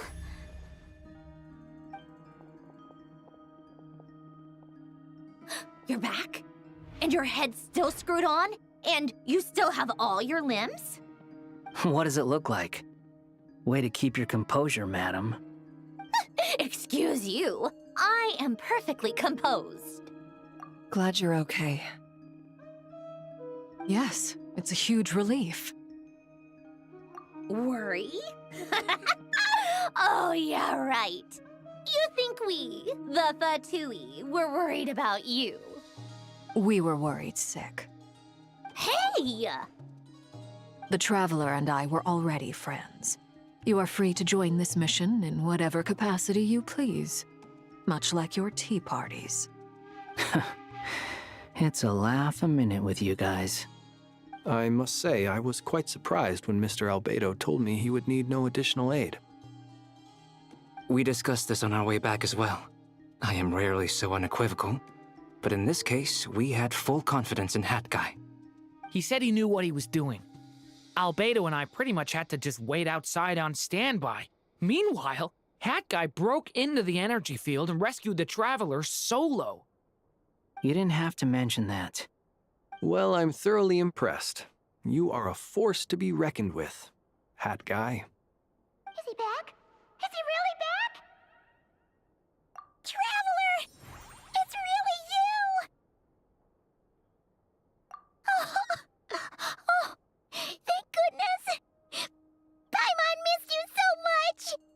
You can finally breathe easy, Paimon. It's great to have you back in one piece! Oh, Paimon's been having nightmares the whole time you were gone! Look at them. You know, once you reach my age, there's nothing better than watching a misty-eyed reunion between friends. It's nothing. Same goes when you get to my age, too. I bet Aino and Anefa would be tearing up as well if they were here. Varka, I'm not sure Anefa can cry. Oh, yeah, good point. Hey, your eyes are looking a little red and puffy. Come here, let's hug it out. What? Ew, no! No, thank you. You're not my dad, okay? Knock it off! Everyone, I'm sorry for all the trouble I caused you. But the silver lining is, I didn't come away from this ordeal empty-handed. While I was being held captive, I learned a lot about Dottoro's current capabilities, and what he plans to do with them. Allow me to explain.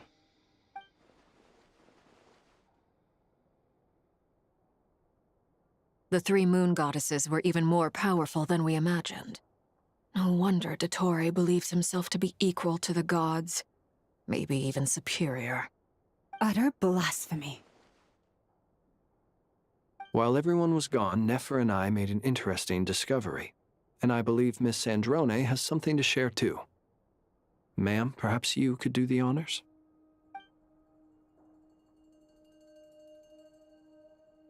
Called it. Getting rid of a pesky troublemaker like her is like trying to clean up after a crumbly cake. It always comes back to haunt you. Our next step is to find a way to bring her back.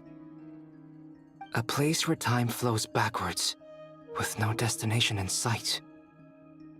Surely it must have been created for a specific purpose. But I fear the answers are buried deep in Tevat's history, held by great powers beyond our reach. It sounds like she's on a specific path through time, just traveling in the opposite direction to us. The question is, where does that path lead? Or will it keep going to infinity? We considered that question as well. Strictly speaking, time is not infinite. Indeed not. Every road has an end. Nicole! You sure loved quietly sneaking in mid-conversation. I do, in fact. It's something I've always done at our mages' tea parties. Quiet, mysterious, and persuasive. You wonder what lies at the end of her road. Well, just as the world has a beginning and an end, so too does time. And so, the end of the road is the moment that Tevat was born. But where Miss Columbina will end up along this road, that depends on where this particular river of reverse time began. What about the original moons and the moon goddesses? Do they have a beginning too? All things do. In the beginning, no moons adorned the sky. It was the Dragon King Nibelung who raised the 3 moons into the heavens, and thus were the moon goddesses born. They were shadows of the planet, born to wield Nibelung's authority and oversee the world on his behalf. They were extensions of his will, manifestations of his majesty. But then one day, they disappeared just as suddenly as they had once been brought into being. Nobody knew where they had gone.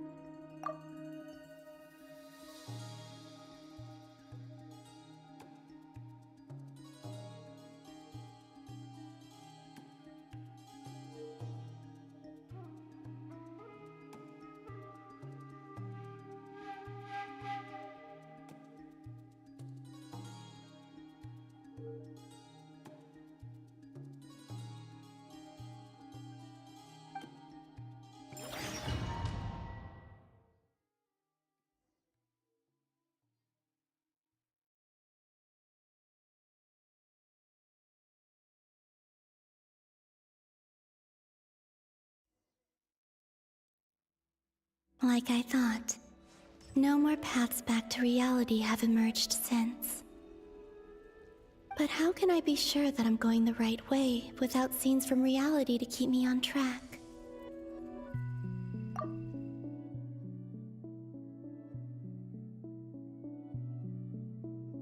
I can't even be sure of how long I've been walking for. The further I travel, the less stable this space becomes. There are even moments where I can sense something that feels like abyssal energy. They can just materialize out of thin air.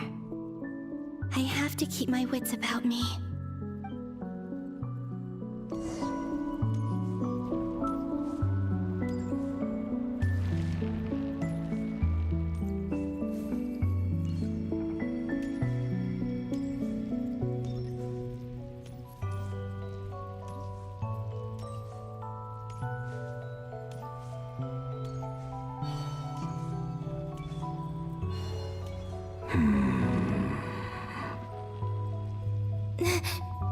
Is that the Ray here of Solnari? I can't believe he survived.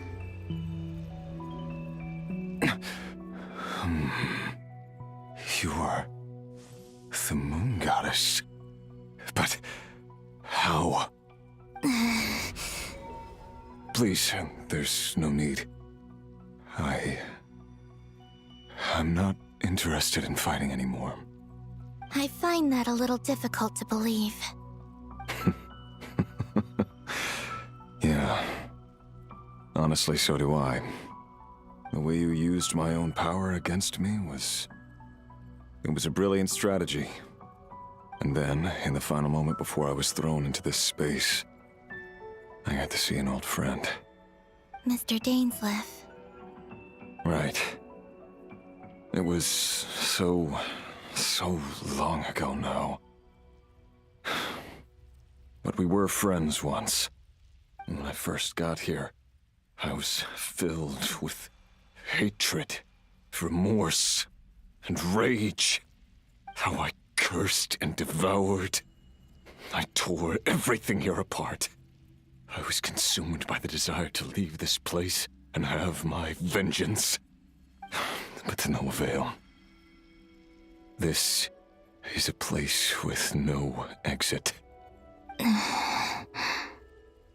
This is the second time I've entered this space. Though I have no memory of the first. I was torn to shreds the moment I entered. But this time I survived. It must be partly because of this new body. And partly because of all the Kuvaki I absorbed in nod-krai. Are you the source of the abyssal power in here? Not all of it. Some is from when I first arrived here and tried to destroy everything. But there was already a degree of abyssal power here before I entered. And like a venomous snake baking in the merciless sun, it tried to slither into my shadow. Tried to? So, you rejected it?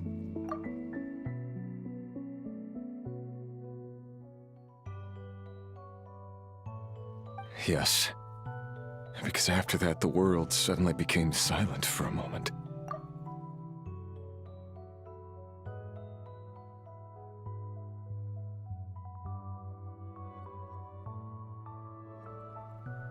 What do you mean? The voices in my head, they were gone. And then I saw her. Her? Thalindis. My former lover. Never mentioned that she saw a memory of Thalindis leaping into the moon's reflection. More precisely, I saw her afterimage. I'm sure the real her is long gone. She was just an ordinary Conrian.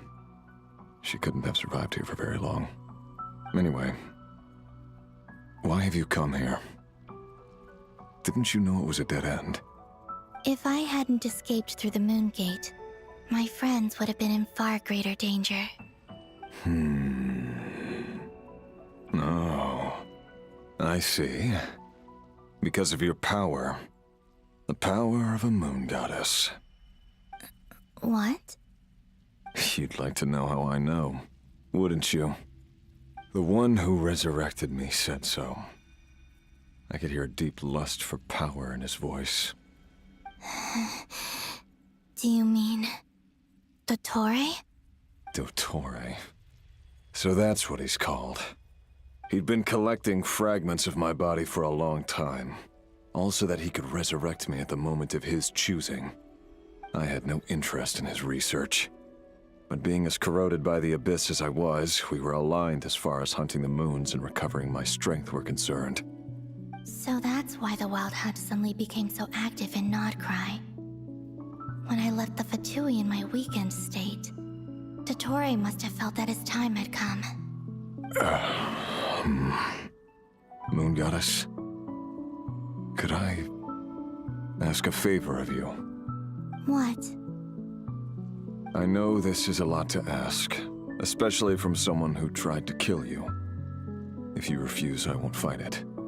But this is the only thing I desire now. Nothing else matters. What do you want?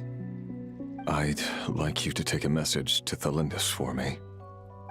Thalindis? But... Yes, she's dead. But like I said, I saw her afterimage. I can sense that some part of her soul remains here. Far, far ahead. Why don't you go and speak to her yourself? I can't. I don't know why, but I can't move freely in this space as you can. All I can see is a glimpse of her walking away. Just like the moment when I last saw her in life. In return, I will clear these abyssal obstacles for you. No, not in return. I'll clear them for you, whether you want to help me or not. It feels like something I ought to do. Why?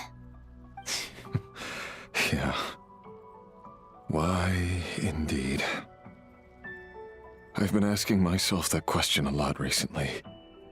Why did I do the things I did? I'm tired of it all. Tired of the person I became. People used me. And then I turned around and started using others. I hurt a lot of people. I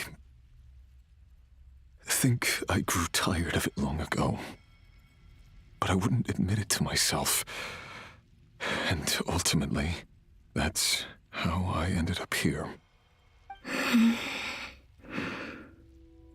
What do you wish to tell her? All of it. My past. My mistakes. Everything that happened after we were separated. Is it okay if I give her the abridged version? Yeah, I'm sure there's plenty you can skip over. Just tell her the important parts. Whatever you think that means. Like the part where you relentlessly tried to kill us? It's up to you. Love demands honesty. But my relationship with Thelindis was built on lies. We hid too much from each other. But after living my whole life in the shadows, I don't want to hide anything anymore.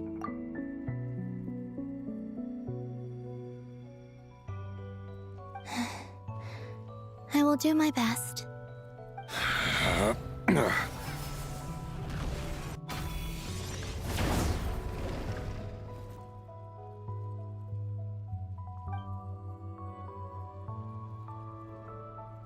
There. The Abyss will no longer stand in your way.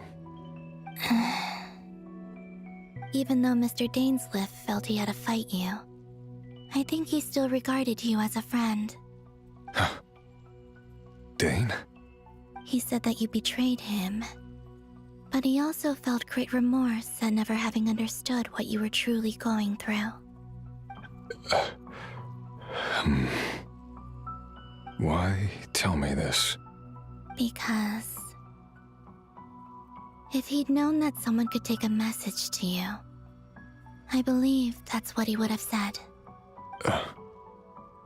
Thank you. It means a lot.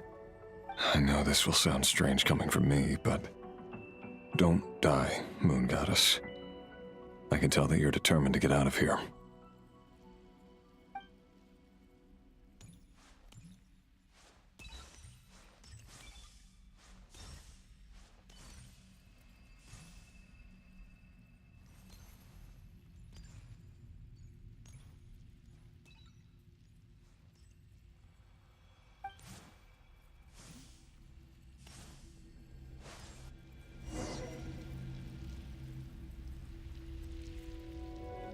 He kept his word. The Abyss is no longer obstructing my path.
Is that the Lindis? She wasn't far off at all. And yet, they can never meet. Hello, Miss Delindis. Who are you? How do you know my name? I've never seen anyone else here before. You can call me Columbina. I promised Rerir that I'd bring a message to you. Rerir? My Rerir? Is he well? He's doing better than he was. Better than he was, huh? Sounds like he's had a pretty rough time. Others have had a rough time on his account too. In many cases, their time ran out because of him. And I'm not just talking about the children of the Crimson Moon. So, things got worse before they got better. Could you tell me what happened, Miss Columbina? Are you sure you wish to know? Yes. This is my opportunity to learn the truth. No matter how hard it is to hear, I have to know. I admire your courage. However, time is short. I cannot stay here for long.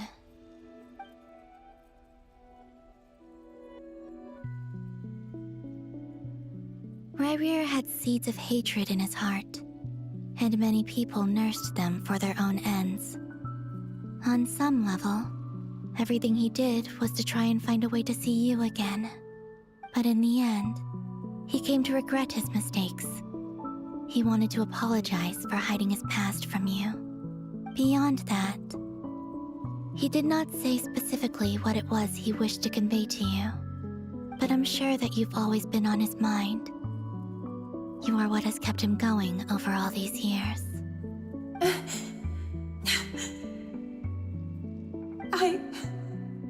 I'm sorry, Miss Columbina. This is so upsetting. I'm not sure how to put my feelings into words. It's all right. I understand. Well, that's everything from me. So, I guess I'll be... Wait. One moment. Time flows backwards here. The road ahead only leads further and further into the past. I know. I intend to reach the end of that road. Without a moon marrow, without the 3 moons' power, you won't make it far. Wait, unless... Are you one of the moon goddesses? You could say that. I see. I often think to myself, if life is like a train ride, why haven't I reached the terminus? Where am I even going? And it's not just me, it's this whole place. Wherever it is, it seems like it's existed forever. It's such a mystery. Where is it going? I must seem so ridiculous. I can't answer these basic questions, and yet I jumped right in here without hesitating, only to be torn apart the moment I entered by powerful energy currents. Only my soul remains now. Thinking back, I was suddenly overcome with fear and terror in that moment. Perhaps I too became bewitched by the abyss. I may have been the leverage it needed to control Rerir. I used to be a researcher at the Universitas Magistrorum in Conria, researching the iridescent moon's marrow. Eventually, I came to the conclusion that time in here flows in reverse. Rerir was one of the Vinster King's retainers. With me, he was in an impossible position. It plagued him constantly. I wanted to help him escape his lot in life. I wanted him to be happy. so I thought I'd use this place to return to the past.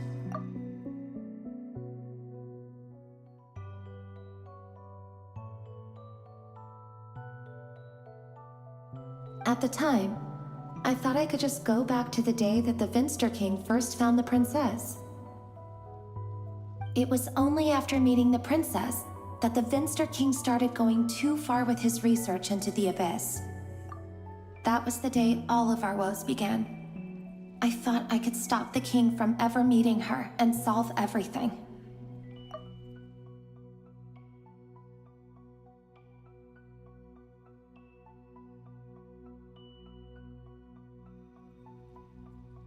I couldn't kill the Vinster King himself, so I had to find another way to save Rayrir. That's why I wanted to go back, to kill the person who had brought new possibilities to our realm. I'm sure it was a futile endeavor, but the Abyss probably enhances the basest human desires. So I naively hoped I could change everything. But I was simply too weak. Like a speck of dust against the whole universe. Look at me. I didn't even survive the journey here. Not physically, at least. I know I'm never getting out of here. But you're different. You can make it, and I want to help you. I owe you that much. How do you plan to help me? Have you noticed the golden energy that exists here? Based on my past research and my observations since coming here, I believe they carry you forward faster. I can share what I've learned, and help you understand the pattern in which this energy appears.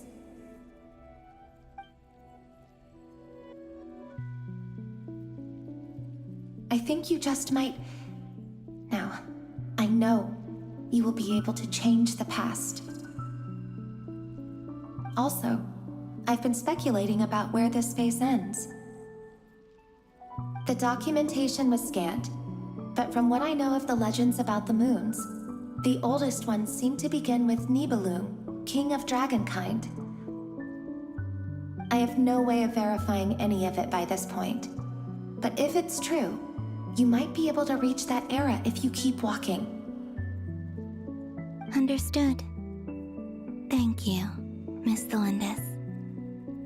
I'm the one who should be thanking you. If you hadn't entered this realm of everlasting death, what use would my deductions be?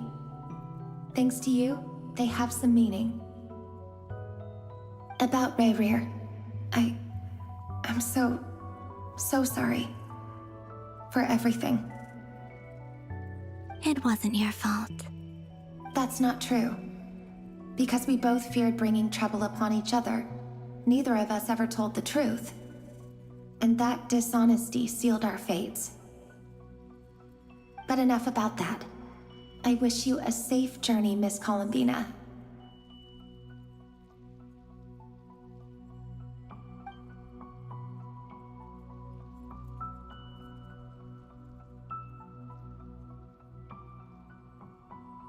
And may the outside world never have to experience pain like this again.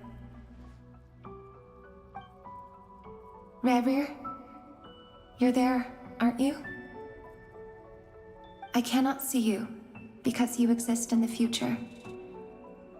I expect we'll be trapped in this prison of space-time for all eternity.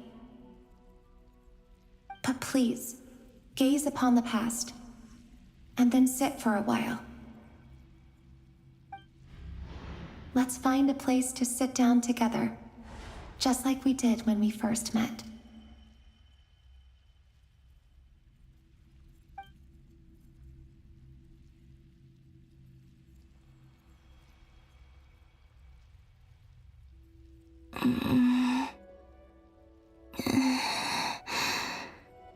How long have I been walking?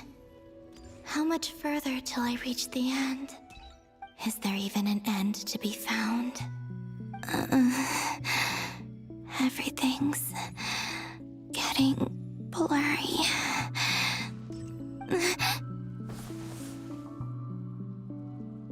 Huh?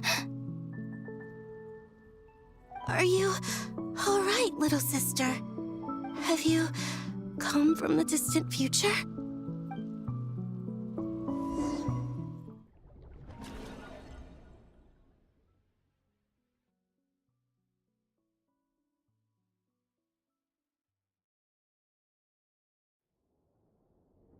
So, how exactly did the moons just disappear?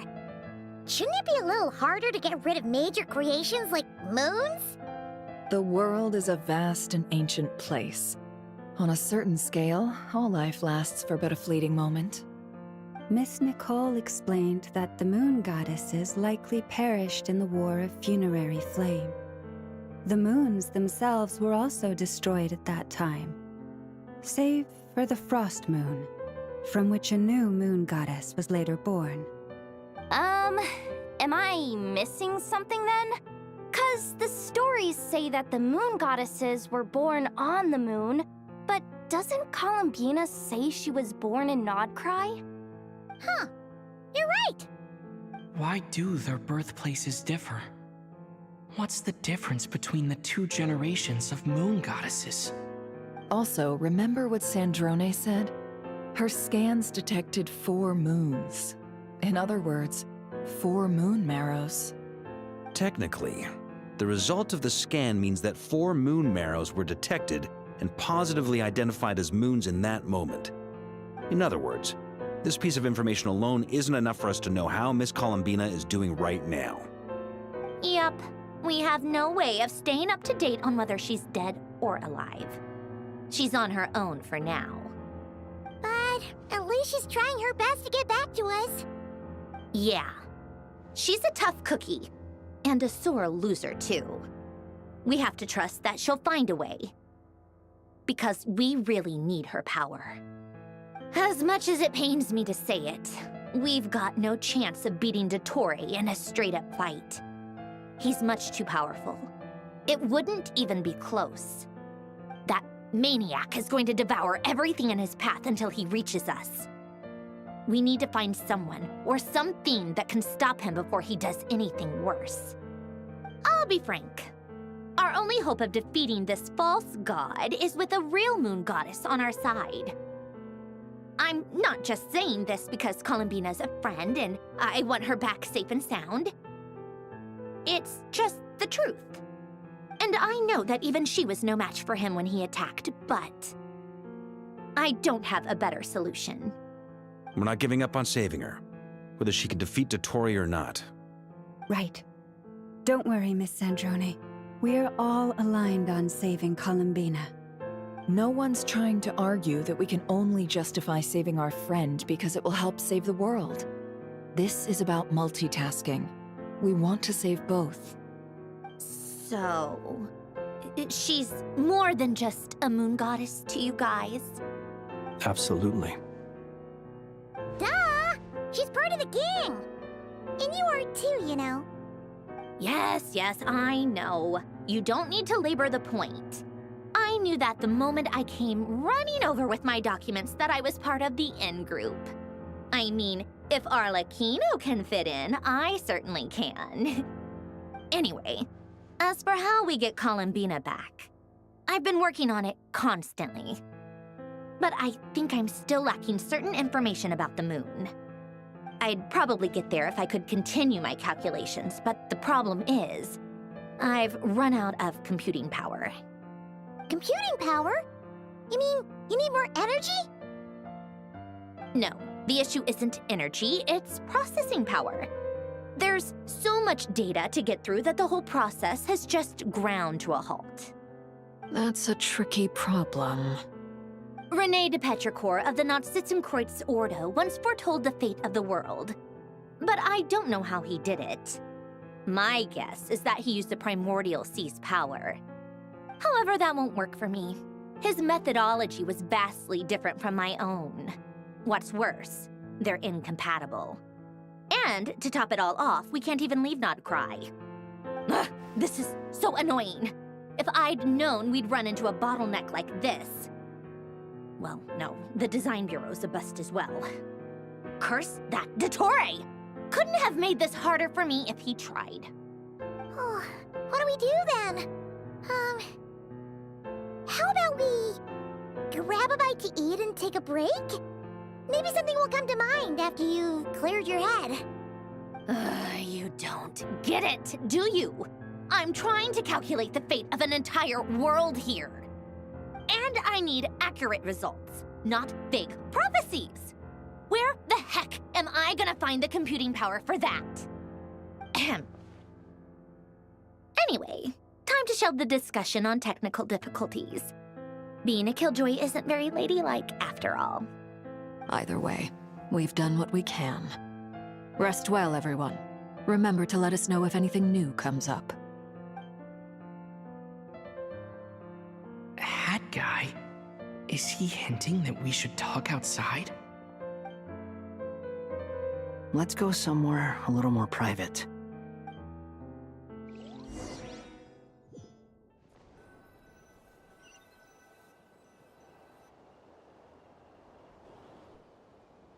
You know that Dory went back to Sumeru, right? Yeah, she mentioned she was planning to head back. Things aren't looking good for nod-krai. She's gone to spread the word so that Sumeru has a chance to prepare for the worst. From what I know of Dottore, there are two possible reasons why he hasn't made a move yet. One is that he's still working through some kinks in his new powers. The other is, he wants to see how we're going to react. He'll easily devour everything eventually, so I guess he's in no rush to make it happen. The first false god he made was me. Now it's his turn. Even though my records were erased from Irminsul, Dottore's ideas haven't changed one bit. He once told me that becoming a god was like turning yourself into a hungry wolf or giant serpent to devour the moon. Clearly, he began studying the moon goddess's powers long before he even tried making a god. He's always wanted to get his greedy hands on divine authority one way or another. And in the end, he devoured the moon where I failed. In the desert of Sumeru, there is a chessboard built by King Deshret, also known as Al-Ahmar. I don't know if it was a real game, or if he was just trying to challenge his servants and citizens in some way. But creating games and setting rules, gods do that as a matter of course. That's the kind of power Dottore craves. Now he has the Trilunar Authority. His power is leagues beyond the common people. I don't think there's any point in other nations rushing to the front line. They're better off focusing on defense and hoping they can fend off any threats that spill out from nod-krai.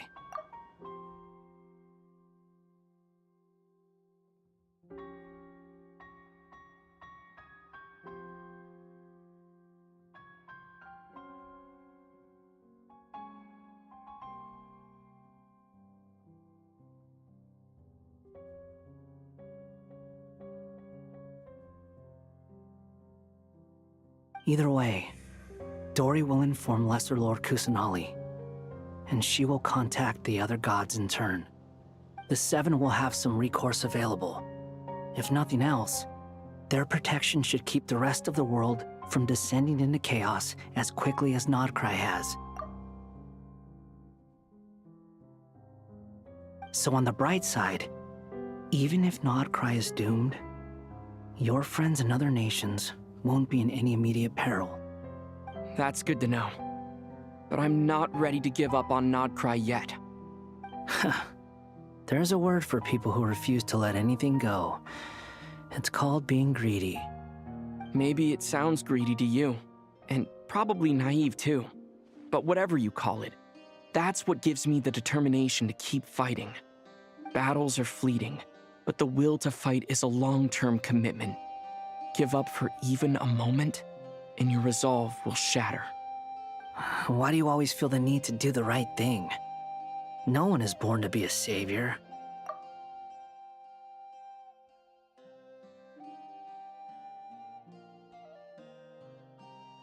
I mean, who's gonna criticize you if you fail or give up? Don't take this the wrong way, but Dottore said something similar to me. I guess the Fatui attracts people who don't believe in saviors. Not necessarily. It's less about belief for me. I just want to know how determined you really are. After all, I don't owe anything to anyone else here. Only you. You look kinda worried. If your arch-nemesis was about to achieve their ultimate goal, I think you might feel a little worried too. That's true. Dotori is about to become an omniscient, omnipotent deity. That's gotta be a bitter pill to swallow. Still, you're calmer than I expected. Obviously. I have to admit that my past self was a reckless fool who misunderstood not only the point of revenge, but how to achieve it.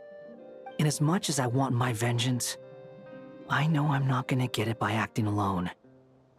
If the world's taught me anything, it's to think before I act. Too bad it never taught me any other virtues, though. So, I am going to destroy Dotori, no matter what it takes. So, what's your plan?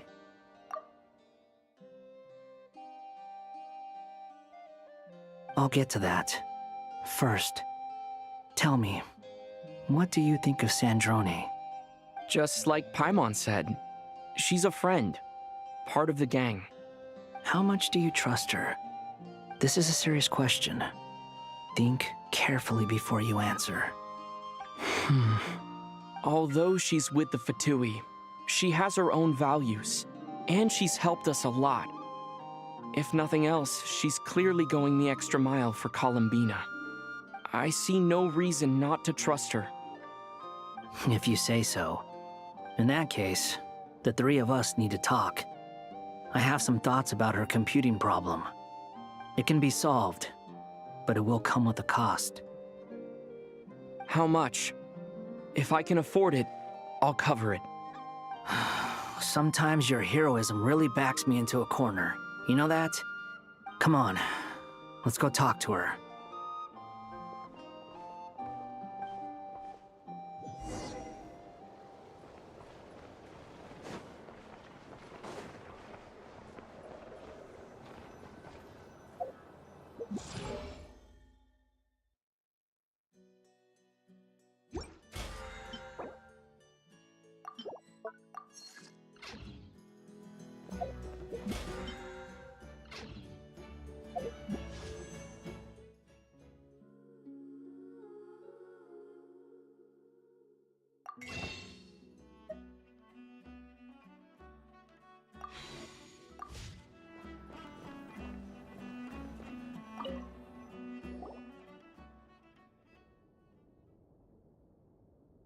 Miss Androne, Traveler.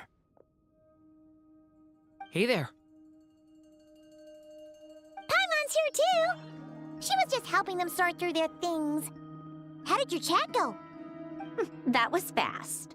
The call only just ended. Well, you said it was urgent, so we got here as quickly as we could. Albedo, I have some alchemy questions for you. I see. Looks like my knowledge proved useful after all.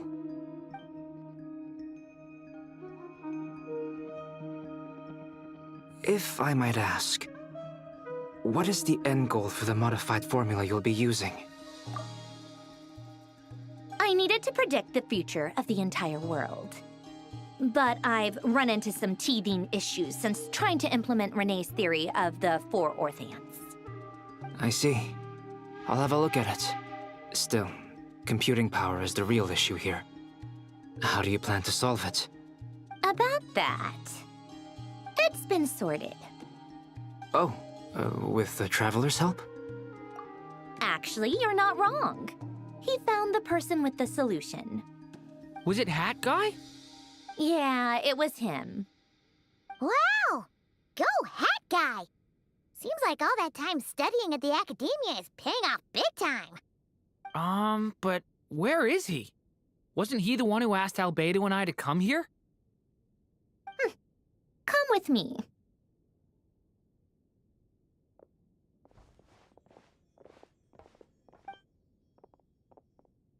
Hat Guy? What's happened to him? Hat Guy! Guy! Can you hear us? No response. I guess he's in hibernation. Hat Guy mentioned that he was a puppet. It seems that his functions are currently shut down. I presume this has something to do with the solution to your computing problem. That's right. He and the Traveler came to see me. Wait, what? You have a solution? Would you calm down? Why do you always react so hysterically to everything? Excuse me? How would you know? You shouldn't be so quick to judge complete strangers. It's very bad manners.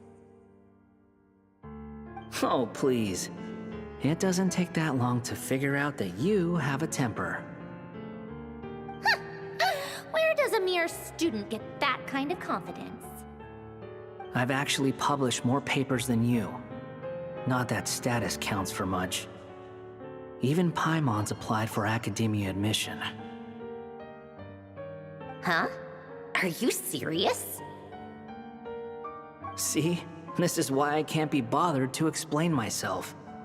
She recognizes no one's skills but her own. Okay, fine. I'll hear you out. So, tell me, how do you propose to solve my computing power problem? This world itself is constantly processing all kinds of information. If it's the world's future you're trying to calculate, you need a processing device that's designed to cope with that volume. Easier said than done. Only Irminsul can handle that kind of... Wait, is that what you're suggesting? But surely we can't just plug my formula directly into the ley lines. You should be able to tell that I'm not human, right? Yeah, I noticed. The technology, though, seems pretty ancient. Very different from Fontaine's. It's a completely different system. Conrian, to be precise. I'm what they would have called a puppet.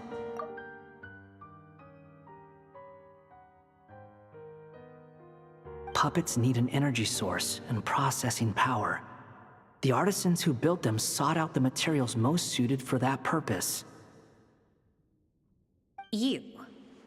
Do you mean... The Traveler and I have talked it over. He's willing to vouch for you.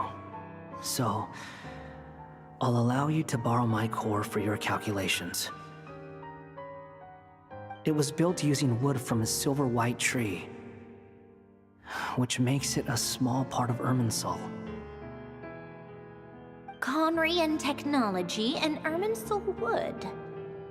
Who in the world could have built you? Are you sure about this? A puppet without its core will cease functioning completely. And if it's left in that state for too long, it might not recover. You could die if you do this. You do realize that, don't you? I can put two and two together, yes. No need to rub it in. I won't lie to you. This has never been done before. I cannot guarantee your safety. Doesn't matter. I'm prepared for the worst. Did you two actually talk this through? Is he... Are we really considering this? Yes, we discussed it. The bottom line is, he trusts me, and I trust you. Let's give it a shot, shall we? Honestly, I have no clue where this kid even came from. But for whatever reason, he lent me his core to use in my formula. I'm very close to finishing my calculations now, and the core is currently in use. So I'm sorry, but I can only show you a sketch right now.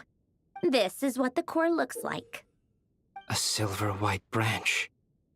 It certainly matches the legends told about Irminsul. Is Hat Guy gonna be okay? He's not gonna die, right? Right? In theory, he should be fine, as long as we put his core back in time. Beyond that, all I can say is that I'll try my best to avoid risks and make sure the core doesn't sustain any damage. I think I know why you called us here now. Someone needs to watch over his body and make sure it's protected until the process completes. Correct. He said that the only ones he trusts here are you two, and the Traveler. And the Traveler will have other work to do. He will have our undivided attention. Aw, head guy. On a more positive note, things are progressing steadily on my end. I'll call everyone in for a meeting once the results are out.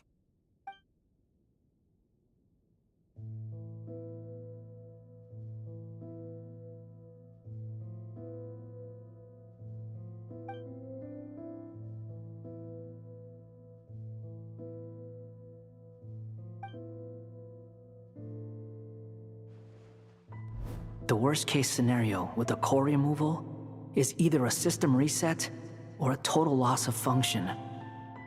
But I'm not afraid. A quiet death should have been my fate long ago. A core is completely different from a heart. It's like another vital organ entirely. I never believed it could be a true replacement for what I sought. But in the end, it turns out the core was more useful to me. Pretty funny when you think about it. It's like the punchline of my entire life. Do you think there's any difference between a puppet and a human? If not, then this would just be another samsara. I have already experienced both a past life and a next life. Part of me wonders whether I'm only capable of making this decision because I've become a real human. What's with that expression? Isn't this a good thing? Sandrone will succeed, won't she? She has to. She will. We all have to persevere until this is over. That's right. And I'll protect you all until a moment of victory arrives.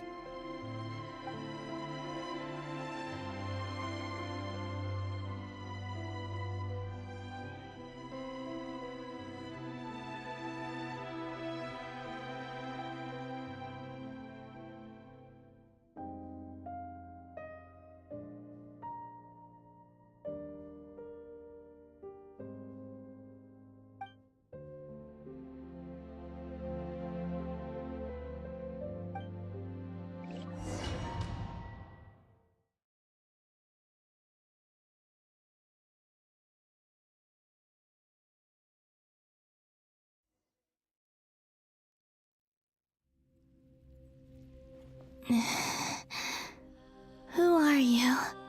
Call me Sonnet. You have the same power as Canon. Sonnet. So, you're the goddess of the iridescent moon? Oh, goodness. You recognize me? Well then, what's your name? Columbina. Columbina Hyposelenia. Hyposelenia? What a lovely name. Did you choose it yourself? It was a joint effort between me and my friends. Friends? You mean your friends in the heavens? Huh? Oh, sorry. You must be exhausted. I apologize. Hang in there. Let me introduce you to my older sisters. Do you mean the other two moon goddesses? Arya and Canon? Wow, you sure know a lot. Hey, does that mean that our story goes on into the future? Oh, I guess that wasn't the best question to ask. It's all right. We were prepared for that possibility. You could say we were too prepared. I can't even remember how long my sisters and I have been here by this point. When did you get here? How long has it been? I can't say for sure, but it feels like it's been forever. I see. Are you feeling all right? You look a little unwell. I can hold out a while longer.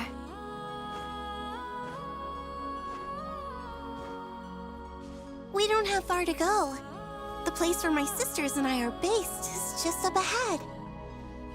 Don't worry, they're both really nice.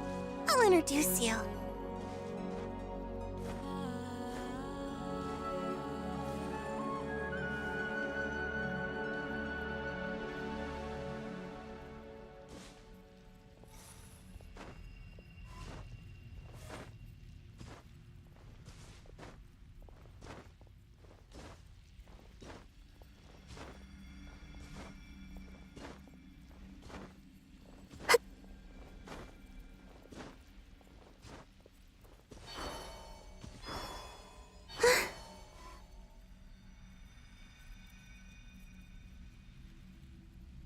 Sisters! I'm back!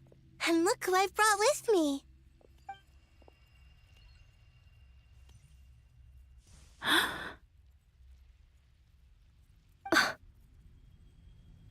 It's our lovely little sister, born in the far future. The pleasure is all mine.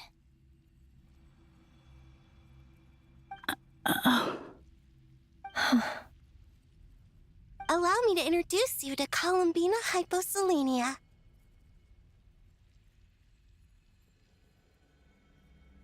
This is Arya, the goddess of the eternal moon. And this is Canon, goddess of the frost moon. Canon, don't you think Hyposelenia's power is similar to yours? Hello, Columbina. I apologize for our startled reaction just now. And please, forgive our little sister if she's been annoying you. She tends to talk a lot. It's fine. You seem shy. Don't worry, Columbina Hyposelenia. No one can hurt you here. Could you tell me where here is? Please.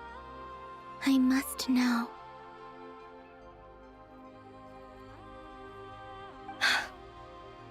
My dear sister, this is where Tevat's original ruler, the Dragon King Nibelung, imprisoned the moon goddesses. What? You're scaring her, Canon. No, I'm fine. Please, continue. Nibelung, our original master, created us in the distant past to maintain Tevat. But he left this world and traveled into the dark universe beyond, to explore worlds vaster still. Day and night, we fulfilled our duty in the heavens, until the day that the first Descender arrived.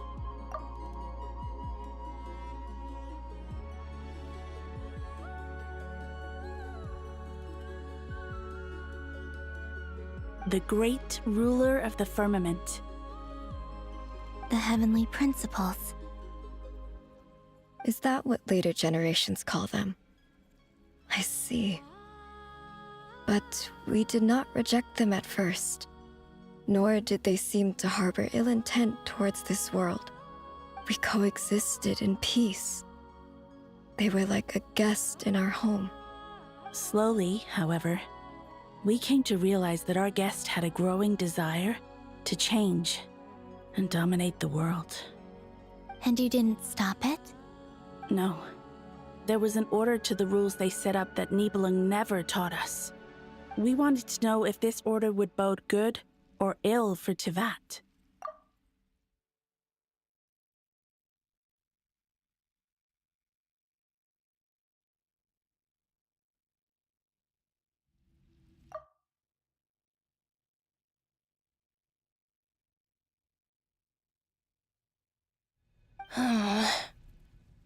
All right. Canon and I wanted to know. Sonnet was against it from the outset. Later, we discovered that this great ruler of the firmament, bore an almost paranoid hostility toward the desire of certain life forms to seek power.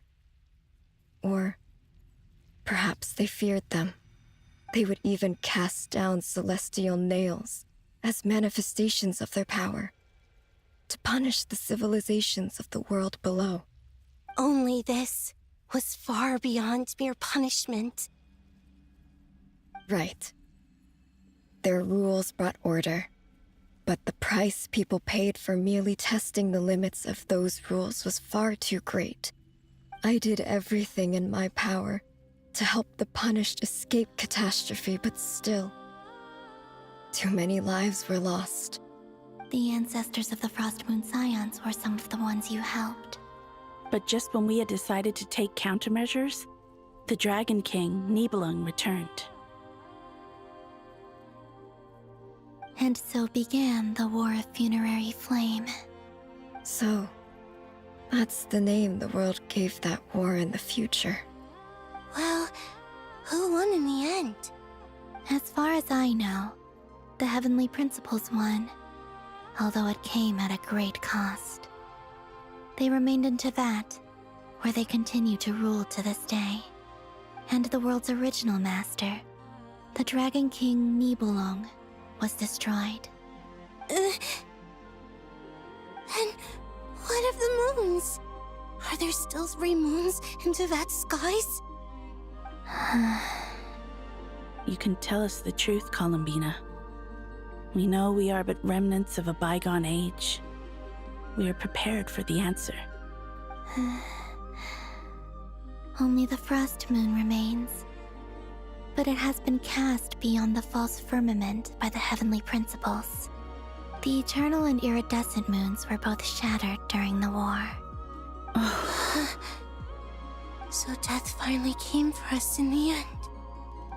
Sonnet. But you're still here, aren't you? A moon goddess cannot live without her moon, Columbina. She's right. That's why I began to disappear. Because the Frost Moon is cut off by the false sky. How much worse it would have been if it were outright destroyed. Our souls may endure within this lunar palace, but if our moons are destroyed, then we shall disappear the moment we depart from it. I'm sorry. There's no need to apologize to us, dear sister. If anything, we owe the world an apology. If only we'd decided to act sooner, rather than arguing amongst ourselves.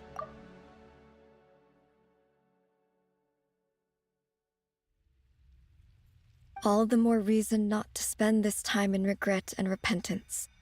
Instead, we should focus our efforts on how we might help our future sister. Sorry? Don't you see, Columbina, your story is not yet over. Is that not why you are here?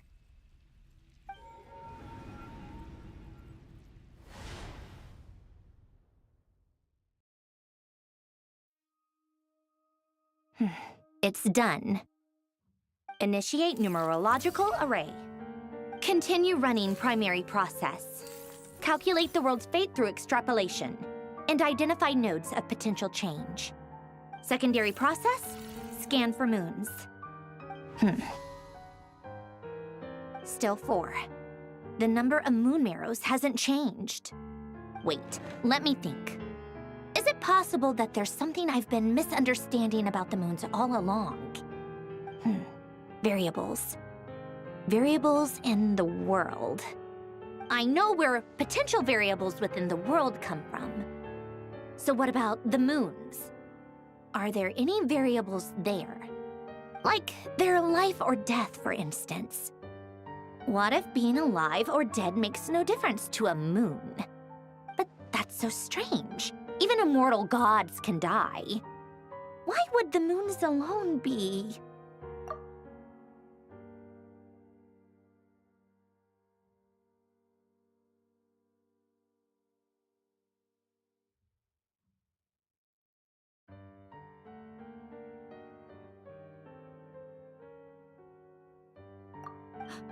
Wait, Wait! I've got it! I've got it! If alive or dead is considered a variable, we might have had this wrong the whole time. No one ever said that a moon marrow equals a living moon.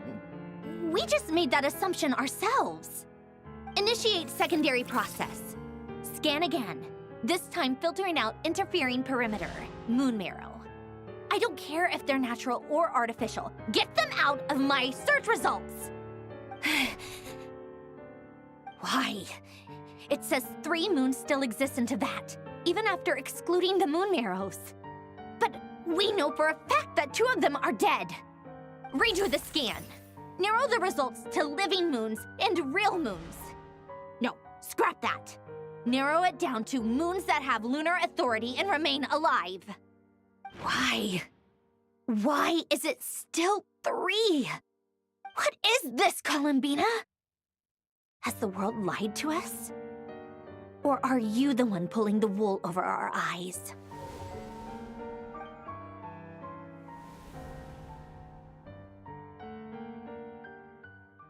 So, you think that the moon's reflection might be where Nibelung imprisoned the 3 moon sisters?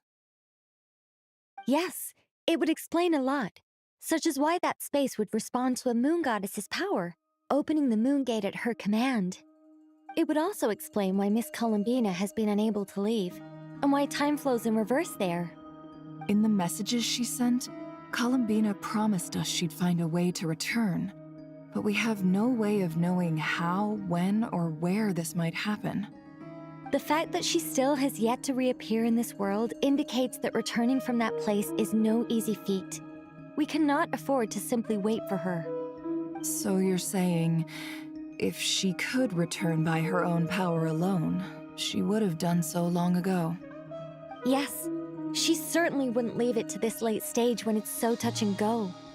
I've been giving this some thought, and I've come to believe that Luana's heart might be an anchor that she left behind, as a sort of future waypoint. This could also explain why Luana's heart is always by the Traveler's side.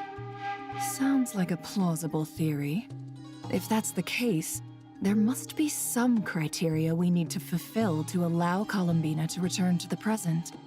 The question is, what could they be?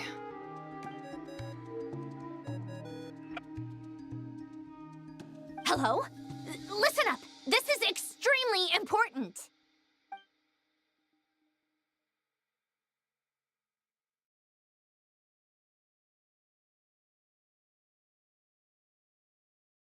Not only is Columbina alive, but she may well exist in a form unimaginable to us. I'm still unclear on the details, but she's done something truly inconceivable in the past.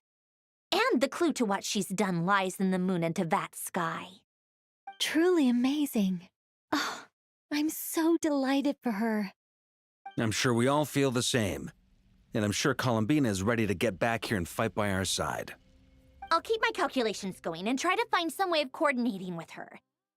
But that's not an excuse for everyone else to slack off, okay? All of you had better keep trying to think of solutions. How can the dead moon still live? And Luanatar...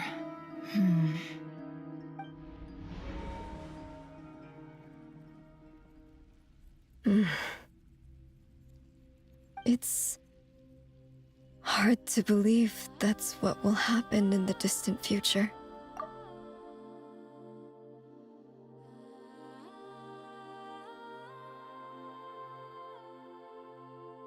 Our authority is linked to the most fundamental rules of Teyvat. I suppose it's no wonder that many would covet that power. I didn't realize that when you said friends, you meant people who live down in Teyvat. That's so lovely. I always wanted to go down there and have some fun. Have you ever tried leaving this prison? Of course. Between us, we've tried everything. But no matter where we go, this space will eventually bring us back here. It's like the center of a whirlpool.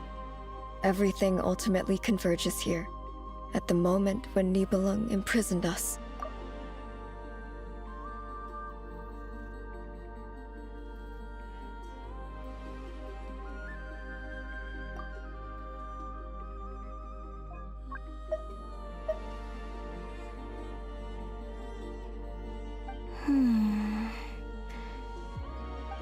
case, have you tried using any of those pathways that connect this space to the real world? Sorry? What are those? They're passages through which you can make small-scale changes to reality by using Kuvaki. Or am I the only one who can use those passages? Because part of my soul remains in reality.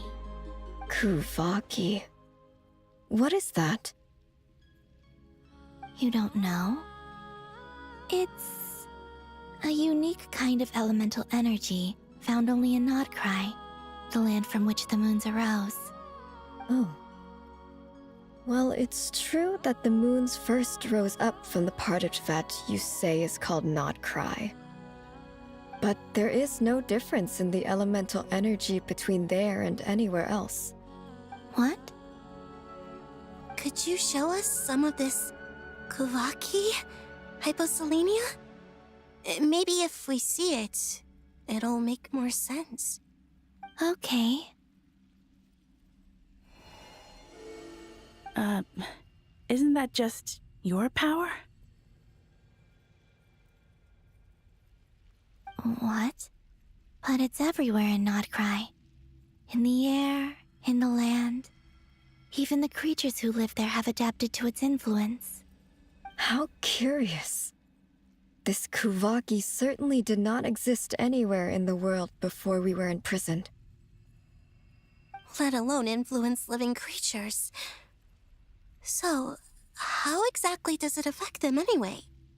Can they float in the air like us? This is so strange. Why would their reality differ so much from mine? Columbina, you're looking for more than just a way out of here, aren't you? Yes. If I am to help my friends, I will need tri-lunar authority on par with that of our foe. You mean... you'll need our power? This sounds extremely risky. The three moons' powers are not mutually compatible. Concentrating them into one goddess will be a very painful process. And if anything goes wrong, it could tear you to pieces. I know. But I'm willing to take that risk. Even so, let's say we successfully transfer our authority to you. How will you take it outside this prison?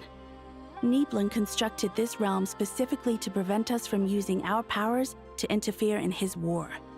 No moon goddess can leave this place alive.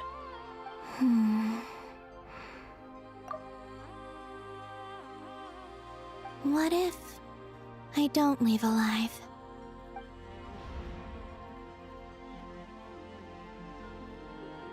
Where do we even start? How are we supposed to figure out what we're meant to do to help Columbina?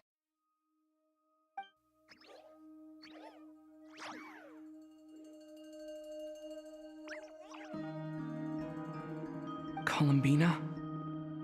What do you need from us? If she really got to the beginning of time in there, how do you think she'd leave us a message?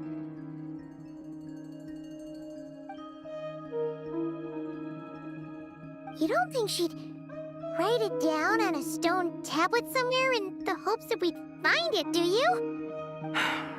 Seems unlikely.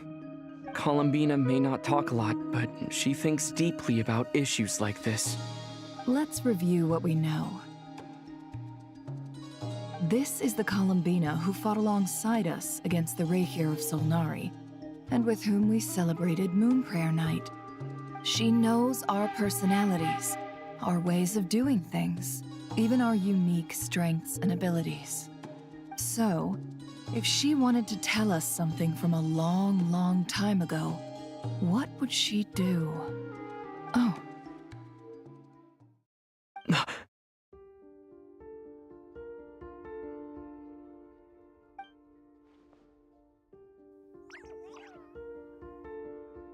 Traveler, you once said that those golden ripples also appeared when Luanatar was born. What if Columbina left Luanatar here, not just as an anchor to the real world, but for some other purpose? If she is part of Columbina, And Columbina knows that I can see past events through her.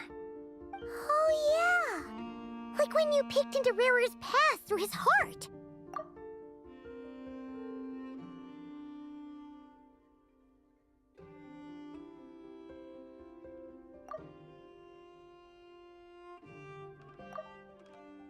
Nefer, wait!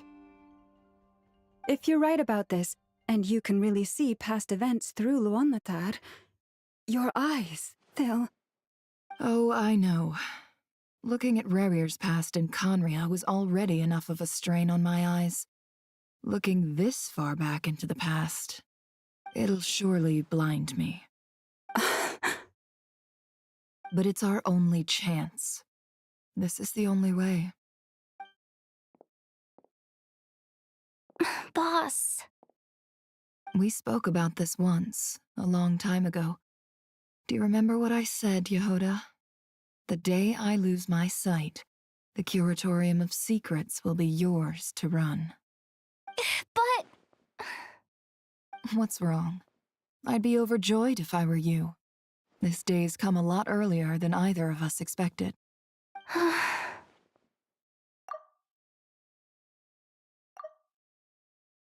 I need to know you'll honor our agreement, Yehoda.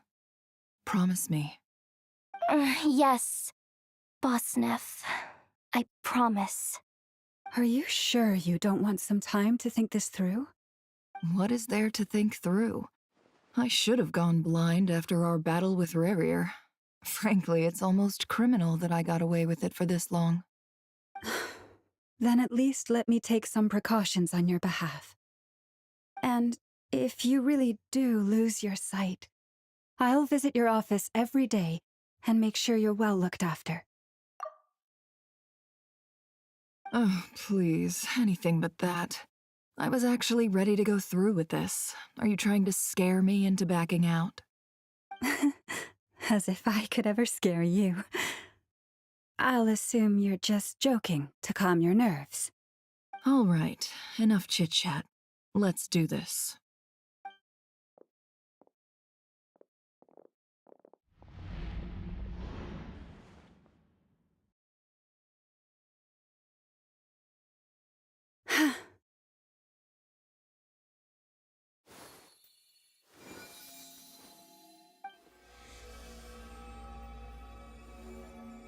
All done.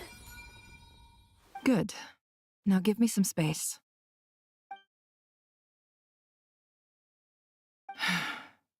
Come on then, little one. Show me what happened in the past.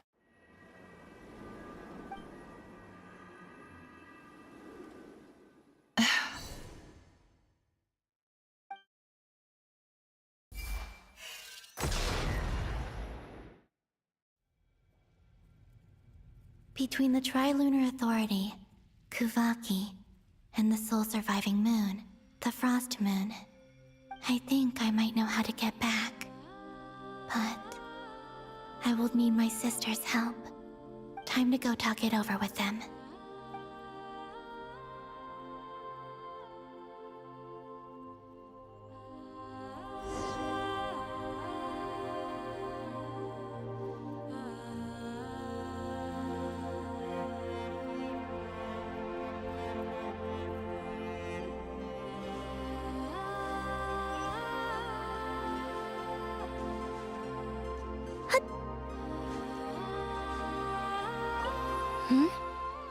Have you decided what to do? I hope it's not too dangerous. You really scared me when you said that thing about not leaving here alive. Come on, let's go find the other two.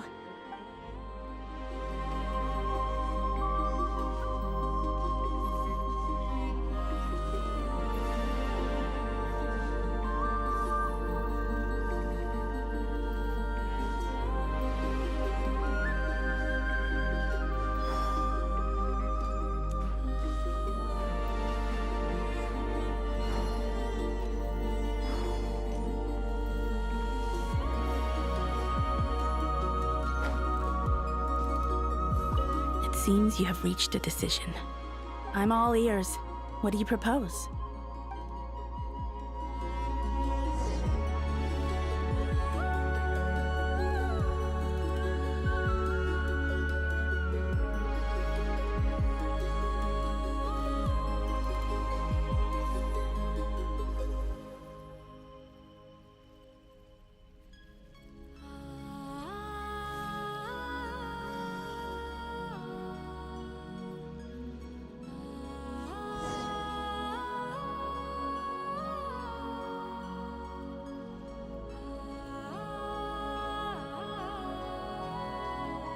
Have you figured it out, Columbina? Tell us, how do you plan to leave this place? I intend to die here, in this moment, and then be reborn in the future with the help of my friends. What? What are you saying? How can the dead be reborn? And how will you inform these future friends of your plans? You can't exactly leave oracles. Nothing can escape this place. Not a single ray of moonlight. And even if you found a way, what if they never find the message you left for them? You'll... No, that won't happen. Come again? They will find my message. I'm sure of it. I'm not following. How exactly will you achieve this? It's quite simple, really. First, I will leave my soul here.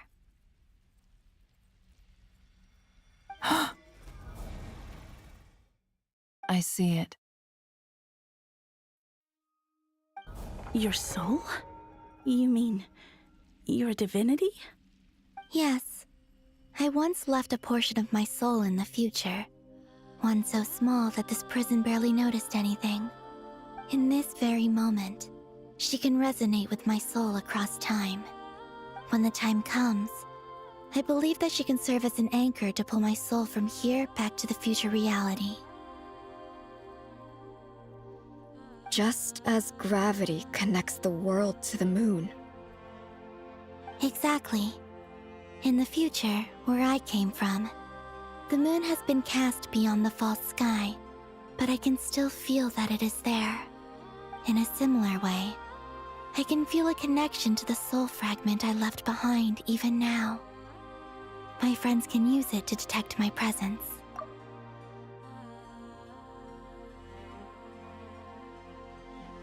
But how do you just leave your soul here?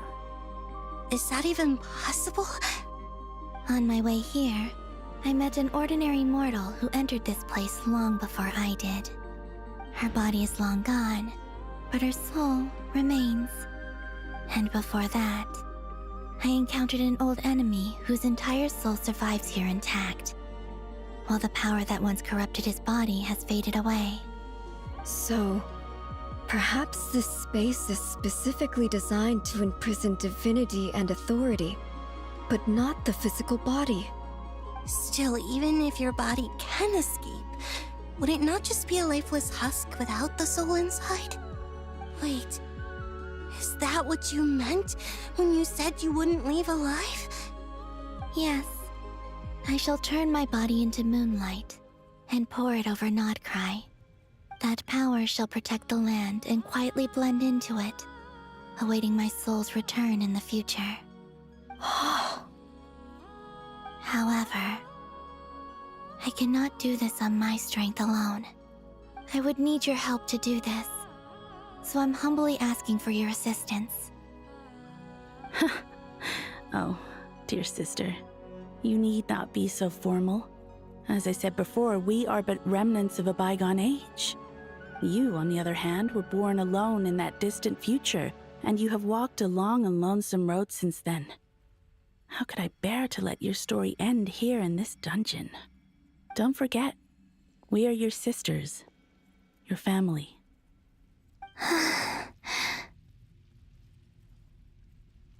Arya's right.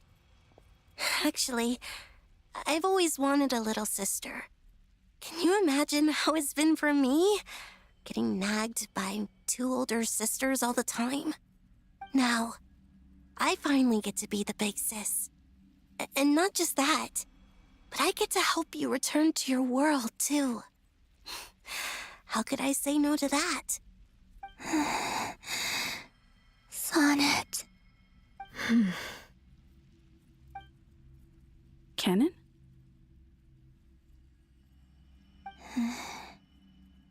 I'm sorry. I know this is a bold request. The Frost Moon is rightfully yours, and it remains intact. Oh, no, please, don't misunderstand me, Columbina. I was just thinking back on the years that the three of us once spent together. You cannot imagine how happy I am to hear of the future world you describe. The Frost Moon Scions, your lovely, kindly friends. For the three of us, whose purpose in life was to maintain the peace in Teyvat, it is a great relief to know that the people of this world live in such an abundant future.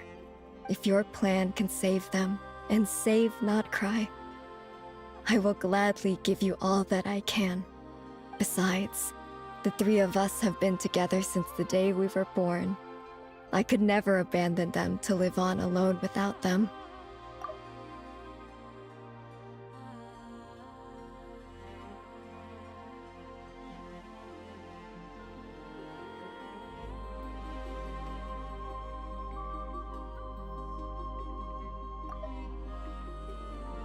Canon.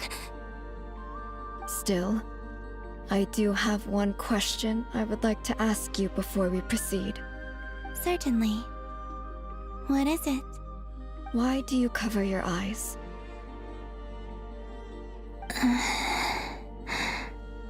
Yeah, I was curious about that too. But it seemed personal, so I didn't want to intrude.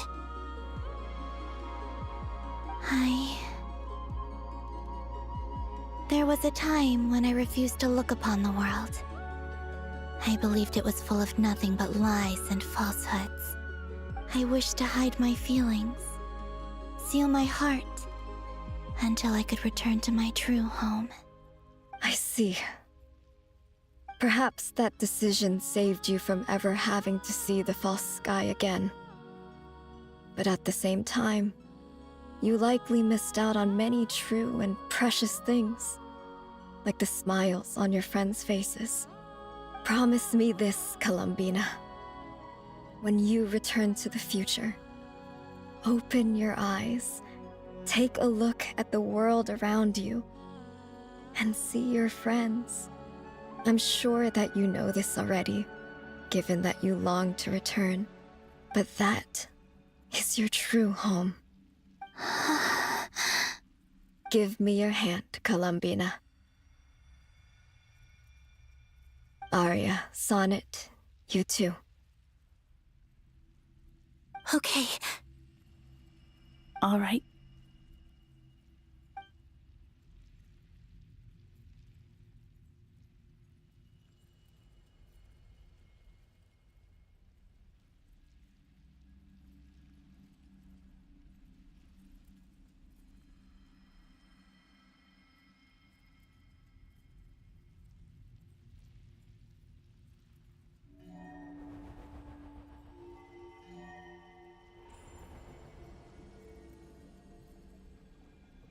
We once were the songs sung for eternity, but now it is you who must continue to sing.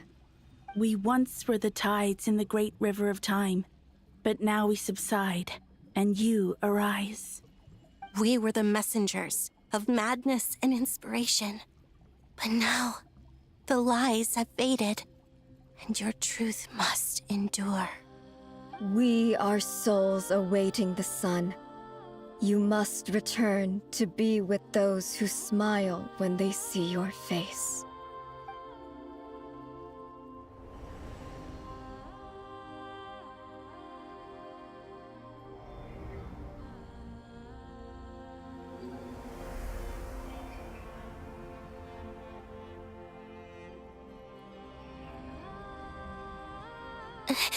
Is it done? Yes. We have transferred the authority over all 3 moons to Columbina Hyposelenia. From this moment on, she is the Tri-Lune Goddess, the one and only moon goddess of this world.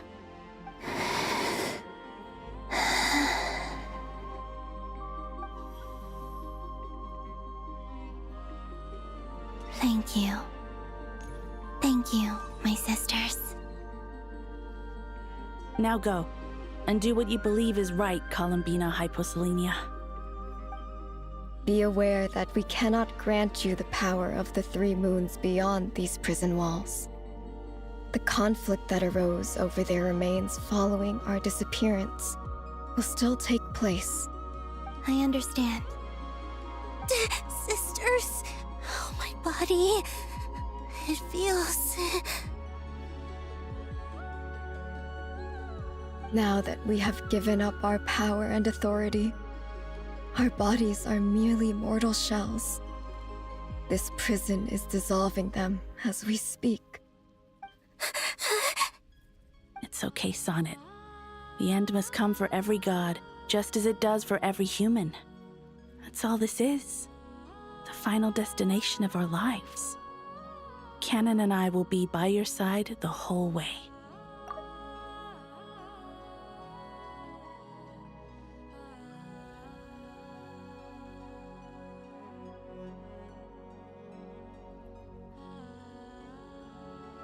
We have one final request, Columbina.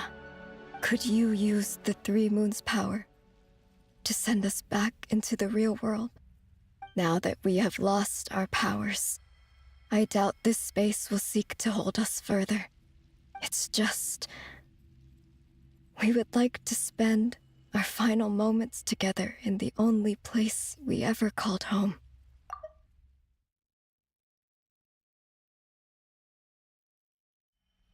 Of course. Gladly.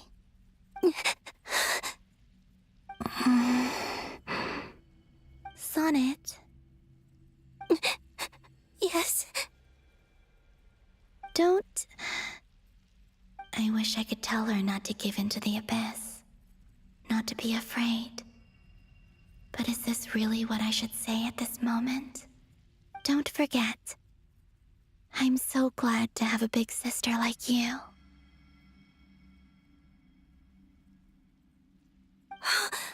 No, Hypo. Thank you. I'm okay. I'm not afraid. As long as my sisters are with me, I won't be afraid.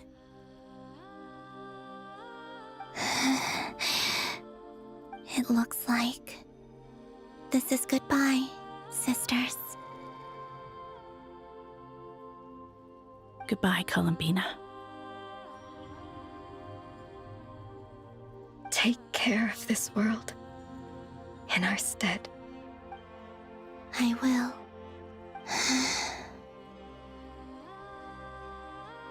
And now, it's time for me to bid farewell to my body, too. May it become the moonlight that keeps nod-krai company through the long years ahead. So this is why nod-krai was not always home to Kuvaki.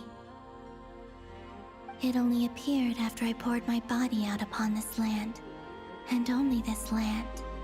Kuvaki responds to me because it is me, my body, answering the call of my soul. And the golden energy I've encountered on my way here was, in fact, that very soul, which I am about to leave here to guide me.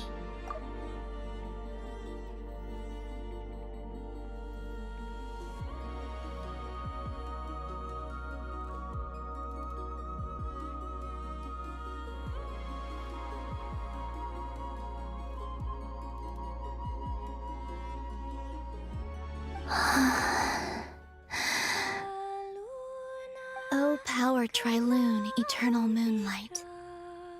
I, Columbina Hyposelenia, lay aside my body. Let it be cast into the dark night to illuminate the future.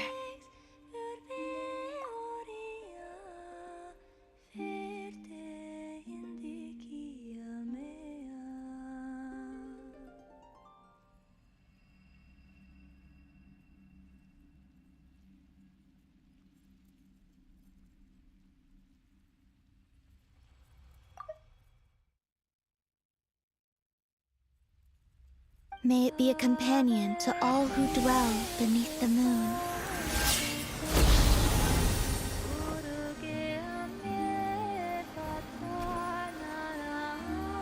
Until the time comes for me to return home.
allowed to see that?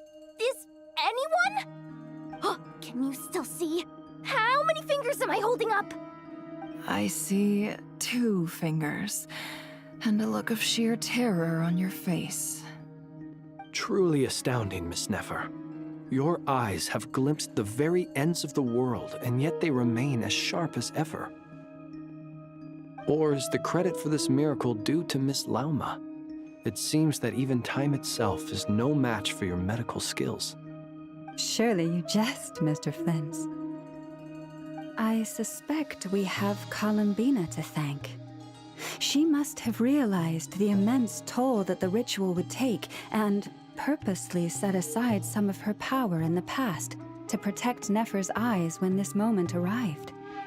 There is always a great price to pay for witnessing the truth, but it seems that this time, Columbina has shouldered that burden on our behalf. She chose the perfect method of getting a message to us. Though her eyes were always shut, she was clearly so perceptive. She knows us well. She knew exactly how we would think and what we would try.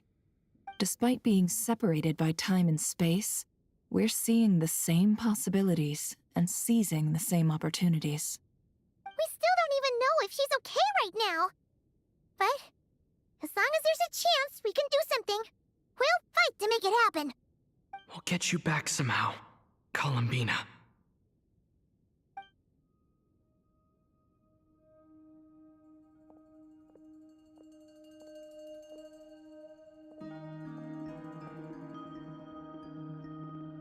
Well, based on the information we now have, let's figure out our next moves.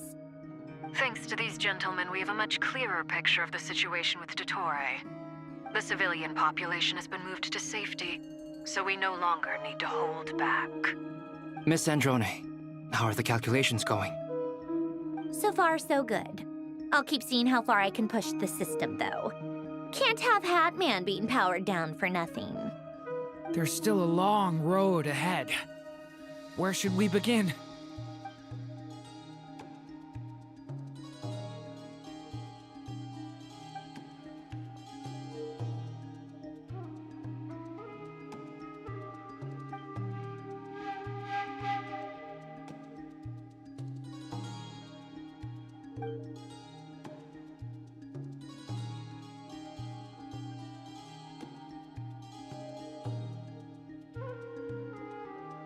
Our plan is clear. Time is short, so let's get moving. There's just never enough time, is there? In my existence. Ugh. Anyway, I'm gonna get back to work. All right, we'll do our part too. Yeah.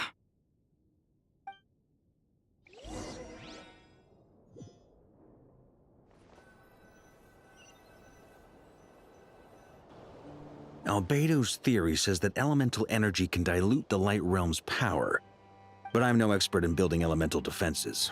Sounds like something out of the advanced elemental theory section of the library. Whew.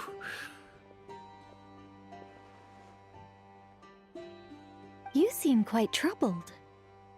Well, yeah. I mean, who doesn't get a little flustered when they're completely out of their depth? You were the very picture of confidence back when you approached the Hexen Circle. Yeah, I could have been faking it through that whole meeting for all you know. Who's to say I'm not just a ball of nerves in a charming and gregarious package? Oh gosh, really? I'm so sorry, I had no idea. Well, you're all the braver for it. Still, I was much more in my comfort zone than I am here.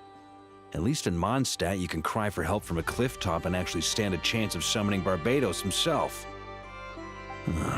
Things have never looked bleaker than they do now. If we don't pull this off, Tevat's doomed, isn't it? Oh, you think so? Actually, yes. Yes, it probably is. It's a shame. Don't put too much pressure on yourself. Tevat has faced annihilation many times in the past, but it also gave us you, didn't it? Hey, don't give me that. It's not like I'm anyone special. I disagree. every human born in this world is special. We angels have always believed that. In that case, this humble human being has a big favor to ask of you. I thought you might say that. I'm sure Alice, in her great wisdom, sent you here precisely to help us in this difficult time, yes? Well, that has less to do with her wisdom and more to do with my power. Of course, of course. Well, the thing is, these elemental defenses we're about to build, I don't think it's a question of if they'll fail, but when. Durin's findings from his patrols make it clear that Dottore is constantly expanding his territory. First it was his lab, then the design bureau, and now this. It's not realistic to completely stop him encroaching on the rest of nod-krai. Rather, our goal should be to stall him for as long as possible. If Miss Sandroni's calculations are correct, well, they're the closest thing to certainty we have in this situation, so let's assume they are. Anyway, her calculations suggest that our best hope for victory lies in Miss Columbina's return. It's up to us to slow Dottore's advance and buy time for her to make a return. Are you asking me to help you with building the defenses? No. I'd like you to prepare for what comes next.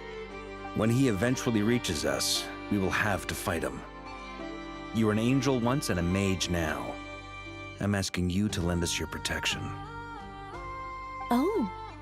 Can I take it that you're triggering the terms you fought for during our three-way talks?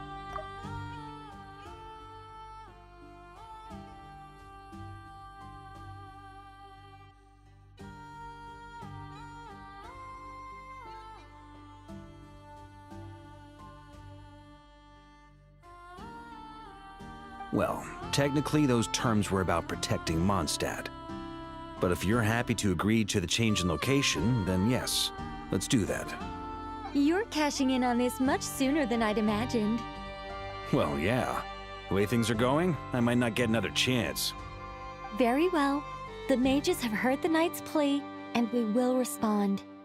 To tell the truth, Alice and I had already discussed how we might help you all, so I didn't come empty-handed. I always like to be prepared.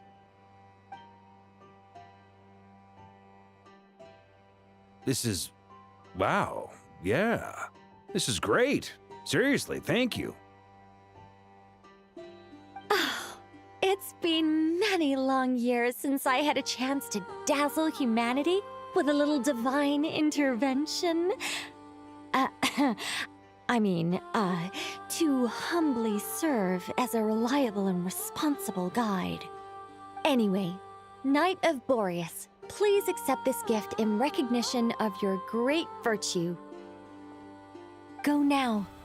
May the angel's blessing deliver you safely to your destination.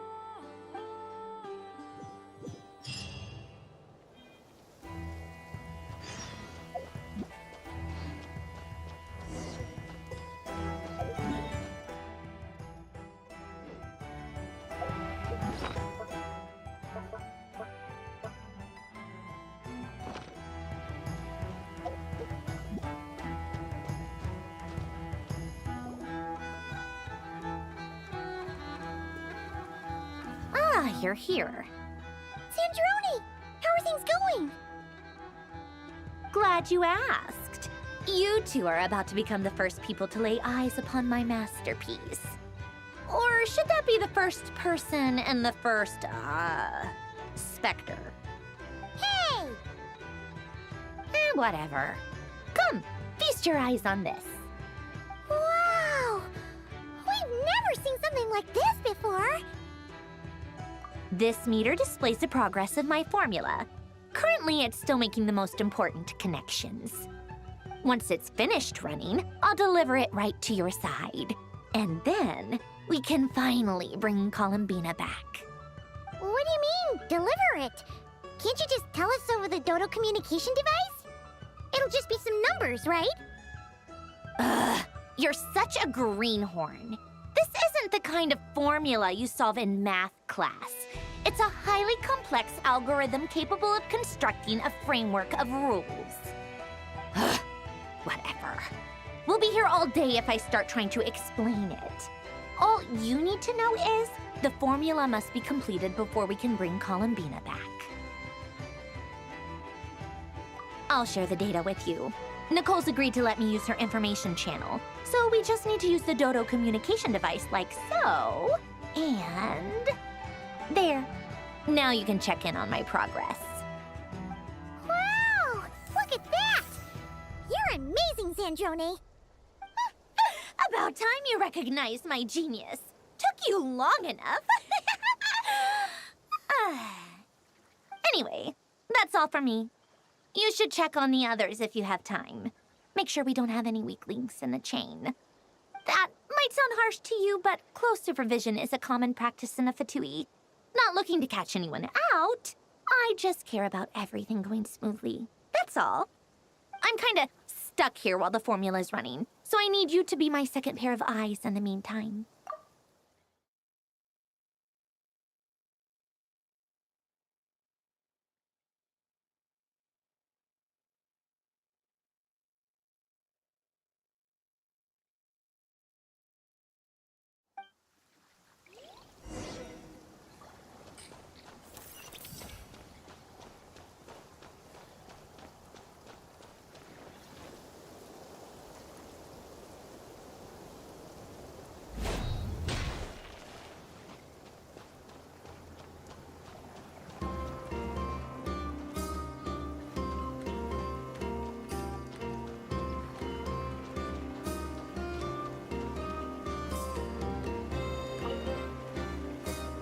Traveler, Paimon, a pleasure to see you both. Twins! How's everything coming along? Fairly well, if I do say so myself. Personally, I am ready to confront Dottore head-on. Ooh, you sound much more serious than usual.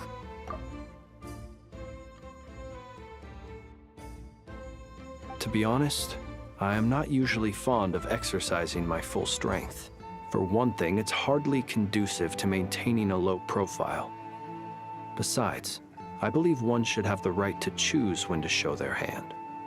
I am conserving my strength until the moment of battle is upon us. Anything to boost our chances of victory. Seeing you get into the zone like this really puts Paimon at ease. Huh, Traveler? I consider it an honor to have your trust. Rest well. I look forward to seeing you both in your element during the battle.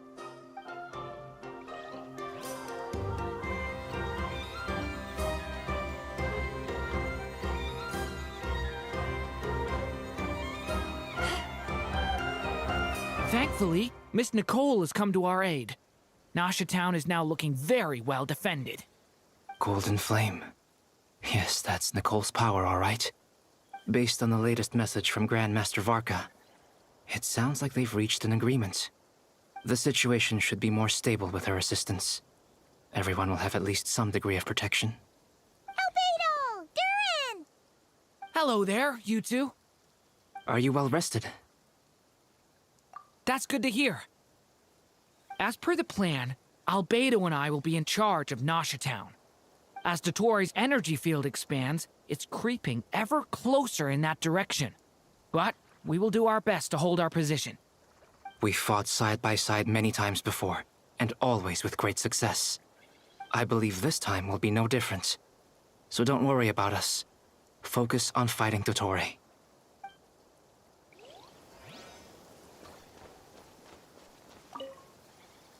As Dottore's energy field... We fought side... I believe this...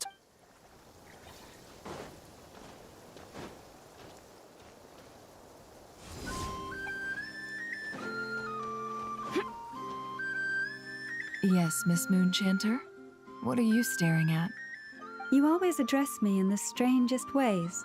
Lady Moonchanter 1 minute, Miss Moonchanter the next. Yes, and? Are either of those incorrect? Not as such. It's just that I simply call you Nefer nowadays. Uh-huh. That's my name. What's your point? The point is I don't add any honorifics or titles. Meaning what? That maybe we're on friendlier terms now than we used to be. Is that how you see it? And I thought I was the one with eye damage. Paimon, traveler. Just swinging by to check in on you. How are things going? Did you manage to get some rest? Don't worry about me. I won't slow us down. And I give my all to ensure our victory. Ah, yes. Allow me to give you two a quick checkup. Hold on. You're both in good shape. You're welcome. You'll have your work cut out for you in this battle against Dottore, so make sure to get some rest in first. Paimon will keep an eye on him, don't you worry. I'm glad to hear it. Take good care of yourself too, Paimon. Sure thing.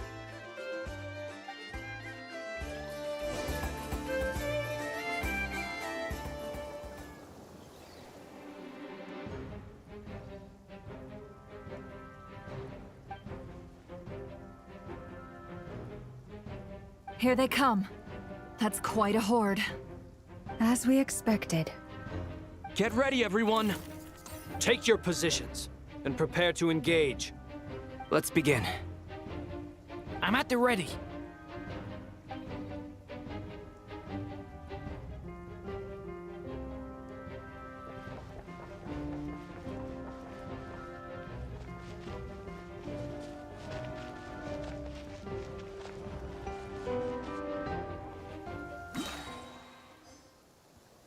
What a waste of time! Your Change of plan. skull! Go!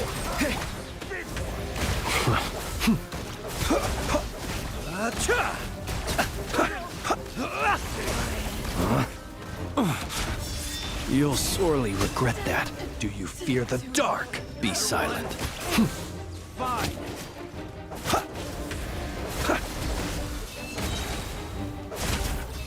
The night cometh. Observe. Bombs away!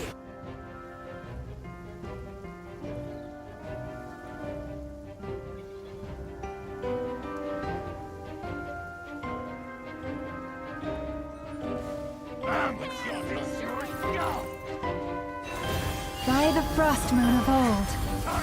Can I but these creatures cannot stand against us. Oh, fighting talk. Just don't let your guard down. That goes without saying.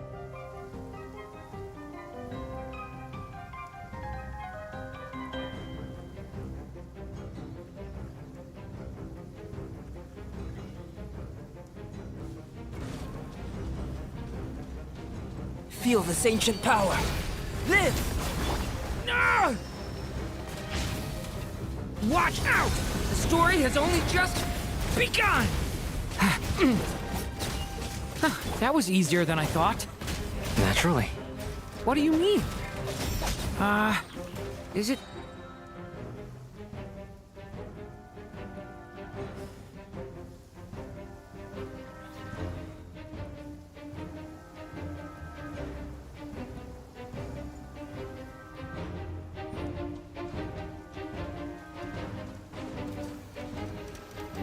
Yeah!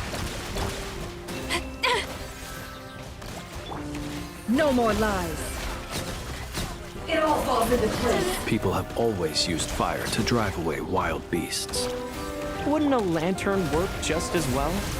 You read my mind, my dear friend. I was just about to say that. All right then, dear friend. Bring the light! Leave this plane. It all adds up.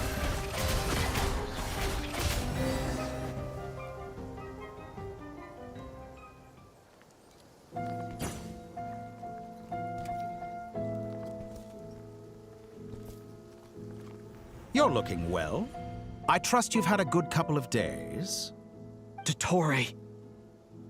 It's actually a good thing, in my view.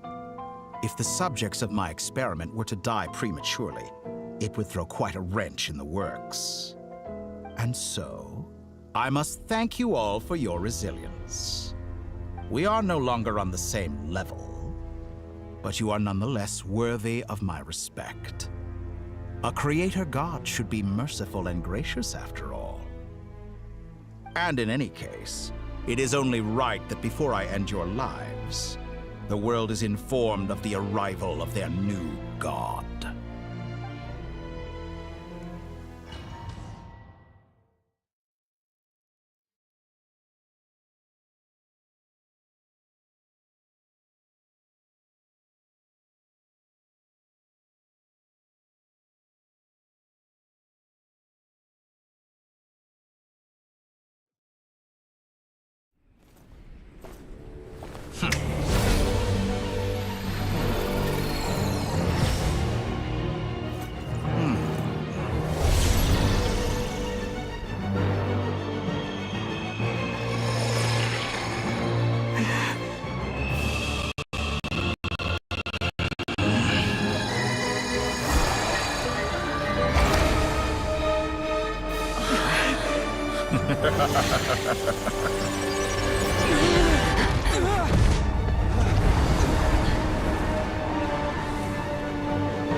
The experiment begins.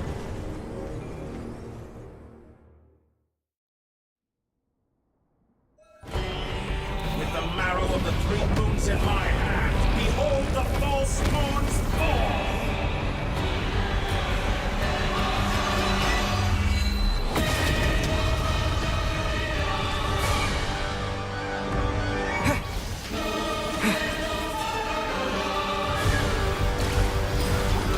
Forest, protect us. With one heart, stay your hand. Such a simple The mystery attack. unravels. Did you honestly think that Can't would hide be- the truth. That's more like it. Some results of that be shackled. No more lies. Found. Entropy.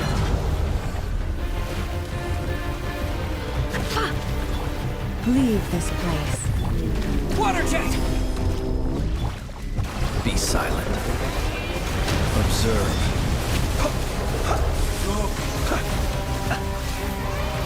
Close your eyes. Pathetic. Forest, protect us. Can't hide the truth.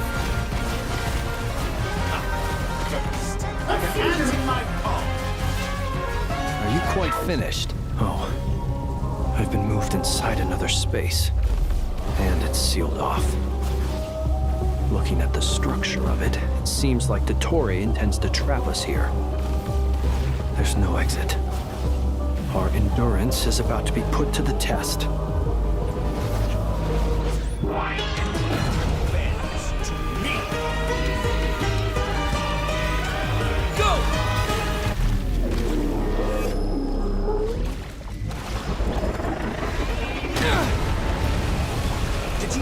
Leave this place. Shameless.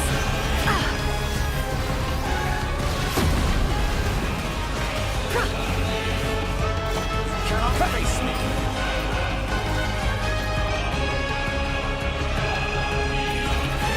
Moon's remnants fall.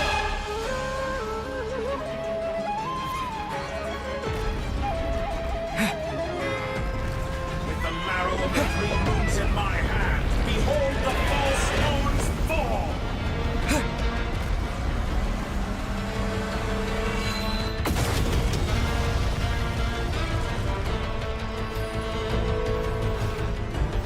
Bombs away! Tell me, where will you try scurrying off to next? Looks like Dottore has opted for a divide and conquer strategy. But we will not allow him to triumph. Now, I shall pray for our victory.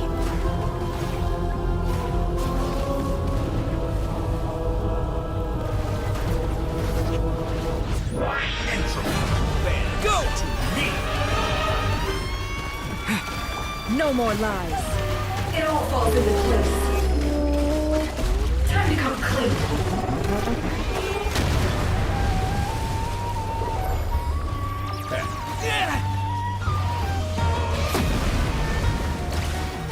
It all adds up. Reverse. Good. Keep it up.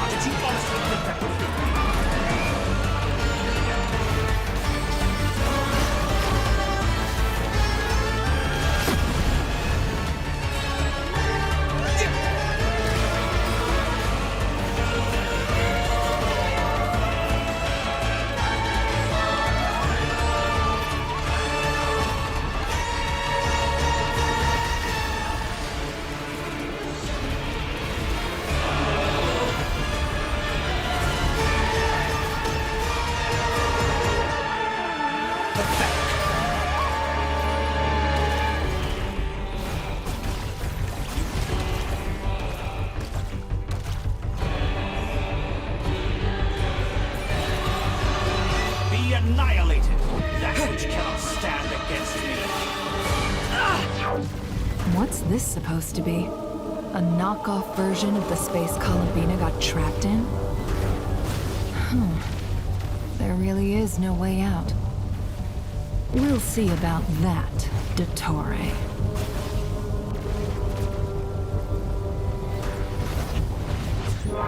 My apologies. I had not intended to take your teammates from you.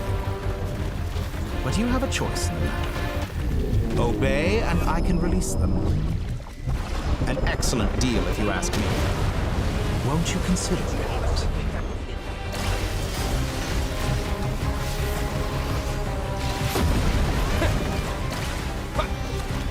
That's more beast.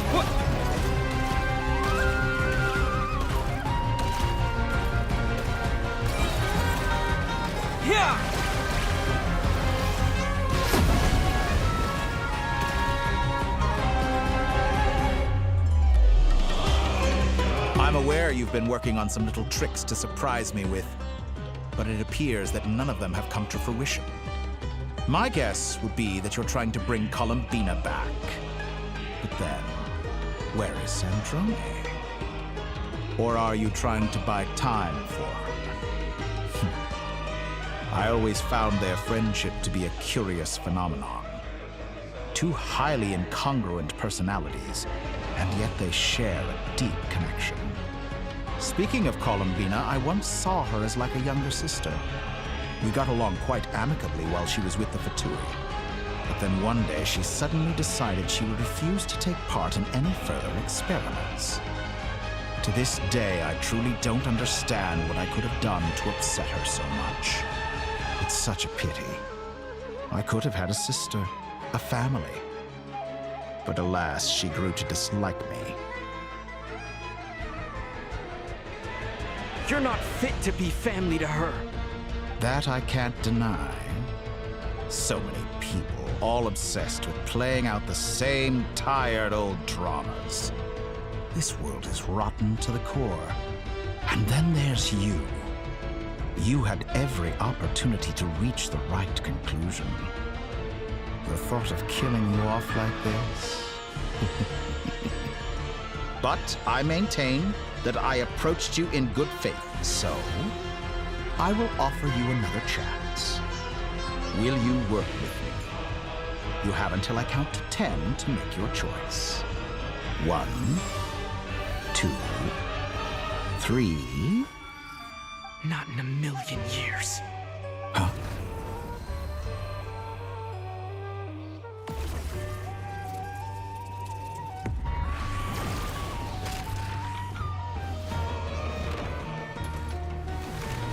Sandrone, what a pleasant surprise. I didn't think you'd join us all the way up here. You're as sick and twisted as ever. Don't fool yourself into thinking anyone's grateful for the chances you're offering them. Sandrone? But the formula hasn't finished running yet. Funnily enough, I was just discussing a collaboration opportunity with the Traveler, and then I see you, who I must say is a good example of an opportunity gone to waste. Gone to waste? I said that everyone would get one chance, and you've used yours to march right back into the lion's den. So yes, it's an utterly wasted opportunity. And what makes you think I believe a word that comes out of your mouth? I was planning on disposing of your little formula after wrapping up more urgent business here. But since you've taken the trouble of serving it to me on a silver platter, I can simply bring it forward in the schedule.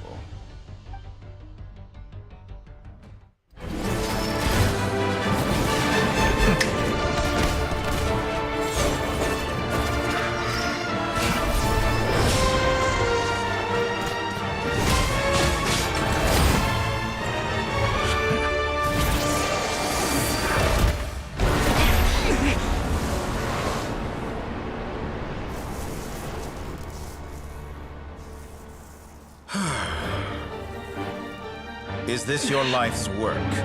This piece of trash?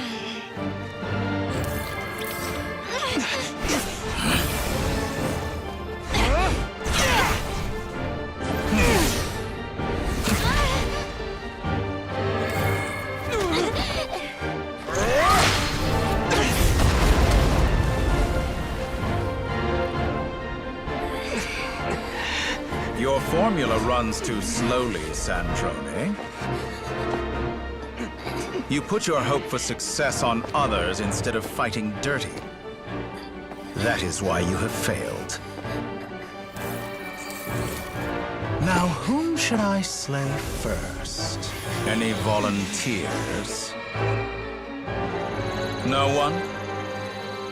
How nice of you to leave the decision to me.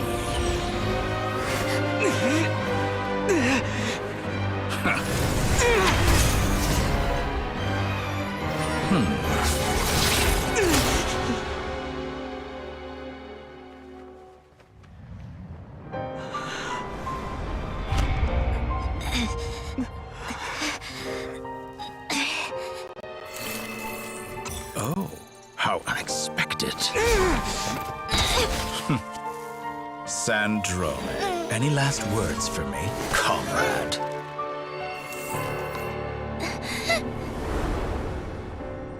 Is there anything you wish for? Not really. But I've always known what I don't want. Go to hell, Dottore.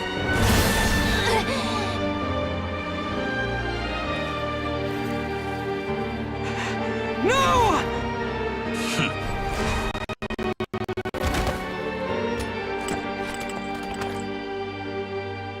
And now, you have failed.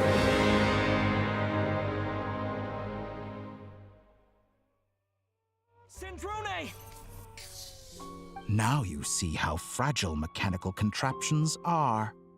Just a gentle tap, and they fall to pieces. However keen of an inventor Sandrone may have been, her death spells the end of the formula that was running inside her body. Of course, I have to commend her for making it this far. As her colleague, I have to admire her stubborn tenacity.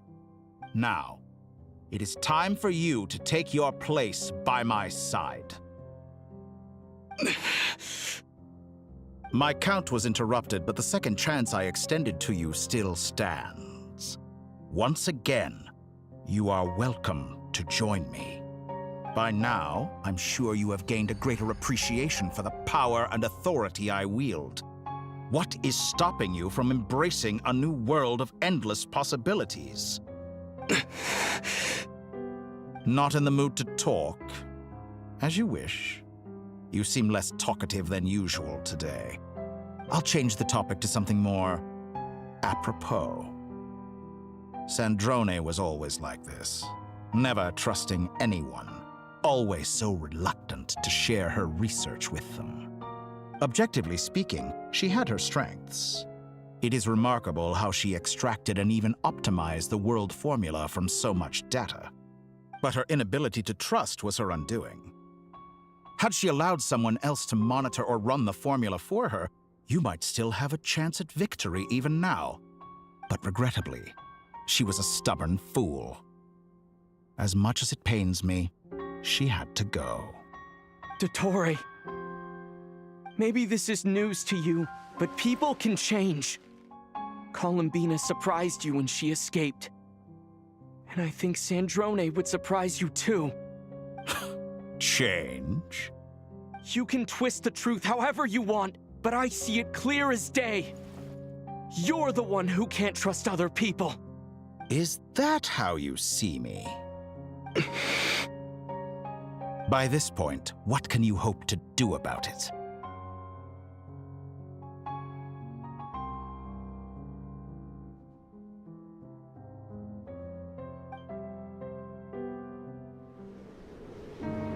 It is pointless to fight on. You've already lost. Wrong. You can't win this, Dottore.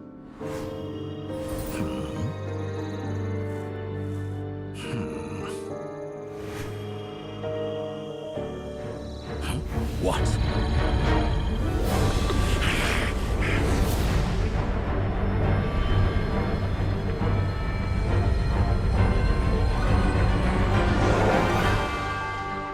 My formula can get us 90% of the way. It will connect you to Columbina. Then, I will bring the formula's output to the Traveler's side. For the last 10%, do whatever it takes. Just bring the moon down.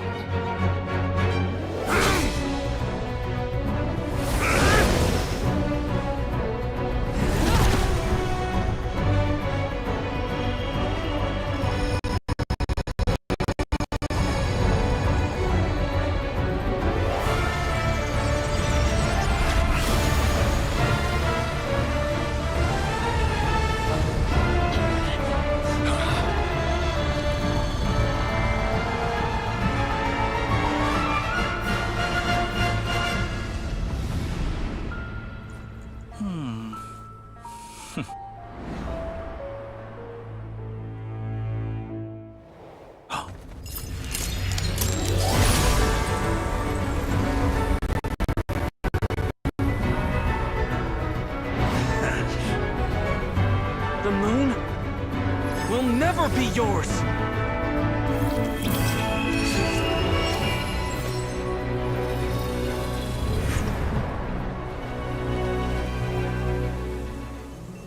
I turn my body into moonlight and pour it over nod-krai. My soul I leave here to inform my future friends. Lastly, I will hide the Trilune Authority within the Frost Moon. And when my body, soul, and authority are reunited, finally... Columbina!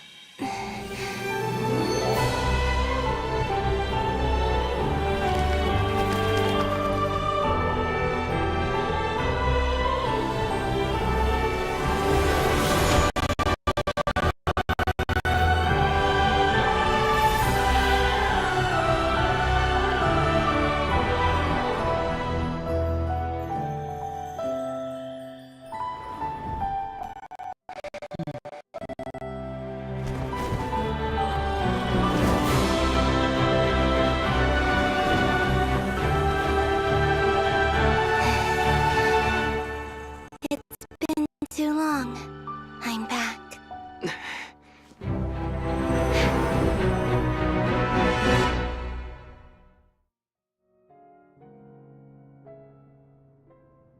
Stay focused on the battle, Traveler. What a touching reunion. Though I personally find myself repulsed by the sight of weaklings huddled together for warmth. Now, if you're quite finished patting yourselves on the back, show me how long you can struggle before you drown! Watch out, Columbina! He can manipulate space itself! I know. Wait for the right moment. We'll strike together. Moon's remnants! Whoa!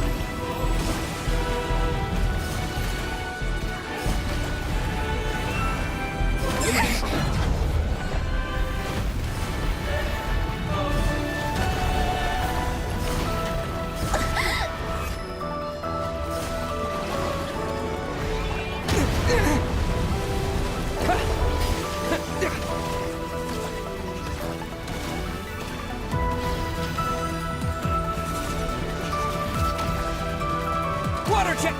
Surge! Enough! First, like an ant in my palm.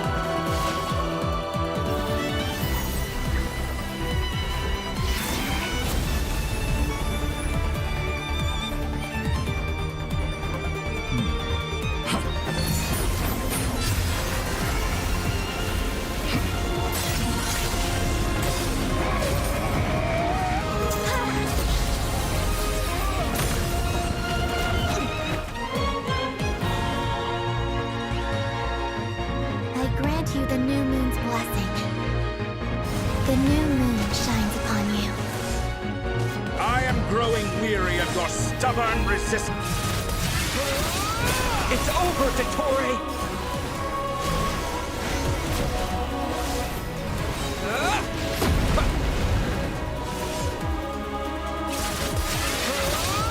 Time to pay for your heinous crimes! No longer must the world cower in the cold night. Our future is not yours to command. Let the moonlight dispel the darkness.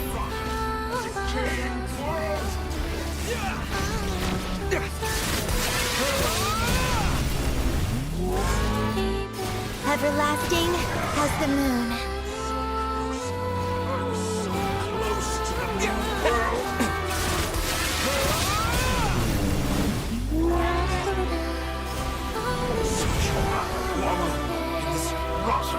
Decaying world!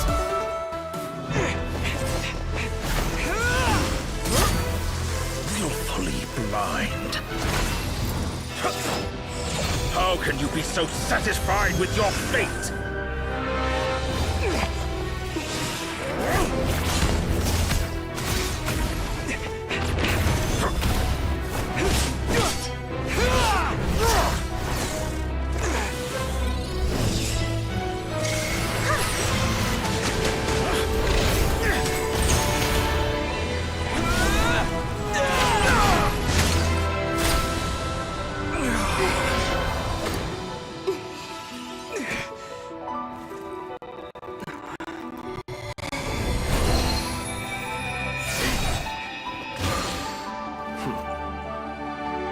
This battle was never about fate.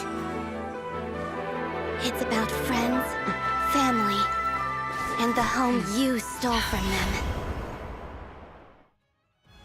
So dull. Only the weak rely on each other for comfort. You shall see. Once I transcend fate, you will be nothing but fodder for my grand experiment! That will never happen.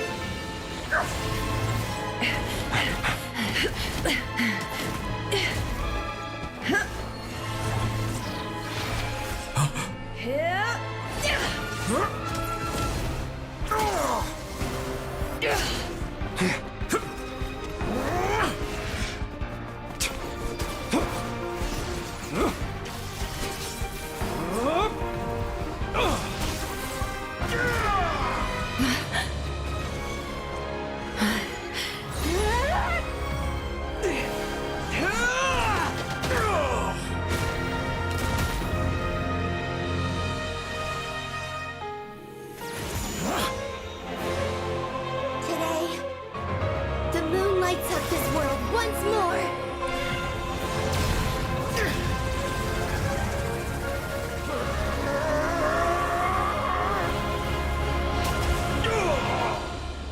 This loathsome world.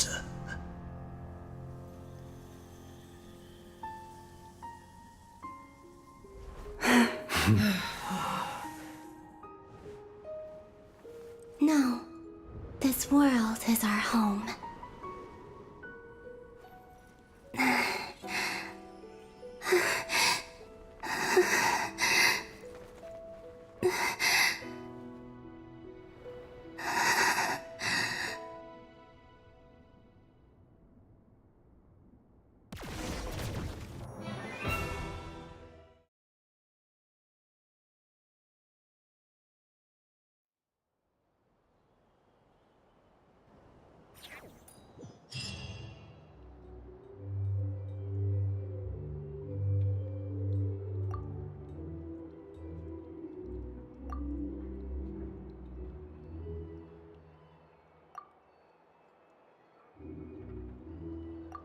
No, you're doing it wrong.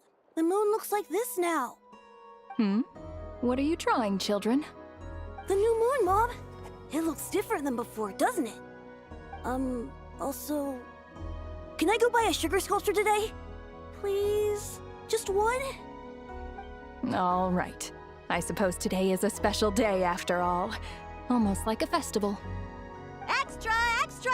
Get the latest Nasha Express here! Post-disaster report! Nasha Town reborn beneath a new moon! The voyage begins today! The future looks bright thanks to the League. Want a copy? I knew things would be different, but I didn't think that would include the moon. They say a new moon goddess has been born. A new moon goddess? Who's saying that? The Frost Moon Scions? I guess so. I'm not too clued up on the details. As far as I'm concerned, the moon's still in the sky and it's business as usual. Hey, since we've come all this way, shall we grab ourselves a free meal while we're here? Are you a convert now? Or are you just here for the free lunch? Oh, come on, what does it matter? After everything we've all just been through? That smells good. All right, that's it. I'm hungry. Time to eat. Come on! We gotta get there early, or there won't be any good spots left! Shh, keep it down. This is a residential area. What if people are still sleeping?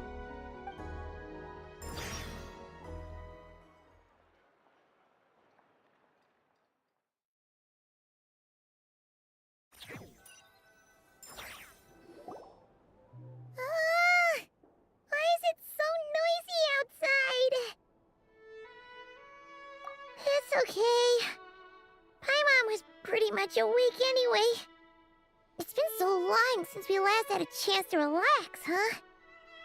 Feels like time is moving slower than usual. What about you? Did you rest well? Still winding down from everything that's happened? Or are you wondering how our friends are doing? Or is it about what Dotori said to you?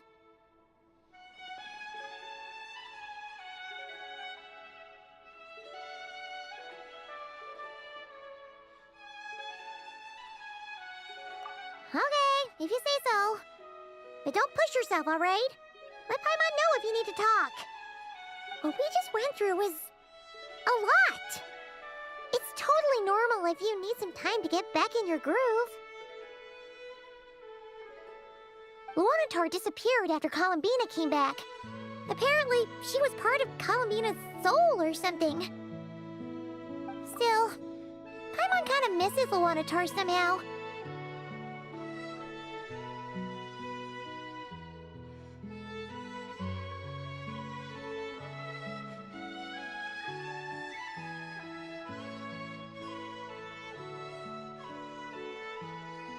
Anyway, you did great. So did Paimon.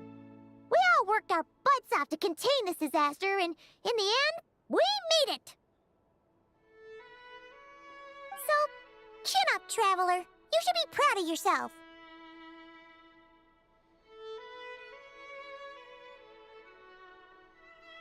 Hey, don't poke fun. You should be glad that Paimon's growing as a person. Paimon didn't think you'd mention it. You have no idea how anxious Paimon was. She was worried sick about you. Well, if you really want to show Paimon you're sorry, you're gonna need to make it up to her. You better be ready to splash out on a lavish meal.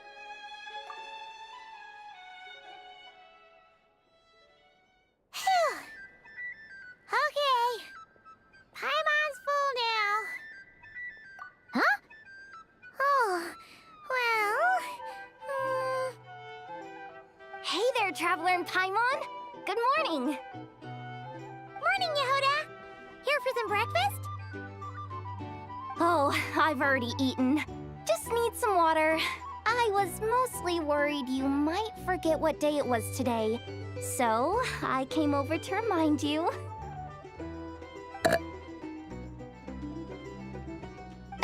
Careful there, Paimon. Too much food will make you drowsy. Don't let anyone catch you hiding at the back and nodding off during the League meeting. You should probably be saying that to Aino. She's the baby of the group, if anyone. True. You know, I'm surprised that all these competing groups are actually coming together to try to solve things together. Definitely a first for nod-krai. Well, nothing like a region-wide calamity to bring people together. After that, surely even the most self-interested people have to realize that going it alone isn't worth the risk, right? Try telling Boss Neff that. She's not exactly convinced that people are gonna get with the program. Really? But if she's so pessimistic about it. Why'd she agree to be the Curatorium's representative in the League? Probably 'cause even though Unity sounds like a pretty far-fetched idea, the benefits it would bring make it worth a shot. I think things will work out, though. I swear, nod-krai feels like one big family now with everything that's happened. More than it used to, anyway. Paimon's with you on that one. And it seems like plenty of other people agree, too. Just listen to the bustling streets. All right. Everyone's been rebuilding these last 2 weeks, and the evacuees have been coming back in droves. Life's slowly returning back to normal. Which means my workload's probably gonna shoot back up. Were you about to head out? There's still some time before the ceremony begins, you know. Yeah, we were gonna take a stroll around the square and say hi to some friends first. Sounds good. See you later then.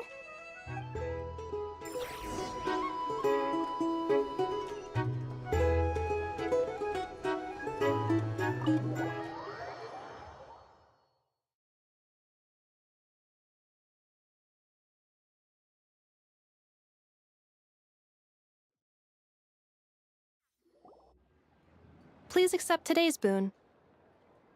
Have a nice day. Are Paimon's eyes deceiving her? Or is that Inefa handing out food for the Frost Moon Scions? Hello there. Would you like a feast of the moon, along with some snacks of the day? So, what's new, Inefa? It was only a few days ago when we last saw you, but it looks like you've joined the Frost Moon Scions in that time. And I know too? What are you talking about, Paimon? We're just here to help. Duh. In the wake of the disaster, it's all hands on deck. We responded to Lama's request for support. At times like these, the smallest good deed can inspire others and help them through the hard days ahead. And we're using eggs and heating tubes to make that a reality. In true Kromkake Craft Shop style! Inefa! Did you hear that? The Traveler said I did good. The Traveler! That's because it's true, I know. Proposal.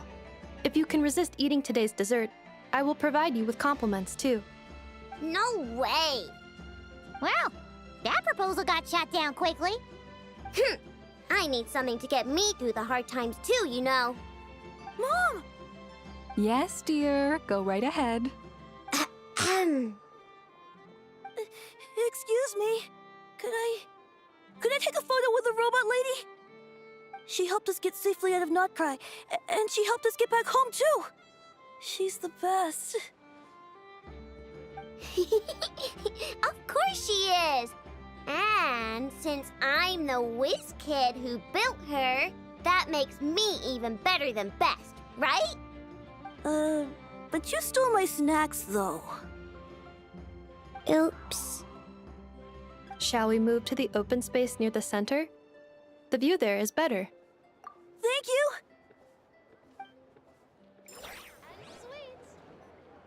Aren't you the better pick for this job, Flint? You underestimate yourself yet again, Master Ilua. Not at all. I rarely come by Nasha Town. I don't know any of the big shots here. All in good time.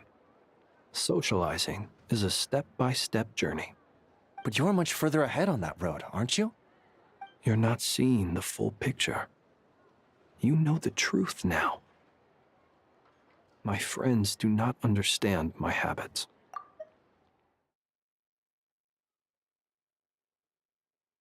There is no question about it.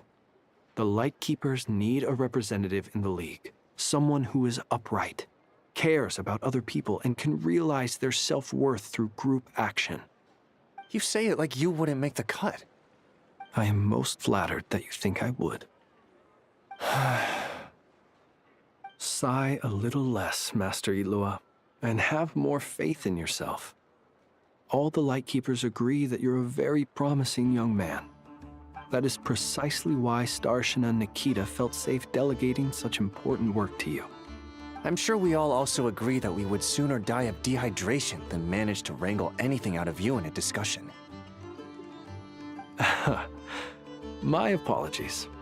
I am not in the habit of bringing water with me when I go out. Whatever. I'll take the job. By the way, who else is part of this? Oh, it's quite the who's who of nod-krai. There's the Moon Chanter of the Frostmoon Scions, the boss of the Curatorium of Secrets, a representative of the Voynich Guild, and even someone from the adorable Kromkake craft shop. I'm sure you will find speaking with them to be a genuine pleasure.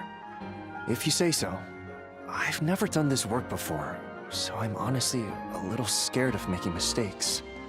But I'll do it.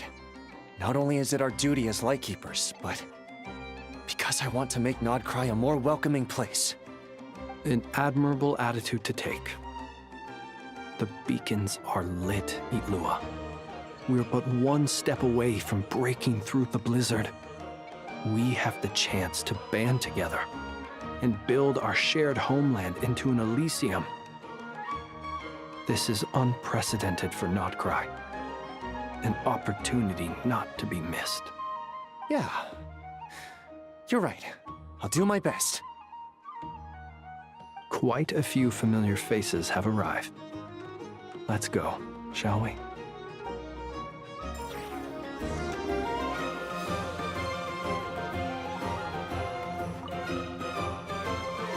You look so cool when you fly, Miss Robot, and when you use your spear, too! And even though you took my snacks, it's pretty cool that you can build stuff like this. You've got so many inventions. It's amazing! Also... Micah, we need to go now. 1 second! Please take this Feast of the Moon, as well as some snacks. Share them with your mother and your lovely family.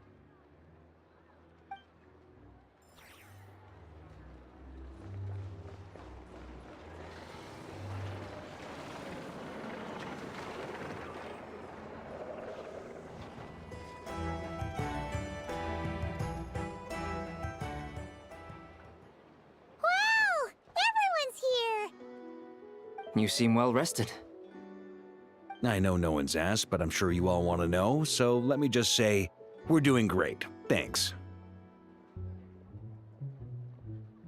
Well, great, but not perfect. I'm starting to lose my mind from boredom. Can't drink a drop of alcohol while I'm waiting for my wounds to heal. I'm sure you had a sneaky swig or two. Wait, how'd you find out? I'm sure you must be missing Mondstadt after all these years away, Grandmaster. Yeah, you could say that again. Every time I get news from Mondstadt, it makes me want to go back and see the place for myself. Honestly, once things are wrapped up here, I think it'll be time to head back home. Hey, looks like someone's taking the stage. Can everyone see okay? Anyone need a boost? I'll just listen from the back. It's fine. You're taking this pretty seriously, huh, Durin? Well, it's not every day that I get the chance to see how people speak in official settings. Soak it up like a sponge. I'll make sure you get a chance to practice for yourself later down the line. Actually, I know just the thing. You can debrief the Knights of Favonius for me. Mr. Varka, are you forgetting that I'm not a Knight of Favonius? I can knight you. Any particular title you'd like? Is he joking? I really can't tell. You'll have to figure this one out for yourself. It'll be a good learning experience. It is my honor to host the opening ceremony for the League, and to have this opportunity to speak to you all in my capacity as Voynich Guild representative. Could this person also have been pushed onto the big stage by the real big shots? Guess I'm not the only one then. We come here today, having weathered the trials and hardships of yesterday, and having learned from them the importance of unity and cooperation.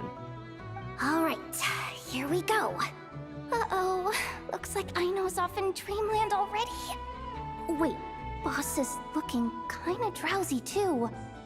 What's up with her? Come on, get this speech over with already. Nod-krai is our home. the land we rely on for survival. And as we chart a course for the future, may we persevere through the storms ahead as we sail towards a new era of prosperity, freedom, and hope.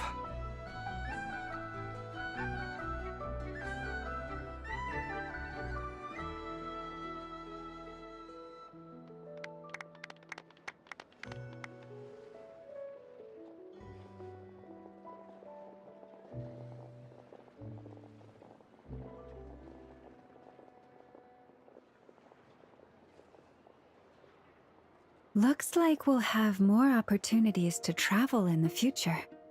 I'm sure you'll cope, Lady Moonchanter, given how fleet of foot you are. Unfortunately, I suspect I'll be too busy at the curatorium to act as your host. We have a busy schedule, not to mention an international network of contacts to manage. It'll be all right. I'll just check your schedule with Yehoda well in advance. And if she's not available, I can simply ask Ashru. So giving my employees extra workload isn't enough for you? You're really going to drag my cat into this too? I thought you'd approve. Aren't you forever increasing your employees' workloads? That's a bold statement. Are all the Frost Moon Scions feeling more audacious now that your moon goddess has returned? Columbina's return has brought joy to all who care about her. That includes both you and me. As for the Frost Moon Scions, we are learning how to thrive independently, without relying on the moon goddess. It is up to us to make our home a more livable place. Joining the League is one of the steps we are trying towards that end. I like the word try. It's nice and non-committal. You can opt out at any time and still say you tried. You don't see a bright future for the Frost Moon Scions? Or did you mean the League? I'm just not as optimistic as you. The Frost Moon Scions should count themselves lucky that they have a leader as stubborn and enterprising as you. But Nod-Krai's a big place, with all kinds of people. Most of them don't enjoy answering to a leader, or even listening to reason. Well, that's where you and your methods come in. Unless the Curatorium of Secrets is only here for appearances. For now, yes. And that won't change until this venture becomes worth my while. What would make it worth your while? Getting out more than I put in. Right now, I'd barely break even, but I'll grant that it's a good start for nod-krai. Then maybe it's worth a try. All right, you can stop now. Or do I have to join the Frost Moon Scions before you'll get off my back? You'd be very welcome to join us. Hey, you two! Congrats on all your hard work! What are you chatting about? Nefer was trying to dissuade me from adding to her employees' workload. Also, she's considering joining the Frost Moon Scions. Sorry, what? Your conversations are always the most interesting. Would you two care to join me for some tea before heading to your next destination?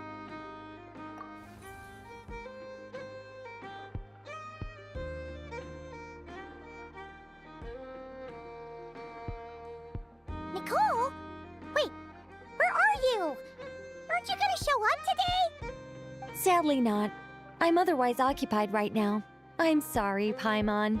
I can hear how disappointed you are. If it's any consolation, let me say that how things appear on the surface is a far cry from what they are at their core. Perhaps you'll feel better if you focus on the fact you have a special line of communication with the great mage herself. Okay? Has something happened? No. Not yet, anyway. Well, that's not ominous at all. Not for the time being. Just think of this as a general check-in to make sure this communication system is still running smoothly. Besides, it's good to chat once in a while if we want to maintain our friendship. You could have just said so. Paimon got all worked up for nothing. Still, the best friendships are built through face-to-face interaction, you know. It's never gonna stop being weird having tea with you when you're not there and just talking to thin air. All right, fair point. I'll bear that in mind for next time. Yeah.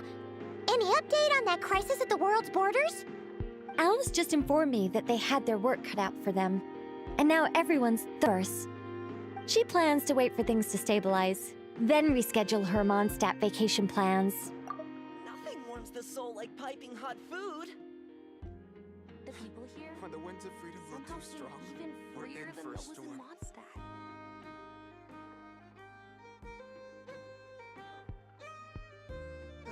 Time for a break. Oh, this place looks perfect. As for me, I agree with Hat Guy's perspective. This is a time when many new variables are emerging, and the situation is changing constantly.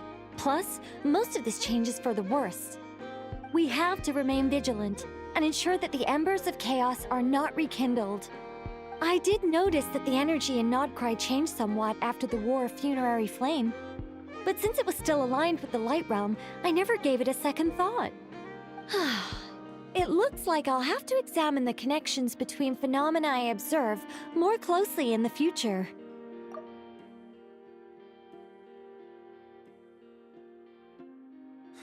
When the winds of freedom blow too strong, we're in for a The people storm. here somehow seem even freer than... Just doing my duty.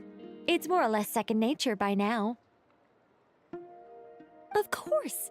To give you the full picture, I'd have to start with the substance from which angels were formed.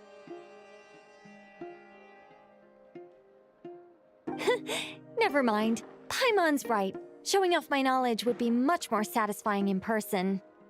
By the way, you did receive the gifts from the Hexen Circle, yes? I'm not trying to claim credit or anything, but my pride demands that I at least mention it. They're quite similar to the protective talisman that Alice gave Dory, but with some very special enhancements. Oh! So that's what kept our friends safe when Dotori trapped them.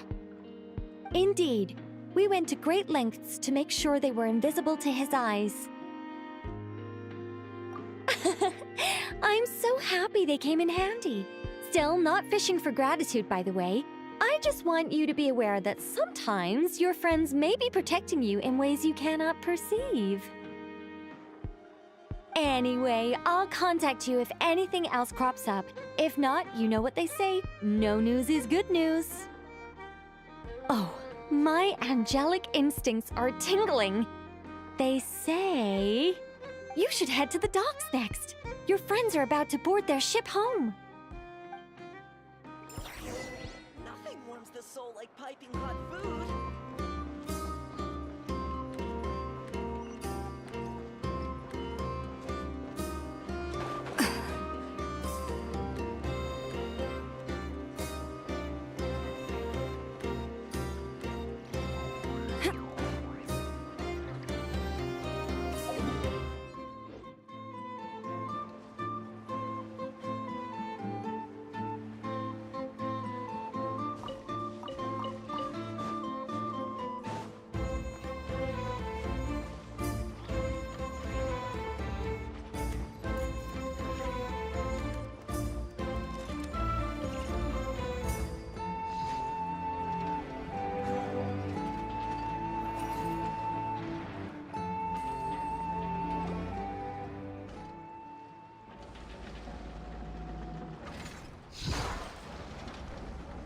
You're here.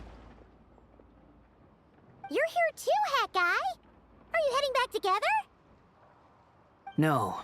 I'm bound for Sumeru, and she for Fontaine. We just happened to cross paths at the harbor. Everything seems fine. Sandrone may have an abominable temper, but she's always been very responsible with important calculations, and things entrusted to her by valued friends. You always speak as if you know us inside out, Mr. Hat Guy. Maybe I'm just a good judge of character. I certainly hope that's all there is to it. Regardless, you have been a significant help in this matter. For that, you have my gratitude. I didn't do anything special. Sandrone's the one who completed a seemingly impossible formula and turned the tide of the entire battle, even giving her life in the process. She's the one we should be thanking. Even we were unaware that Sandrone had hidden the real formula inside Polonia's body. She managed to fool Dottore into thinking the formula was running in her system by installing an identical-looking decoy within her. She probably realized that she didn't have the strength to stop Dottore. But this way, she could at least get him to lower his guard. She always worked like that. Always had a backup plan.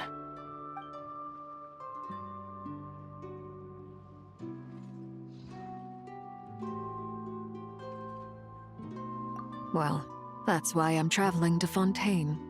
She made a request of me long ago, and the time has come to fulfill it. Think of it as her will.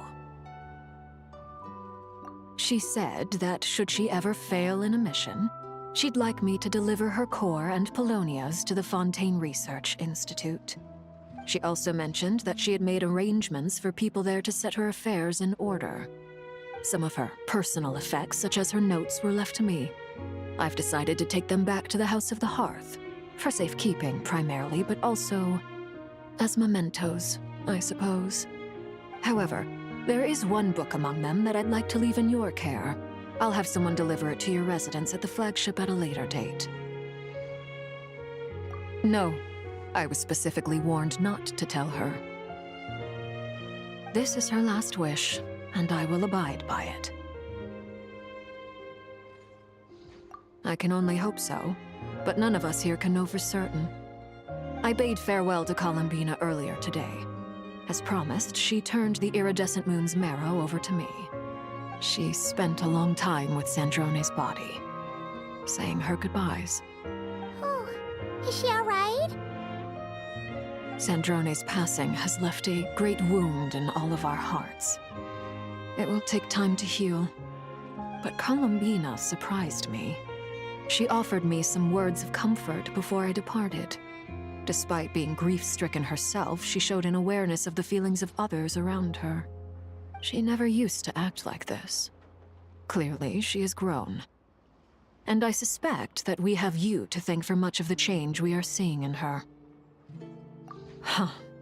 After these recent events, the Tsaritsa has revoked the Pale Star Edict. Snezhnaya now realizes that the arrest warrant for Columbina was just a ploy by Dottore, who coveted her powers. I shall return to Nod-krai to see her as soon as I find the time. I hope that from now on, she too will explore more of the world. Columbina Hyposelenia's journey is only beginning. My ship is here.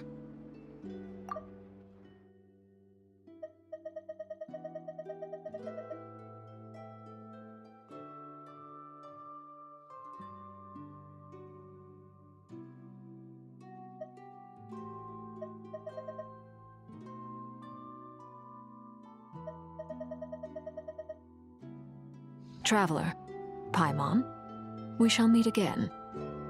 You too, Hat Guy. What are you still bumming around for? Isn't Columbina waiting for you? I thought today was the day you'd agreed with her to go find out the truth about your sibling. You're afraid you won't like the truth when you see it. Well, this is new. I was starting to think that nothing could scare you. Don't say that! Wouldn't you be if you were in this situation? Fair point. But I'd say I have more experience facing up to unpleasant truths than the Traveler. They say blood's thicker than water. I know how much you need your family back. More than you need any of your friends. And I'm sure that all your real friends understand that too. No matter what the truth turns out to be, they will stick by you and support you, whatever decision you make. Finding the truth is important, But more important still is what you choose to do once you've found it. At least, that's the life lesson I've learned from my experience, grappling with the truth. What? Now that Dottoro's dead and gone? A little, I guess. But it hasn't solved everything. Maybe I regret not getting to end his life with my own hands. Or maybe it's something else. But for whatever reason, I still feel like I have a chip on my shoulder. Either way, I'm going back to Sumeru. Lesser Lord Kusanali is gonna need help dealing with all the chaos Dottori left in his wake. Not just from this incident, but everything he did in the past, too. You should continue with your journey, as you've always done. Who knows? Maybe we'll meet again someplace else. So, what should we do now? If you want to explore a bit more to steady those nerves, Paimon's game! After all, when Columbina said she knew where your ship was hidden, Paimon promised to give you two some alone time with the truth. It hasn't been all that long since we were last apart, sure, but with Columbina there, Paimon's sure things will be just dandy. Ain't no biggie. Paimon might be all about that food and fun, but she knows how to do right by people. Paimon's sure you'd prefer to digest the news about your sister in peace. But, no matter what you see, just know you can share it with Paimon. Of course, as long as it's not super private. If you can't make sense of something, let's give it some thought together. And even if we both can't figure it out, Paimon can at least treat you to a nice meal. Glad to hear it. Feel better now? Alrighty. Next up, time to meet with Columbina.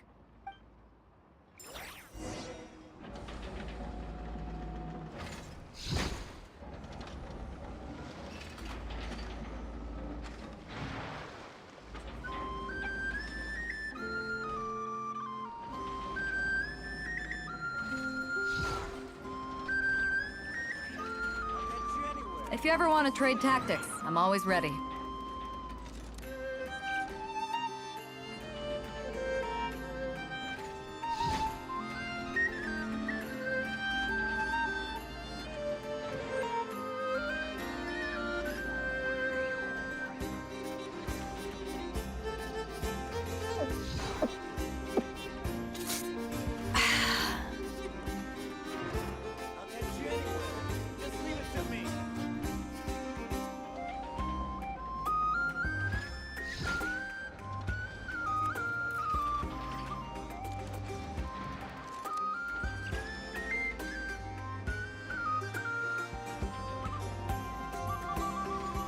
If you ever want to trade tactics, I'm always ready.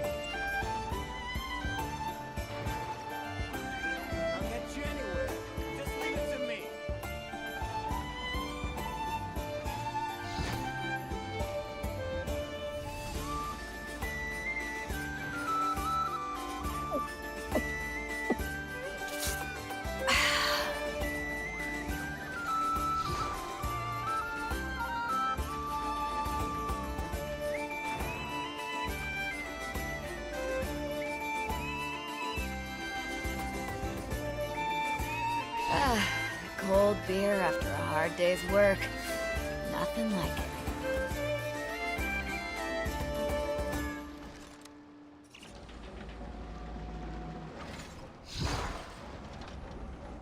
If you ever want to trade tactics, I'm always ready.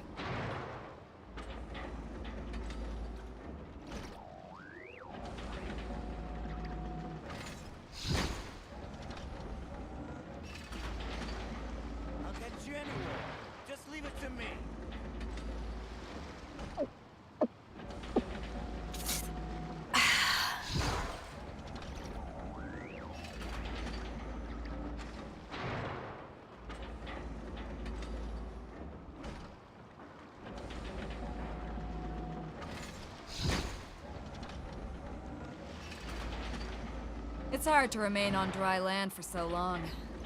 Never quite seem to get my land legs back. Just leave it to me.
down.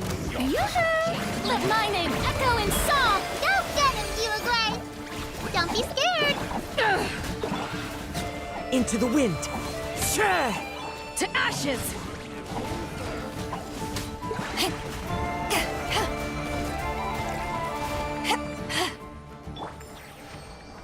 Wind strider.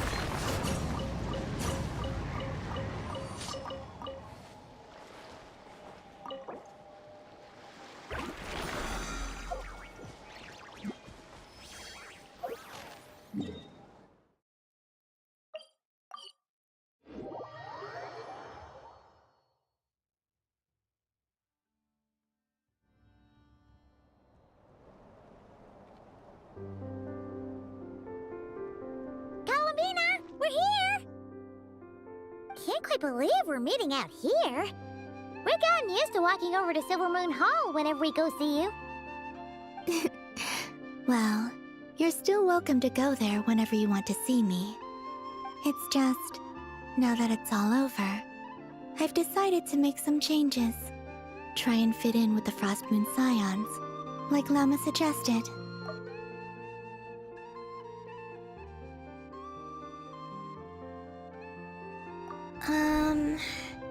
The older generation are still timid around me. They don't dare get too close, and they bow their heads when I walk by. But things are much better with the children. I see more curiosity in their eyes. Hopefully, by the time the next Moon Prayer night comes around, I can enjoy the festival with them as myself, without having to pretend that I'm only dressed up as the Moon Goddess. You'll do fine, Columbina. Paimon's sure they'll realize you're super nice once they get to know you better. You really think so? When we first met, you thought I was a little up in the clouds. We were just starting out then, come on! So Llama told you, huh? I'm only teasing. I know that I have you to thank for pulling me back down to solid ground.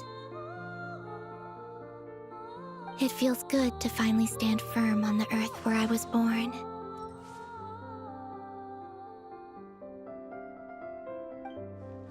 Oh, that's great!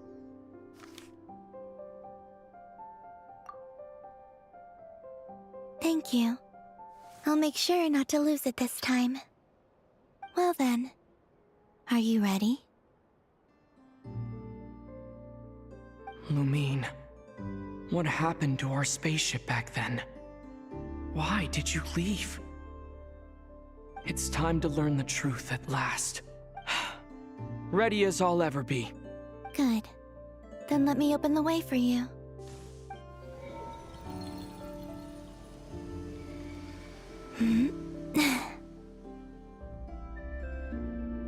Where does this lead? To our shared destination. Huh? Do you remember me telling you about my missing prologue back when we just met? I said that my story began on the moon. But while I was inside the moon's reflection, I realized that my prologue was really hidden in the future. I just had yet to discover it at that point.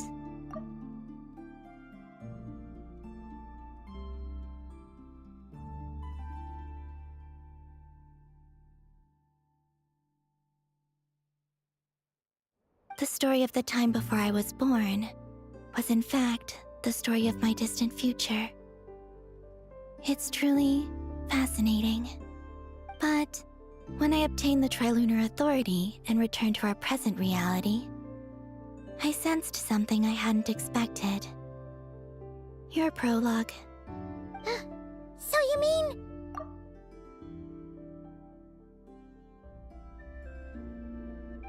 Yes, your spaceship.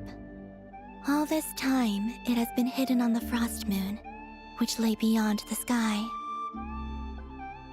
The great ruler of the firmament. The heavenly principles. Wait, them? Why would they do that? I don't know. Perhaps your ship contains something that is incompatible with Tevat. Or or something that cannot be known. Oh, did I pick a bad time to say this? I know it must have been hard to work up the courage to do this. Maybe I should have waited until you were on the moon, with no chance to back out. That would have been kind of mean, you know. Take me there. Oh? Whatever is hiding in that ship, it belongs to me and Lumine. Those memories belong to us. No one else has the right to decide whether I should or shouldn't know about it. Not even the heavenly principles. Very well. Then let's go. You two take care, alright? And don't forget to come back soon!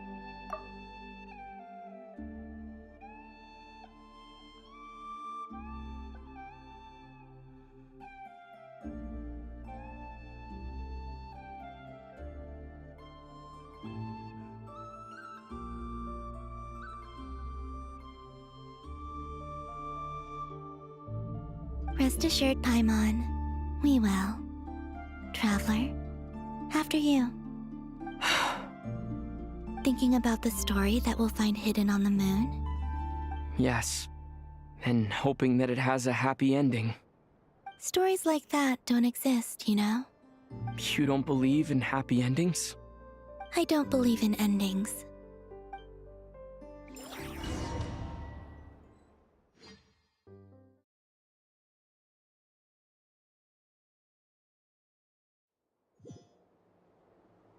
Where am I?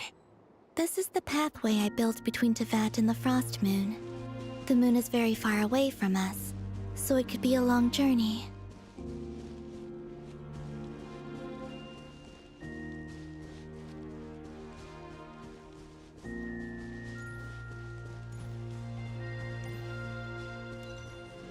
After I obtained the Trilunar Authority, I unwittingly saw past events from many of my friends' lives. One was Lauma. She was so young when they chose her to be the Moon Chanter. From then on, the Frost Moon Scions looked to her to bring messages from their goddess.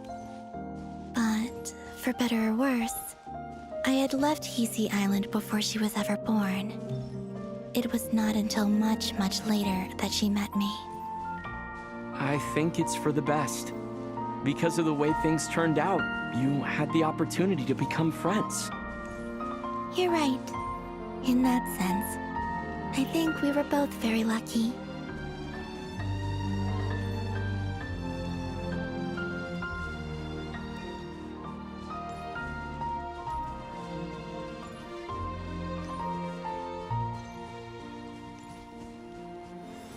Oh, and about that mage, Nicole. I only recently learned that she has lived in Tevat since the time of the Three Moon Sisters. The Moon Goddesses always had a good relationship with the angels. I suppose our friendship continues that tradition.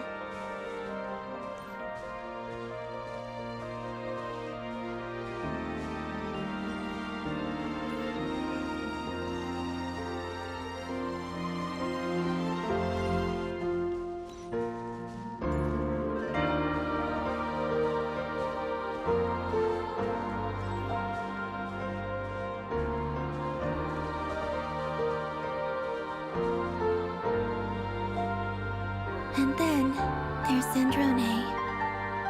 I never knew that much about her, beyond the fact that she was created by someone called the Lord Artificer. She, too, suffered for a long time before joining the Fatui.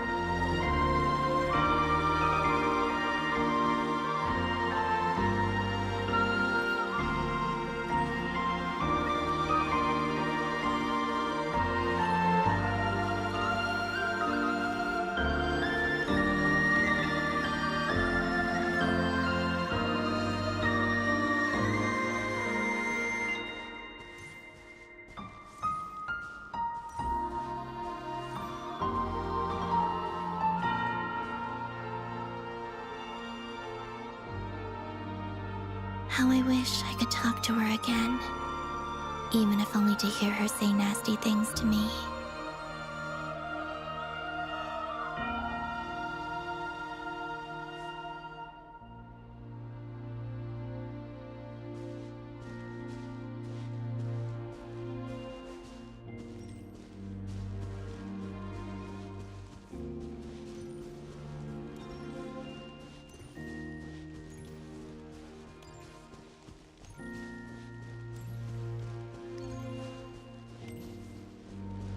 Also, I saw your sibling's story.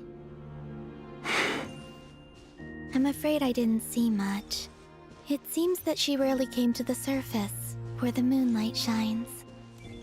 But I did notice that back when you first set out on your journey, she would often appear nearby, gazing at you from afar with a guilty look in her eyes. Lumine. Let us speak no more of the past. I probably shouldn't reveal so much about my friends. It's not my place. Let the moonlight carry us forth. We are very close now.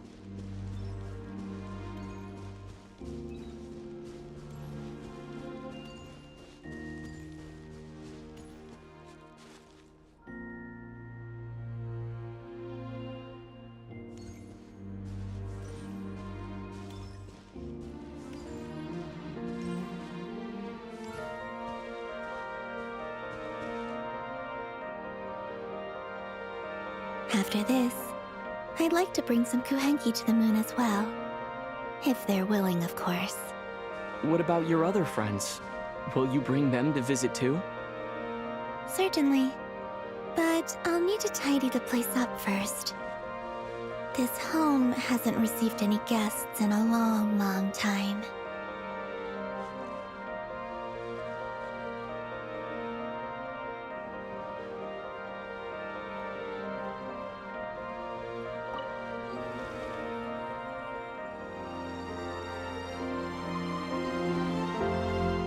I remember writing something similar with you on Moon Prayer Night. I believe it was called... Dodoko's whirligig. Yes, that was it. You asked me if I was afraid to return to the moon, and I said that I was. The idea that I had gained something precious, only to lose it so quickly. That frightened me. But I'm not afraid anymore.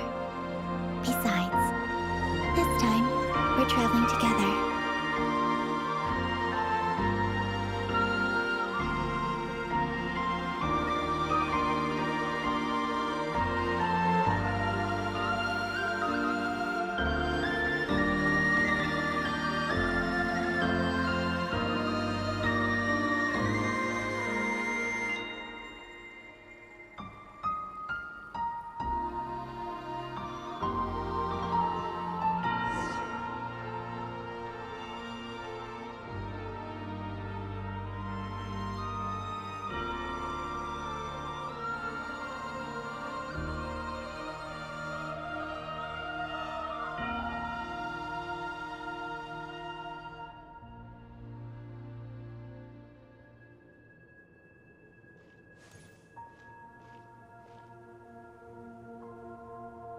We're here.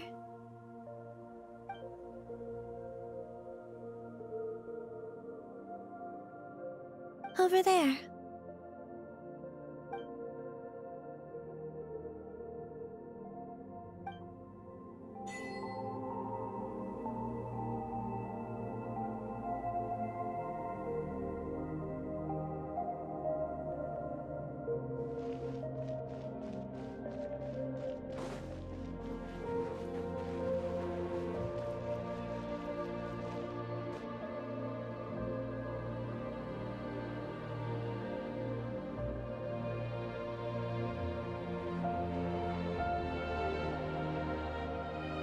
Our spaceship. It's huge. I suppose that the moon is the only place one could hide it. It'll be all right. Huh? The way you feel in this moment, I went through it too, on Moon Prayer Night. The door was right in front of me, but I struggled to find the courage to step through. Solitude for me once meant living a life in which even I was absent. Before I met you, that was the only life I knew. But that night, solitude meant throwing away the life I had gained after meeting all of you. Columbina. Go. Retrieve the part of your life that was once lost. Trust me, You will lose nothing by doing so. Look, Tavad is right there. All of our friends are down there, waiting for us. You're right. Thanks, Columbina.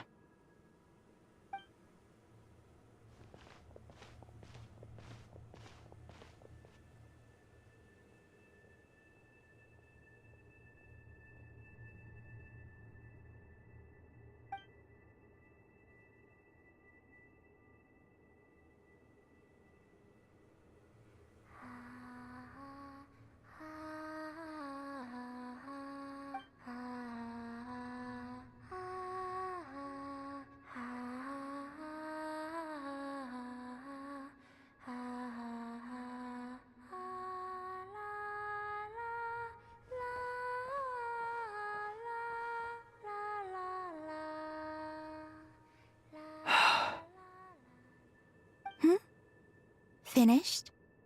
Yeah. Why did you take your eye mask off? Well, since my return, I've decided to take more opportunities to see the world with my own eyes. Besides, I've always wondered how Teyvat looks from the moon. And what do you think? It's beautiful. I could spend a whole day here just gazing at it. What about you? What do you think of the truth you found? I haven't looked at another person's expression in a long time, but I think yours is saying it was neither good nor bad. Keep this up, and it won't be long before you give Nephra a run for her money. Oh, I don't think that's going to happen. I'm much more used to sensing what's going on around me with Kuvaki. I think I'll save my eyes for seeing special moments I really want to remember. I read the spaceship's flight logs. I always assumed that this was my first time in Teyvat. I thought that Lumine and I must have been hibernating in space for centuries on end. But the logs show that our spaceship flew over the skies of Teyvat once before. A long, long time ago. Flew over? So you didn't land? No, the ship barely came to a stop before flying on again. After that, it continued traveling through space for a long time. Some of the data is corrupted, but I suspect that it kept flying for thousands of years. It was only after that that the ship made a forced landing in Nod-krai. When Lumine found me, she came from outside the ship. Could this mean that she left the ship long before I did? Maybe even during our first pass over Teyvat. Are you all right?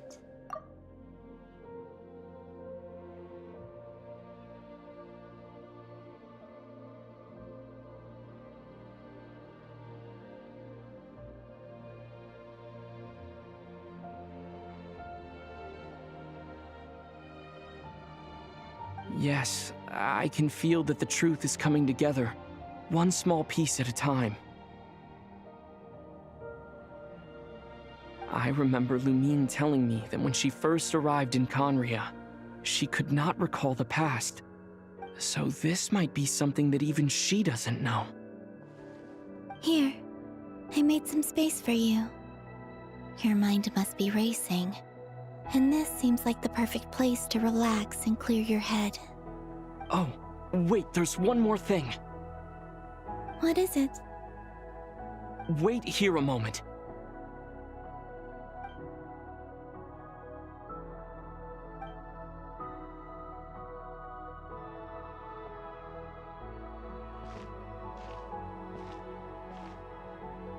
Hey, Columbina.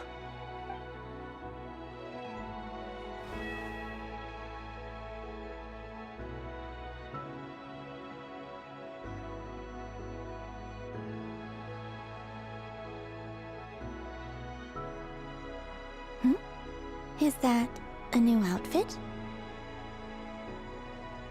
An old one, technically. It's been in a cabinet inside the ship this whole time. It's a matching pair with Lumine's. She always liked this set more. Huh. I don't think there's a huge difference. Really? Yes, it's still the same you. You're the same person, no matter what clothes you wear. Only Columbina would make an observation like that. Traveler, do you consider Tevat your home? Home is wherever Lumine is. But then after all the time I've spent here, and everything I've been through, yes, I'd say it's my home. Would you change your answer if Tevat changed appearance? I mean, if the truth about Tevat turned out to be different than what you thought.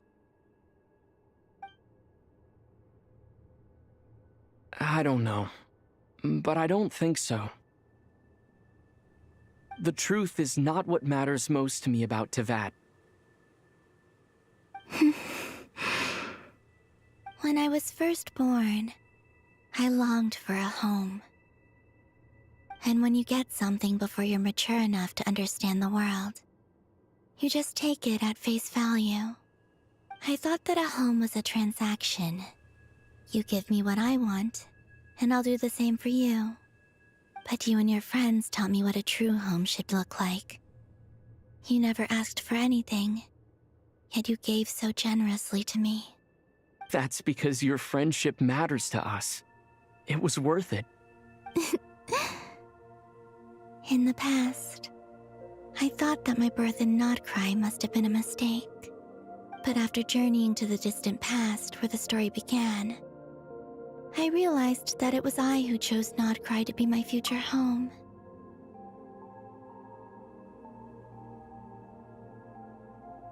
Now, I am glad that I made that choice. I'm sure your friends are just as glad. In fact, I intend to make the same choice today as I did back then. What do you mean? Well, I've given the Eternal Moon's marrow to Lauma, and the Iridescent Moon's marrow to Arlecchino. And now, I shall return my Kuvagi to nod-krai again, that it may continue to protect my chosen home. Wait, but what about your body? Hmm? Oh, are you worried that I'll disappear again? I won't. Not this time. The Frost Moon has now entered the fall sky, and I am the Tri-Lune goddess. I am only returning to nod-krai the part of me that it needs. I am giving what I can, because my home is worth it. Oh, and I have something for you, too. For me? Yes. Come closer.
What was that?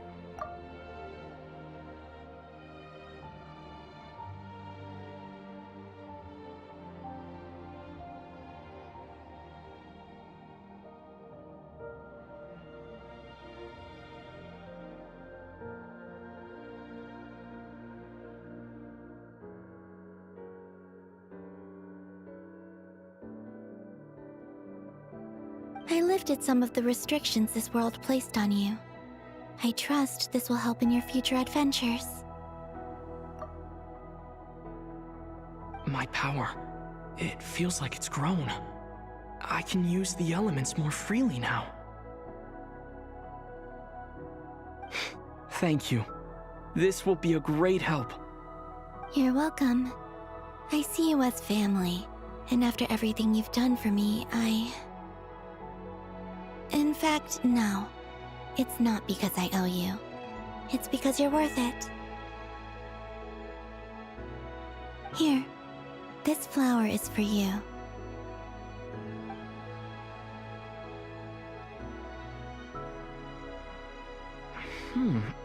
Isn't this a moon prayer blossom? Yes. Don't worry. You will never see these flowers lose their color again. I'm finally discovering the joy of giving. How I wish I'd learned this sooner. Hey, better late than never. What are you thinking about now? Why don't you take a guess? You get one shot. I don't think I'll get it in one guess. But I'm sure it's a happy thought. That's kind of a sneaky answer. I can't say you got it wrong. Down into that, the moon seems so far away.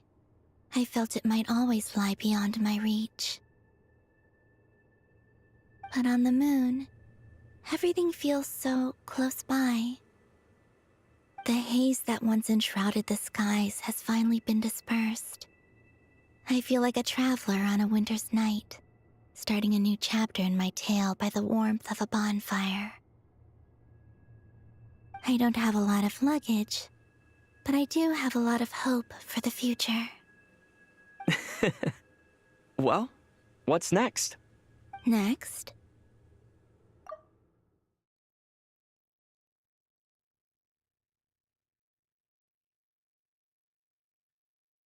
To start with, I want to stay here just a little longer.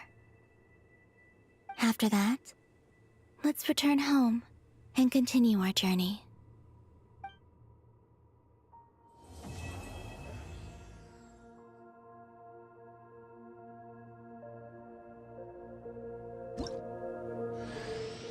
These clothes bring back so many memories.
The journey goes on, for you and for me.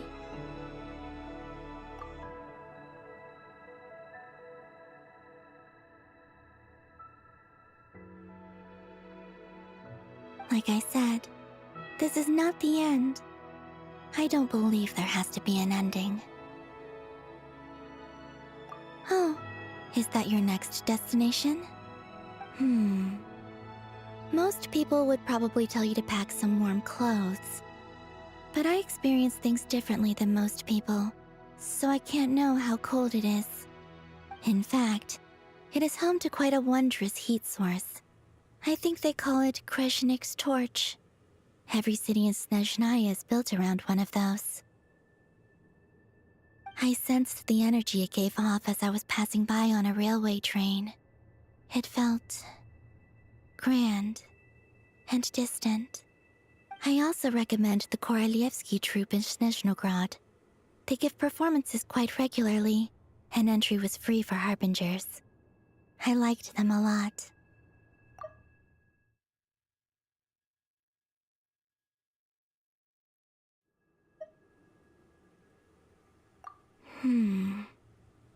Ice cold and sharp. Crystal clear in some ways, yet profoundly unfathomable in others. Like the thick layer of ice on top of a frozen lake.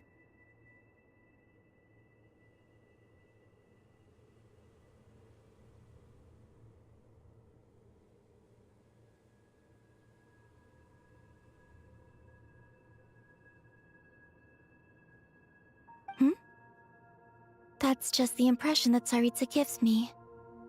I was never able to glimpse what truly lies beneath that icy exterior.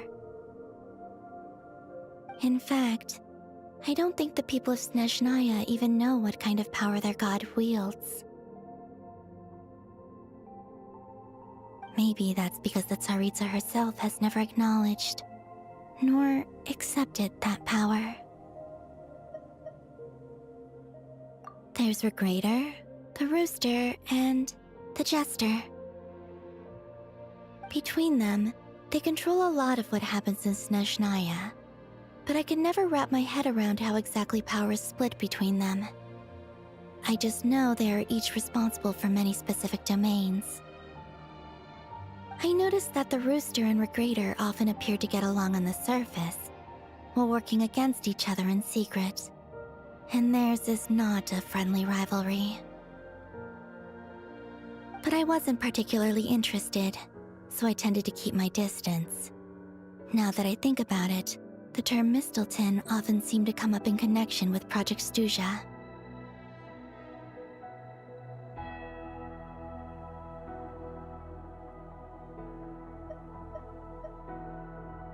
Once things settle down in nod-krai, I'd like to explore the world beyond Snezhnaya.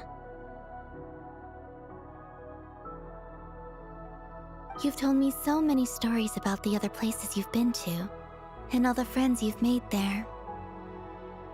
I'm curious to visit those nations and see them for myself. It would also help me learn more about the journey that has made you into the person you are today.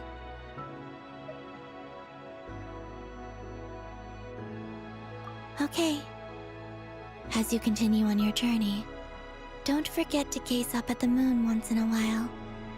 It is, after all, no longer an illusion.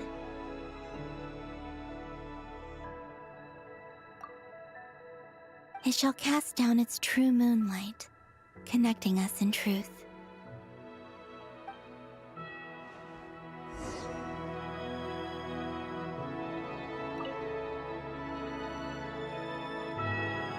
The journey goes on. Like I said, okay, it shall cast down its true moonlight.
To Jean, acting Grand Master of the Knights of Favonius.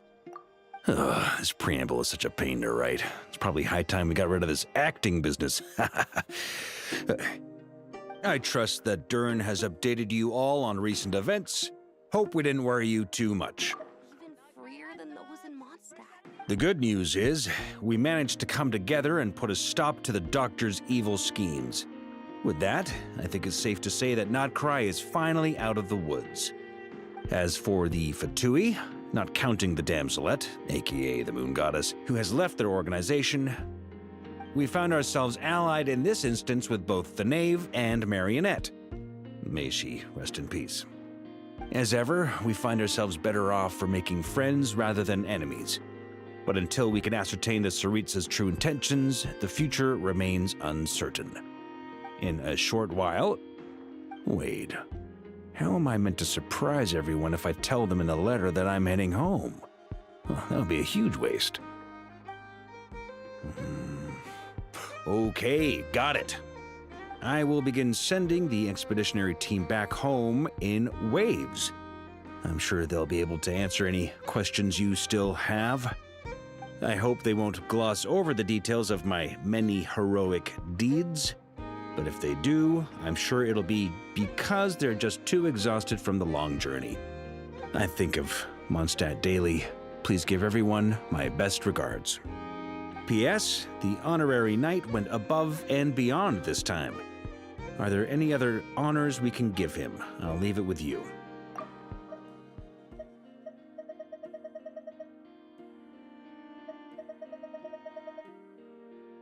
P.P.S. Please be extra nice to Klee for the foreseeable future. I cashed in on the last favor that the Hexen Circle owed us, so we need to earn some more goodwill.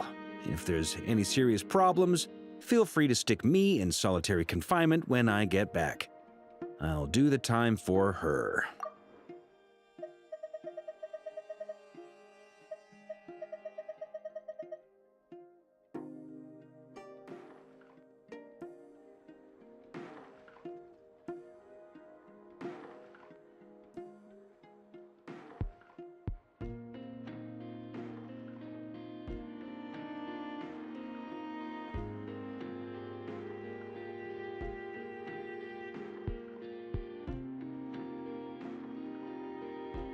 Whew.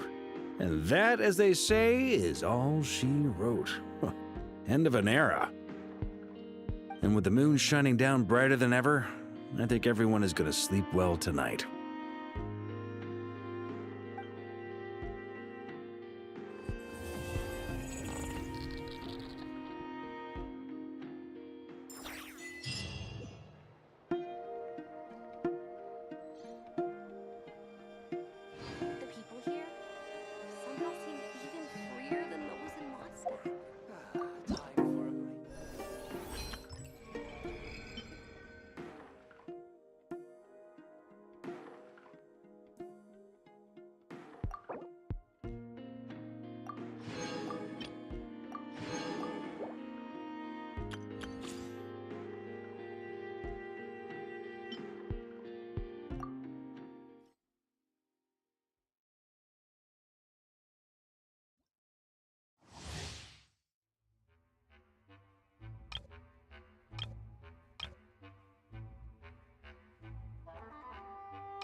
Change of plan. Wayne, 3 moons converge.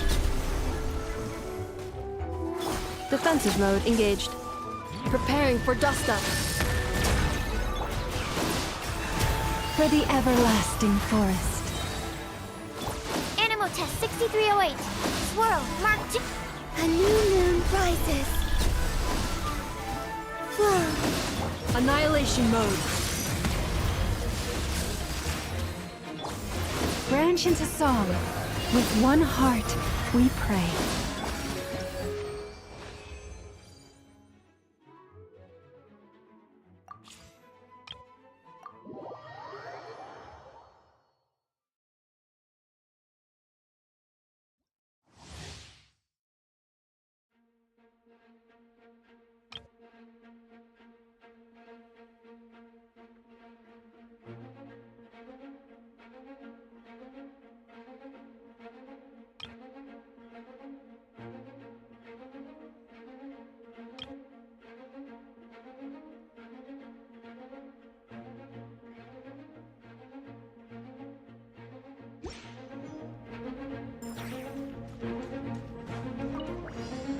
Insulation chamber deployed.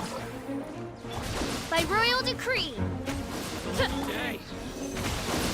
Animal hypostasis emulation. As you wish, main Fräulein. Let me weave you a verse. Ultimatum protocol. Yeah, defensive mode. Absorption test. Yeah. Shadow Raven. Enhanced Animal Module 75. Annihilation mode. Insulation chamber. Rain cutter. Oz, rip, stand clear.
Ad Astra. Thank you for Ad Astra.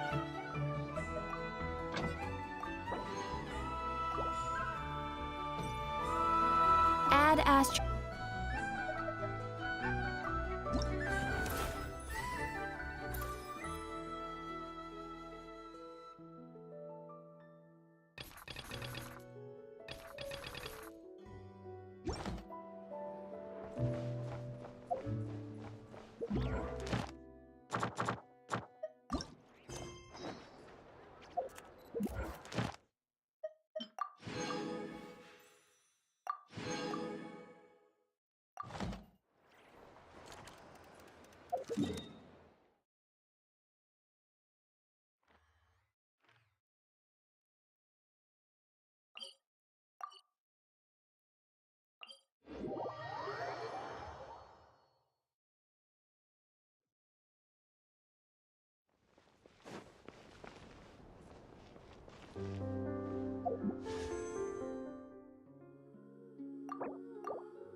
If you ever want to trade tactics, I'm always ready.